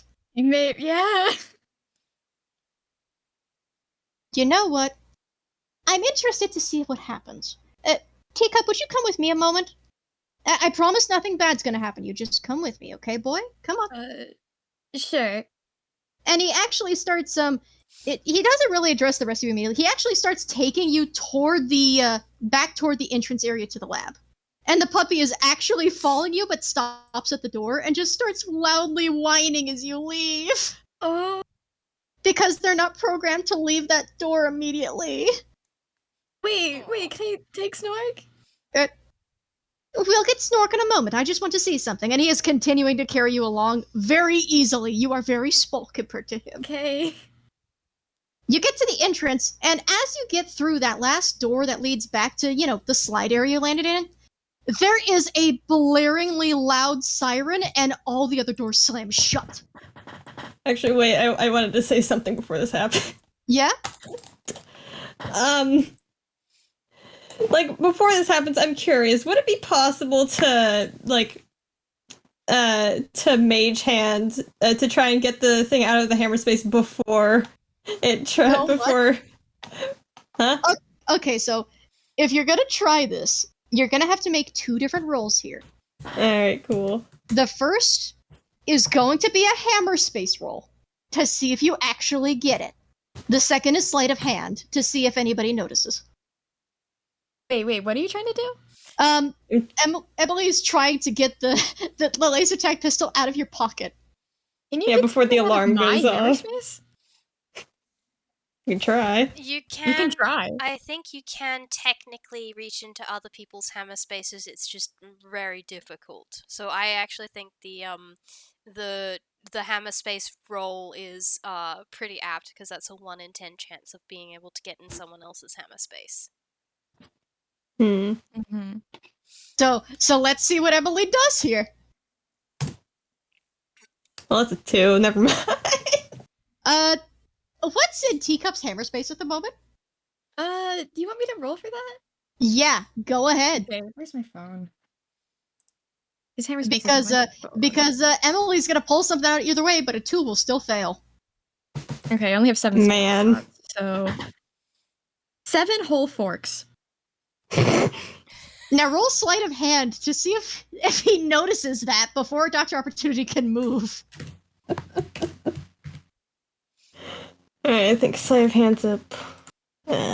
Plus. Actually, can I argue Arcana because this is a spell? Or sleight of hand? It is sleight of hand to see if he notices. Alright. 23. He does not notice. At the moment, you are now down 7 forks. But yeah, Emily, you go and expect a laser tag pistol and pull up 7 forks? Huh? Who's a pack of 7 forks in the hammer space? But, yeah, as Dr. Opportunity heads to the entrance, you all hear it all throughout the lab, is this blaring, almost apocalyptic siren that just starts ringing out. All the doors slam and seal shut, and every robot that is in that entrance area turns to you with glowing eyes. But they don't move because Dr. Opportunity is there. And he's just holding it very pleasantly. And as this alarm is going off, he just tells you, in a very soft voice, you see, I've had a lot of thieves try to take my things in the past, and some unfortunate cases succeeded, resulting in terrible things. So I had to ensure that nobody else would try and get away from my lab with anything unpermitted.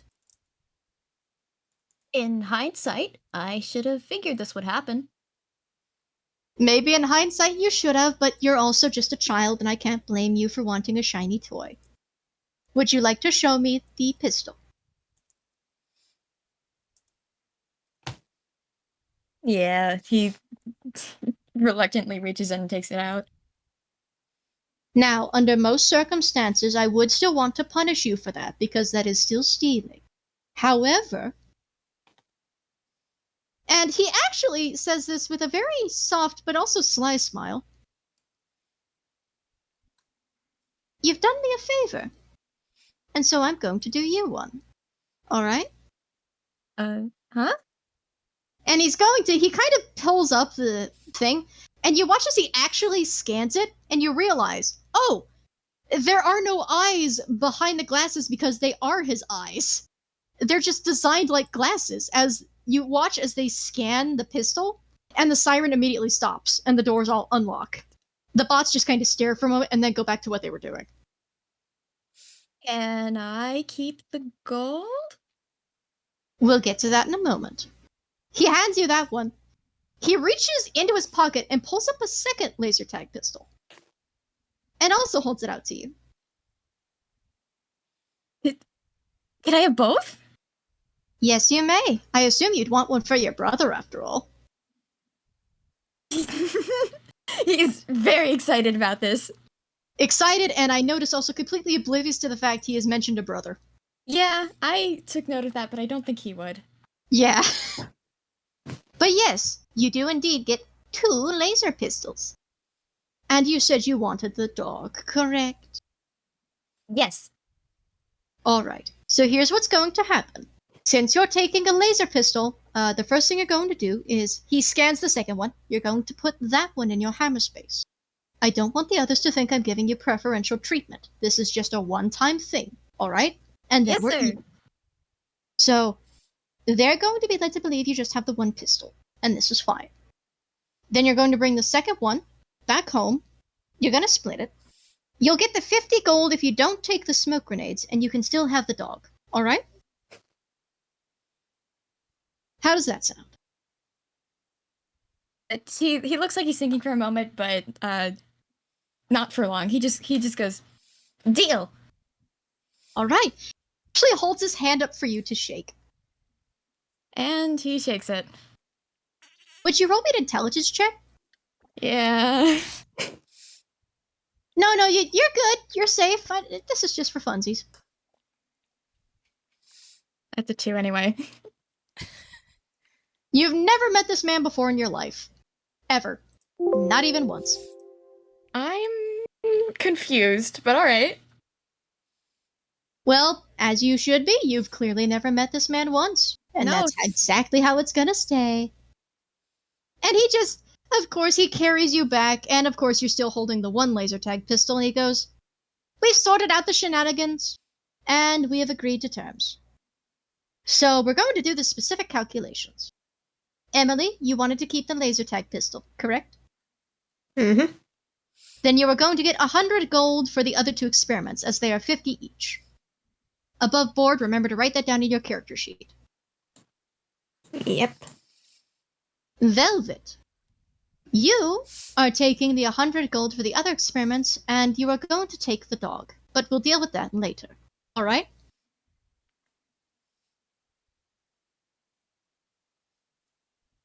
Sorry, Discord problems. Velvet just kind of nods and thumbs up.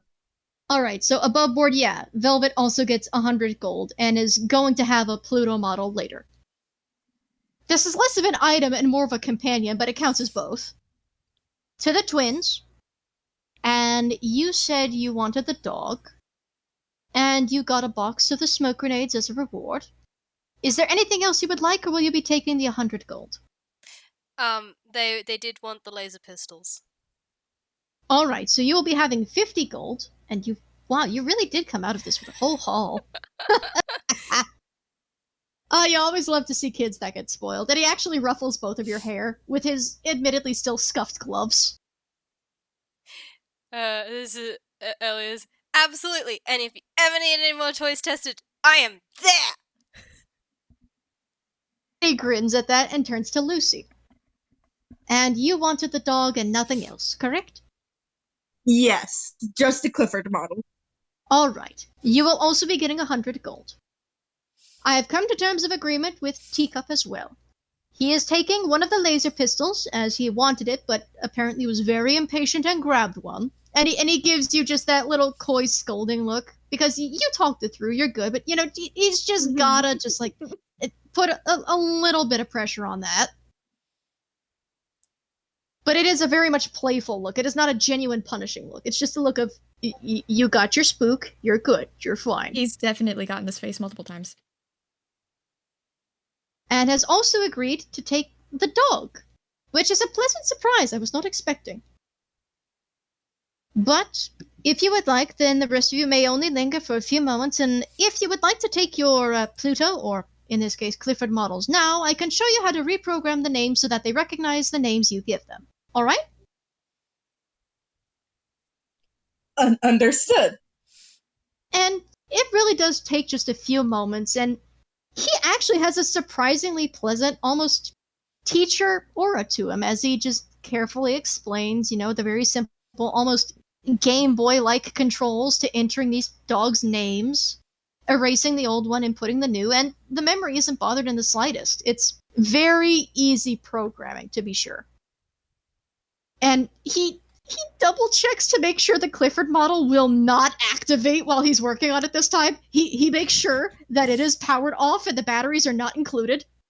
Just, he's careful this time. He does not want scuffed up any further.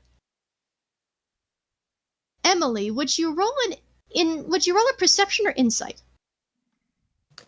Let's see here. I think her insight and perception, yeah, they're the same. Boop. 13. He's incredibly positive for the most part, but you feel like he's kind of skipping over the him getting stuck in a dog and his inner mechanics actually being visible and showing he's not an organic creature bit. You're not sure why he's skipping over it, but he very much just seems to want to avoid that topic and just move on to, okay, we'll show you how to program these toys and then you'll be on your way and you'll have a lovely day and then I can fix myself up, everything will be fine. Now, you know what? Nobody questioned Emily about anything, so Emily's not going to question that for now. I mean, she'll have that information in her brain, but she won't do or say anything about it. Understandable. That is info that Emily will have lodged in her noodle. And what was the roll that Candlestick just made? That was to see, because Ellie has cure wounds, to whether she was going to make a comment about it, and like offer to heal him up, but she has completely forgotten about the incident, so never mind. She is baby, we appreciate. But yeah, it's a very simple and easy lesson, and Lucy, as he's kind of examining the big dog, you note that the way the tiger stripes are worn out, you think this model's actually been in here a while. And the funny thing is, the way they're worn out, they almost give the painted tiger striped dog the look of wrinkles instead. But they are still tiger stripes. They are just worn slightly. Apparently, this model just has not seen the light of tests or exercise at all lately. And oh, Petals. I've changed my mind. Emily will say something about it. Like she might stroll up to Opportunity and just kind of give him a nudge on the leg to just try to get his attention. Yes, Emily. Hey, can you behave like magic normally, or? Magic? What do you mean, magic? Like cure wounds, that sort of thing. Why? She's like saying this quietly, so then not, not bring the attention to anyone else. He kind of leans in and he kind of whispers back, I don't understand why you're asking about cure wounds. Nobody else got hurt? He looks genuinely confused. She is looking at Opportunity just like, kind of just, okay, she, sorry, words, takes out the magic bandages, points to you. Well, I guess you've seen I'm not organic. I doubt you need to waste a spell slot on me. I mean, do you need it or do you not? Else would like to roll insight check, that is okay. One other person may roll an insight.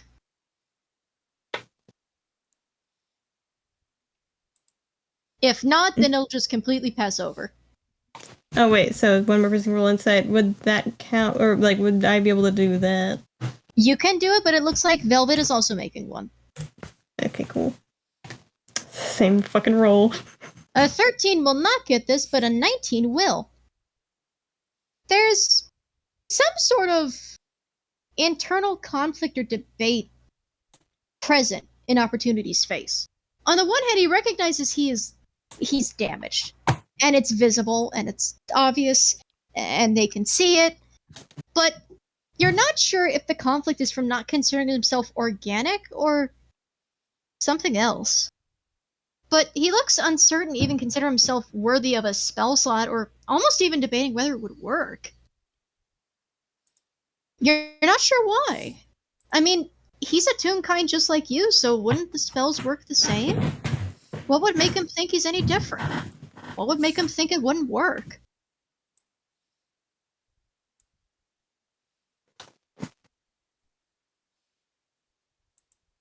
But Emily just kind of squints at him. She doesn't notice that with the insight roll, but she'll just stick a band-aid on there anyway. And you are actually able to cast Cure Wounds on him if you like. Oh, okay. Because he is still a toon kind. It is just we will call it an internal conflict of identity and persona, and put it that way. Boom! 8 hit points restored. It doesn't fix him up completely, but you notice that actually fixes up his coat, and it actually kind of reinflates his sleeves to look like arms again and fixes the seams on them. And he kind of glances at that. The hands kind of float back to the cuffs, and again, you don't really see the magic present with the gloves, but they float like magic, so you're not sure what technology that is either. They just float? Question mark? But he kind of tested him on it, and he just sort of... He rubs his sleeve, and he is going to make this roll without any corruption in place, so no corrupted data covering it. Petals, this will be the last roll for the evening.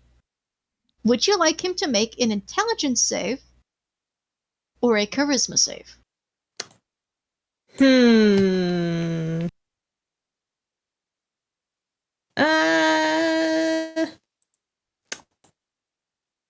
I can't make decisions. Actually, no, wait. Maybe intelligence. It's a fucking 8. darn. Somehow, he continues to fail these, which makes sense considering his lore, but also somehow he continues to fail intelligence saves, and that is not a good omen for the future. But that fits. So he just rubs his sleeve for a moment, and when he looks at you, his expression is still conflicted, but it looks softer somehow. And in this moment, it genuinely does just look like a soft Hausen expression. It's natural on his face, it's tired, it's sweet. And then he pushes it away and it's gone again. And he just looks professional again. And he smiles and he says, "Well, I'll have to make note of that for the future. Thank you very much." Emily just slowly puts the band-aids away. And he actually reaches over and he gives you also a pat on the head and ruffles your hair a bit. Emily just sputters at that. All right. With that being said, eventually everyone is escorted back to the exit, and before you're allowed to leave, there is one other thing. The doors shut again, as do the stairs. There is one final detail. For those of you that have signed the waiver and are not given did not sign the optional part, then for security's measure, I'm afraid I'm going to have to wipe your memory of how you got up to this location. The rest of you will still be allowed to remember, but as I am a touch paranoid about people possibly remembering where things go or trying to relocate my lab, I don't want someone to take the same route twice. If you're not alright with this, that is fine, but just know that if you do remember that, I will have that written down. Alright? Do you consent to having this specific memory of how you got up this mountain wiped? You will still remember the experiment, and the lab, and of course, he places a hand at his, it's still somewhat scuffed chest. It's fixed, but it still is, dusty, covered in glitter, and smoke dust. And yours truly. Would you like to forget how you came up here? Yes or no?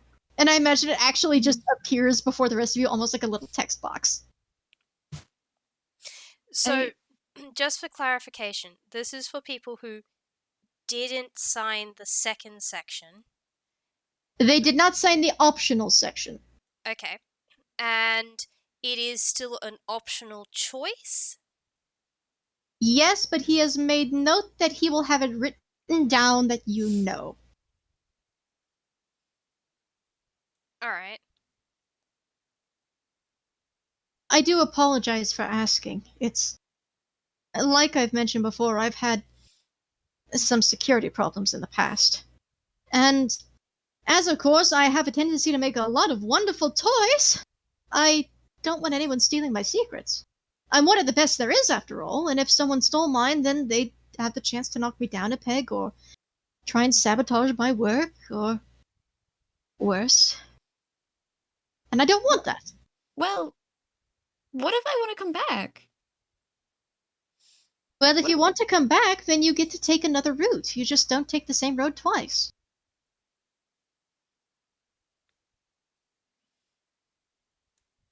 This is clearly not making sense to him.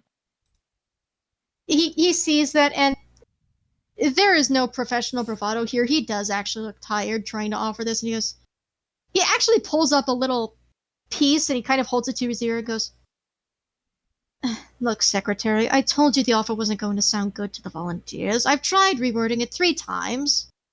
There's a little yammering on the other end, which you actually just hear is from a secretary bot in another room that he's just talking to. You just can't understand it. Yes, I know, but... Well, but they could still... But there's just more yammering. He looks defeated. Worth a shot. Thank you again. And he just clicks. Alright. I just have to trust that if you continue working here, you have to make me a promise. You won't tell anyone else where my lab is. Alright? I've had it good studying up here in peace and quiet. Nobody else has bothered me. Nobody else has recently stolen my things. And I would like it to stay that way. So I would like your word that you won't tell anyone, where this lab is specifically or how to get to it. Alright? My brother? Yeah, your brother's fine. And he kind of waves a hand dismissively, like, what are a couple of kids gonna do to my lab, seriously? Alright, he's satisfied. He's satisfied. Can you at least promise me that you won't give that out? At least freely? Alright. And he glances to the rest of you, to Lucy, the twins, Velvet, and most sympathetically to Emily. Because Emily does have in-depth knowledge of the fact he's got rivalries with certain scientists. And, maybe it's a good thing nobody knows where his lab is. She just does like a zipper motion with her hand to her mouth. Of course, he looks to Velvet. You already signed the waiver, but do you promise not to tell anyone? Promise. He looks to the twins.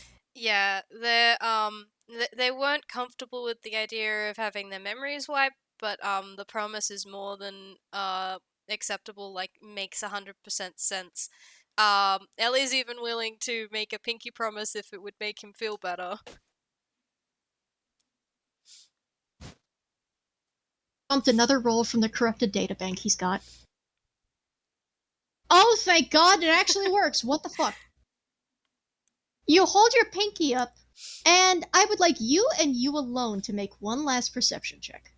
Okay.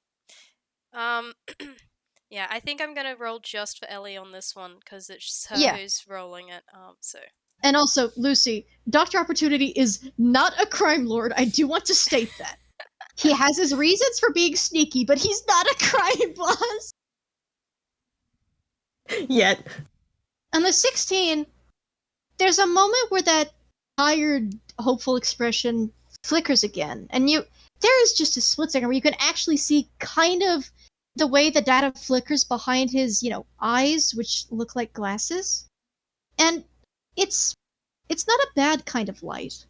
You can kind of see clearly now that, they're just his optics, and they're this pleasant, calming blue, but in his mind, he's not immediately seeing you.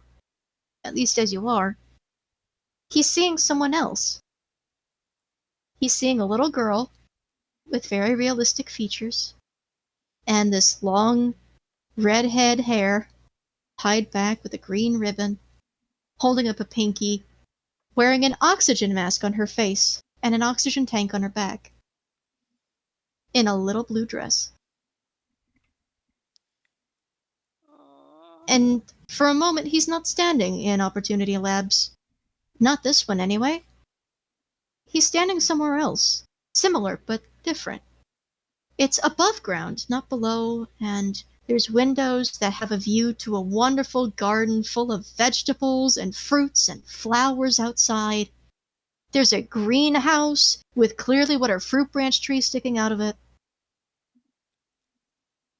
And he's not 14 feet tall at all. He's just 6 feet. Just the size a human should be.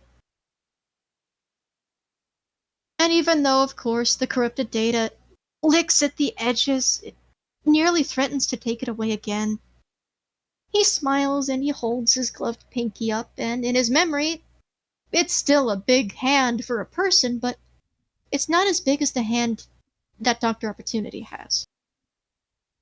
It's not as big as his hand, it's just as big as a human hand. Just a little toonier looking, and a little wrinklier for some reason, like the gloves are kind of tucked like cloth, instead of just the finely vacuum sealed fabric that just has all the pillowiness in it. And Pinky swears you. And the image flickers back to you, as you are, the twins, just sitting there. And you can actually see for a moment, his look is different. And for a split second, the glasses, you don't know what you see. The lighting is weird, it's a little dark on his face, it's kind of shadowed. But his eyes glow in the dark, and with the way they flicker and look, the smile is a bit more genuine as he pinky swears and goes. I pinky swear that I'll try to assure nothing will ever happen to you here. Alright? And we pinky swear that we won't tell anyone where your lab is. This is your place, and you're trusting us with this secret. He smiles, and the only other thing you notice is the way his mouth wavers for a moment. Which he notices, and almost as quickly as it came, that subtle, warm, genuinely toon-kind expression kind of falls away again. And he just looks confused at himself and pulls away his hand. And then he looks to you, Lucy. And he looks just like always. Completely professional. His face is stone cold. And I assume by agreement, as you also signed the waiver, you will also tell no one. Of course I will. I mean, words are so hard right now. Hold on. Yes, I will not tell anybody. You have my word, and if I do, you are free to dissect me however you wish.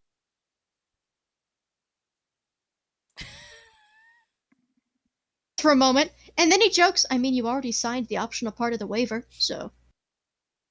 I'm kidding! That scares everybody. I'm sorry. And he does reach over and he pats you on the head, and you get a little bit of the smoke dust from earlier on your head. But in turn, he also gets a little bit of mucus on his hand. She notices, and he kind of looks at her for a moment, and then he actually does toss the hand off and let it float away from it so it can find somewhere to wipe itself off. Because ew, that's interesting, but ew, he just got clean. And teacup. As that hand goes to get clean, he only has one now, so for the moment. Do you promise not to tell anyone? You, aside from your brother, obviously. Oh, that did not pick up, but I'll swear it. And he smiles.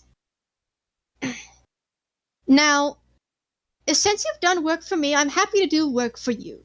If there is anything you're ever confused about, anything you need to know more of, anything you would like any kind of information on, I will do my best, as a scientist and as a researcher, to get you the information you need if I don't have it already.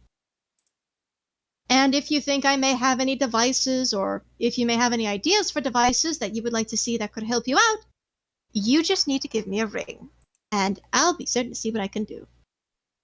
If you or any of your friends need help with something, let me know.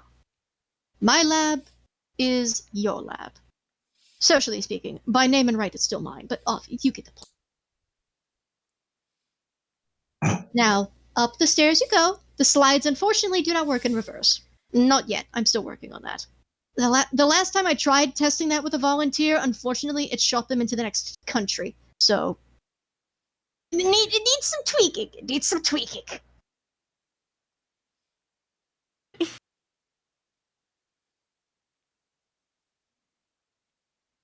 He kind of stops for a minute.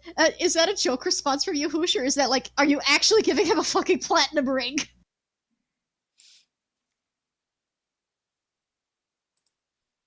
Okay, it's just a joke. I was going to say that is a lot of money.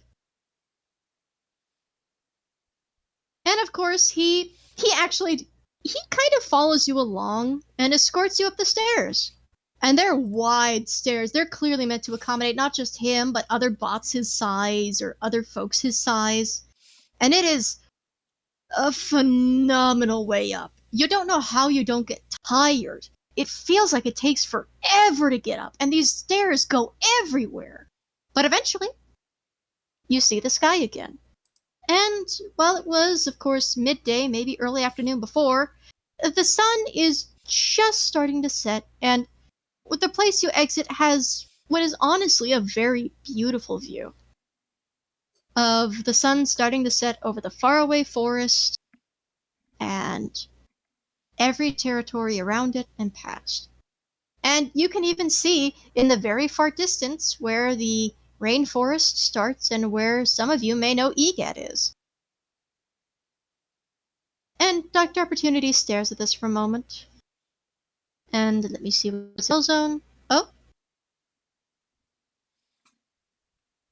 And I'm actually going to roll stealth to see if he can just sneak away and get back into the lab without anyone noticing he left you. So that is a stealth check of +1 because he's a big boy and he's not the most stealthy. And you can hear his steps into the grass as he only takes that sunset in for a moment before mechanically turning around and walking back through that open gateway in that sort of rocky mountain face. You get You get a large wave and a loud bye from Teacup. This processes for a moment, and he glances back. He gives you a single wave back because his other hand still hasn't come back from cleaning the mucus off. Why is this so difficult to wash out of cloth? It's ridiculous. Ah! Ellie has no idea of personal space, so Dr. Opportunity is getting a hug and a thank you, this was the best day ever! Before she lets go. The door almost shuts on you, but his foot stops it, and you don't even notice because you're just stuck in the hug. He just glances down for a minute, and he gently pats you. He doesn't hug you back, he just pats you because big boy, and then he lets you go. And no, if Velvet wants to stay in the lab, Velvet can stay in the lab. He was just escorting, everybody else who didn't sign on a full lease to stay at the lab to, outside. Aside from Lucy, who has a place to stay. Velvet, you're actually, if you would like to, you are left with the secretary bots and some of the others. Okay, sounds like a plan. She just kind of hangs around down there. But Waves with everybody. that, could you repeat what you said? Oh, she waves everybody goodbye, though. Yeah, he would allow that because, it's a friendly thing to do. And with a single, professional, but pleasant wave, which for those of you that did recognize him, that's his TV wave, so it's just naturally in his character to wave like that. And then the doors just chunk, seal shut, and it is impressive how flawlessly it looks like a mountain from the outside, even though those were doors a moment ago. Now, Petals, you said you had one last line. Alright, so this entire time Emily has been still holding the 7 forks. Oh my god. Oh my god. And Emily just walks up to Teacup, just plops all 7 forks into the cup of the head. Just like, these are yours, before walking off. Oh, wait. Oh, that was really empty. Alright, thanks. I was feeling empty? The hammer space. You have to understand how wonky that line sounds out of context. Like, I was feeling empty, thanks! Shoves the forks. But okay. if everyone's alright with that, then I had something I was gonna do with you two, Faddles. No, you okay. Oh? You do something. Okay, one last thing, and then I need to leave because it's like nearing 1 and I have something to go in the morning. Okay, so you drop the forks in his head and Teacup goes, oh, hey, wait, and runs after you again. Huh? Oh, hey, what? so I know you didn't really like the robot dogs all too much, but would it be too much of a favor to ask if you kept Snork for a little while? I mean, I know I was kind of a jerk, but just until I can get my brother.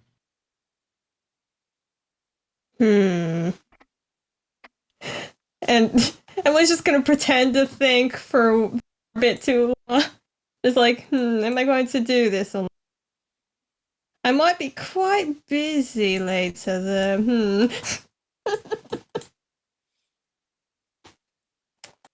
He's genuinely, he looks a little, how do I put this, concerned. Be back soon. And that's probably the closest thing you're gonna get from a yes to her. Oh, what'd you say? She said, be back soon. Yeah. So essentially she's agreeing to it as long as you come back quickly. Okay, yeah, okay. Thank you. And is that going to be all? That's all I've got. All right. I do want to mention just a little thing, and like Cherry, you don't like Teacup doesn't have to take this up, but the twins will offer to help Teacup back to their brother, because yeah, siblings need to stay together. He'll probably agree. Like he knows where your matcha is, but he'd like company. Yeah. Gotta make sure that he gets back fine. All right. And with that, I would just leave one last scene and we can cut the recording. As everyone goes their separate ways, they go to their homes, they're escorted back to siblings. Matcha is obviously very worried and upset that he got abandoned by Teacup for so long, but of course now Teacup also has goodies, which are interesting and also confusing. Everybody's just going their own ways, and Dr. Opportunity is just walking down, back into the lab, just in the toy shop, and just kind of, he looks over the scene, glitter bombs that are now completely swept up, the toy area with the dogs, and the laser pistols. And he walks over to the box of the laser pistols that malfunctioned, and sorts them into 2 boxes. The ones that functionally could still be fixed up as toys, and the others, which don't need to have that radiant damage fixed up at all. And studies them for a moment. And of course he hands them off to a guard and goes, see if you can modify these to do more damage in the future, just in case. The robot nods, and takes that box of defectives away, while he looks at the box where presumably some of the other defects or whatever Teacup could have stolen went. It's just looks to his scuffed hands and to the little band-aid that is on his coat, that little star shape. And he kind of stares at it for a moment. And again, there's that flicker to the glasses, but he shakes his head. No, it's just a fluke. It's just a fluke. Obviously, just must mend organic matter, and cloth and mechanics must count somehow. No, that doesn't make sense. And he continues walking along, now grumbling to himself, but that hand doesn't actually leave the sticker. And that is where it fades to black, and you get that lovely little to be continued icon. And the credits roll, and that's the end of Golden Opportunities, Episode 1, Part 2. Now hiring. I'd like to thank everybody in the audience for having listened. It's been excellent hosting, and I do hope everyone was okay that we accidentally went a little over the time I was planning. And I figured they were actual band-aids that just have star patterns, but I also like to imagine them being star-shaped, like the little, just the little thumb band-aids you would maybe put on like a scuff on a toe or something. But I hope everyone was okay. I apologize that went longer than I expected. I'm going to be honest, I was not expecting the smoke grenades to be as much problem. It was a lot of fun. Thank you for running this. It was really good, really fun. Yeah. Hey, Mikey, you're an incredible DM. I'm going the fuck to sleep. I'm so sorry. It is okay. If you would like to say goodbye to the audience before you go. Yeah. Bye-bye, audience. Bye. See you next time. Thank you.